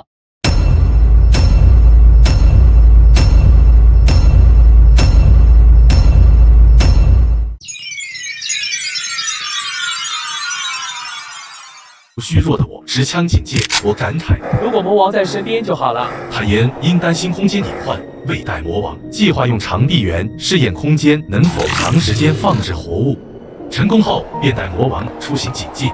半小时后，我回到安全屋，魔王迎上秀门。我摸完魔王后，洗澡换衣。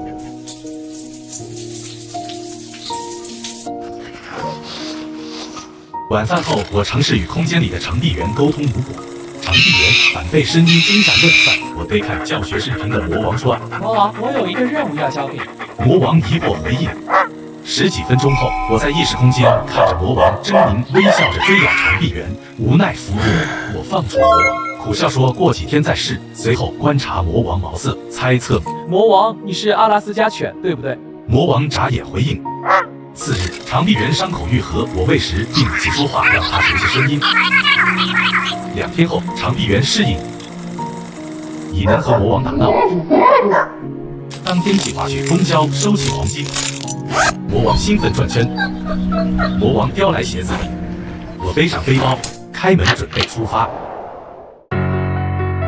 金店里面还有其他人惦记我的物质吗？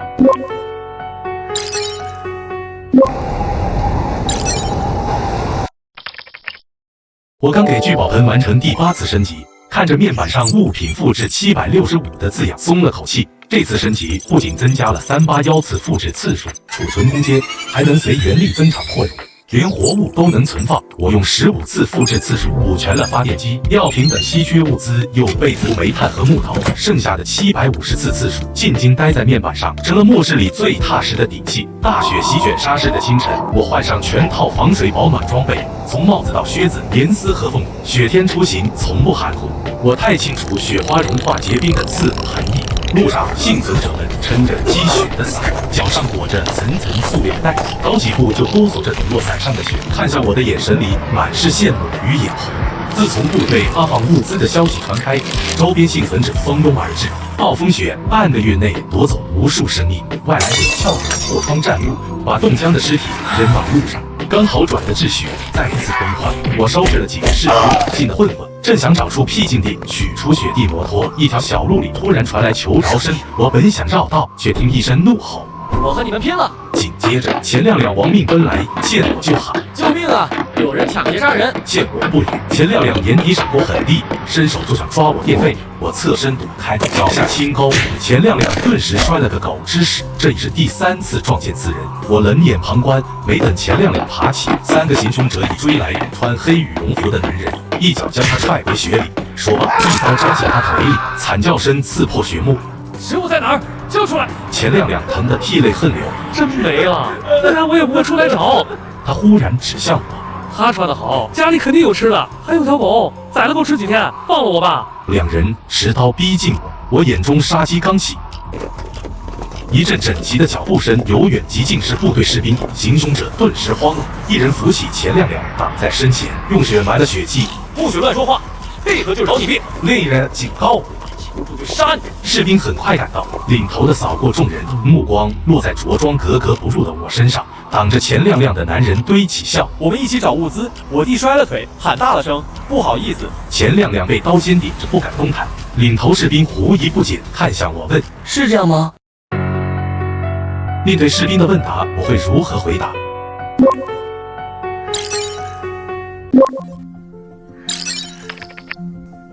在末世极寒的沙市，3名凶徒正意图不轨。被挡在凶徒身后的钱亮亮见附近沙市部队的士兵出现，满心期待我向士兵求救。沙市部队士兵遇抢劫会抓人至治安署，而如今的治安署牢房脏乱拥挤，不给吃喝，反抗还会被当场击毙，是极难熬的煎熬。但我瞥见钱亮亮的狂喜神情后，却对士兵摇头：“我没有被劫持。”钱亮亮脸上的狂喜一僵，露出不可置信的神情。3名凶徒则暗自松了口气。此时，外面街上又传出呼救声。领头士兵顾不上这气人奇怪的五人，赶紧带着小队跑去。快点！士兵离开后，3名凶徒重新露出凶狠表情。其中一人对钱亮亮说：“把衣服鞋子脱下来，滚！”钱亮亮一边急喘气，一边用快意的眼神看我，还用口型说：“活该。”小子，你看，我们只谋财不害命。看你刚刚表现得不错，把你身上的衣服帽子都脱下来，还有你家狗。话未说完，他便脖子一痛倒下。钱亮亮侧头看到3名凶徒已身首异处，头颅表情还停留在凶狠。他瞬间明白我不求助是因为用不着。面对我冰冷的眼神，钱亮亮跪在雪地里以头抢地。我挥刀欲砍，大哥饶命！大哥饶命啊！大哥，我知道有个地方有很多黄金。你怎么知道我需要黄金？钱亮亮似哭似笑。大哥，之前你带着大狗出去砸金店，还杀了一只怪物的事，这附近早就传遍了。我也是听说的。你知道哪里有大量黄金？钱亮亮犹豫片刻。不是一点点，绝对有很多。我听说很多人给他送过黄金，他可是我的大领导。见我杀意收敛，钱亮亮忙到自己小命暂保。在哪里？嘿，大哥，你看，我要是说了，那我不就死定了吗？我也没那么傻，这样我带你去，你拿了黄金就放了我，怎么样？把衣服穿起来带我去。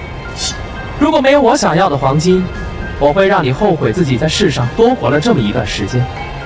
钱亮亮穿好衣服后，我从空间拿出高尔夫球递过去，把这个含在嘴里。如果你一会出去大喊大叫，我就杀了你。钱亮亮不情愿地含住球，戴上我给的口罩。原本想找机会逃跑的他，此刻只能乖乖听话，跟着我前往藏黄金的地方。钱亮亮会对我耍花招吗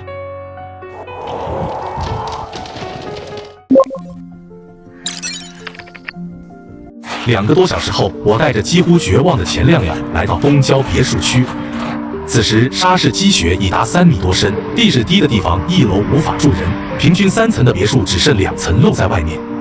按钱亮亮指引，2人来到一栋大门被雪埋的只剩一点的别墅前。是这里吗？附近无人，我抓起钱亮亮丢到离雪地仅1米多高的2楼阳台，自己也一跃而上。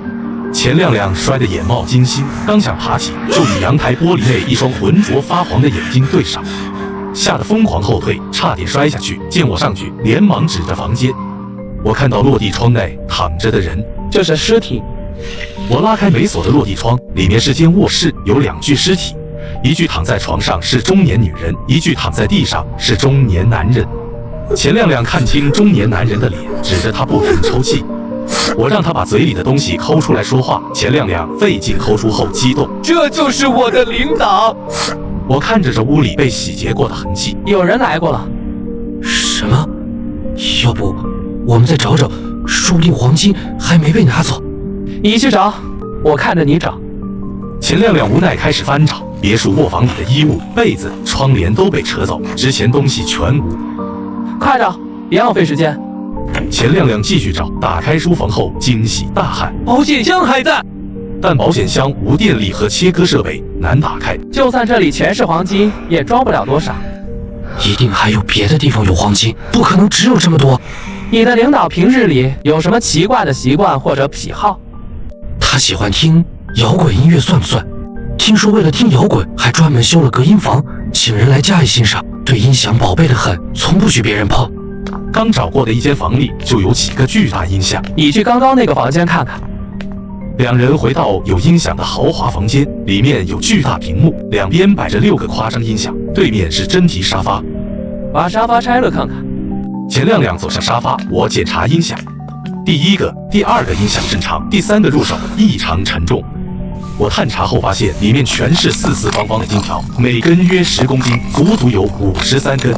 你这个领导在你们单位干了多少年了？听说已经干了20-30年了。这音响里也有50多根金条。我认真收黄金时，拆沙发的钱亮亮脸上露出凶狠神情，从兜里拿出锋利刀片，小心朝我走去。挠毯遮掩了脚步声，他越靠近，表情越狰狞，想着趁机划破我的脖子。就在他举起刀片时，我转头，平淡的眸子对上他丑恶的脸。你在干什么？钱亮亮动作僵住，他不知我早已发现，就等他走近，毕竟这人已没用了。钱亮亮握刀的手开始颤抖，刀片险些掉落。我眼神微冷，缓慢抬手准备行动。钱亮亮惊恐后退，身体撞到音响。黄金是否能顺利到手？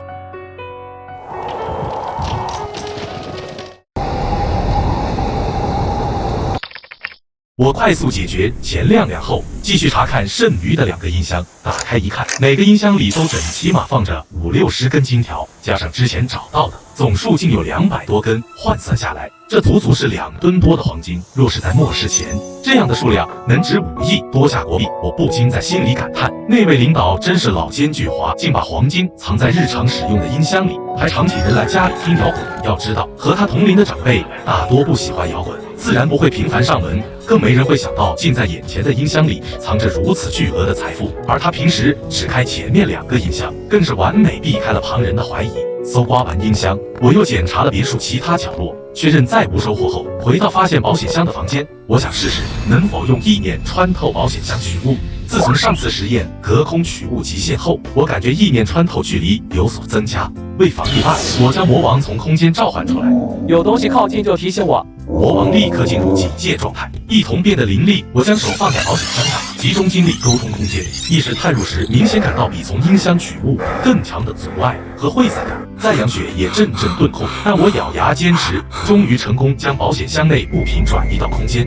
只是查看收获时，我却有些失望，只有少量现金、2根小金条和一些首饰，价值远不及音箱里的1根金条。不过转念一想，2吨多黄金已是意外之喜，我便不再计较，顺手将别墅里的木质家具、锅碗瓢盆等有用物品统统收进空间。毕竟木家具拆了能烧火，末世里木头的珍贵性迟早会被人发现。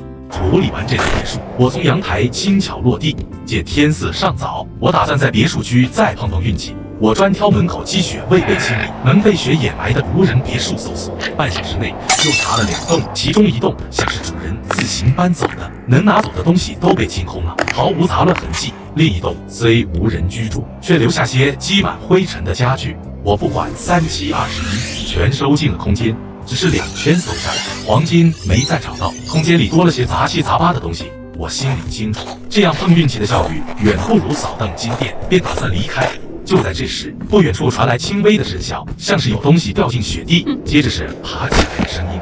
尽管羽绒服臃肿冒烟的狐狸毛遮住半张脸，我还是一眼认出她，正是上次骑共享单车时差点撞上的队伍里被重重保护的那个女孩。我想起那天碰到的港口部队，尤其那个叫邱叔的人，有这样的人保护，女孩大概率是部队重要人物的亲属。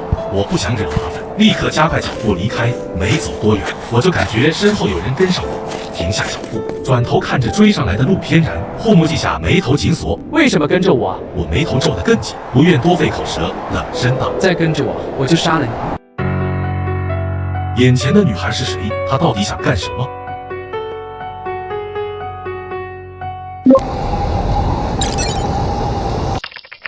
陆翩然瞪着眼怒视我，杀了我就跟着你，有本事你动我试试。我爸是杀世最厉害的人，回头让你这个丑八怪吃不了兜着走。他被关别墅10几天，不知外界已天翻地覆，不懂陌生人跟随的危险。我正欲离开，邱军带着护卫匆匆赶来。小然，你没事吧？你这孩子怎么偷偷跑出来了？陆翩然厌恶地指我。我在路上走得好好的，他就说他要杀了我。邱军瞬间杀气毕露。小然，你后退！他猛冲向我，我毫不犹豫抽出手枪射击。静止之下，邱军却以微毫之差躲开子弹，就地格杀。我转射回刃，6人护主不躲，当即倒下。2人子弹袭来刹那，我气质骤变，基因锁自动解开，以残影速度躲开4颗子弹。邱军见此瞳孔骤缩，等等，这是误会。没想到我是解开基因锁的强者，这种人若要杀陆翩然，绝不会给他救援时间。护卫们也停手震惊，躲开子弹意味着什么？他们再清楚不过。但我已动杀机，我连射3枪，又杀3人。邱军急喊：住手！刚刚是误会，加入我们，之前一笔勾销。嘿嘿，我冷笑。基因锁时限将到，我必须速战速决，一枪射杀最后护卫，枪口对准吓呆的陆翩然。住手！邱军击飞子弹，猛冲过来，连挡我2枪后已至身前，想先擒下我。邱军本想说，就算你开基因锁，也不是我对手。他已一阶5年，经验远超常人。邱军另一手握拳挥向我侧脸，我低头躲避，拳头擦过头顶，同时抬脚踢向邱军腹部。邱军受击后退3步，扶着腹部，我乘胜追击，快步上前挥拳。邱军强忍疼痛，双臂交叉格挡，基因锁路在我手臂闪烁，力量增强。邱军防住，荒盾出现裂痕，陆翩然在角落闭眼不敢看，双手捂嘴。秋君额头青筋暴起，咬碎牙，我基因锁的路开始闪烁不定，时限将近，两人僵持在原地，胜负未分。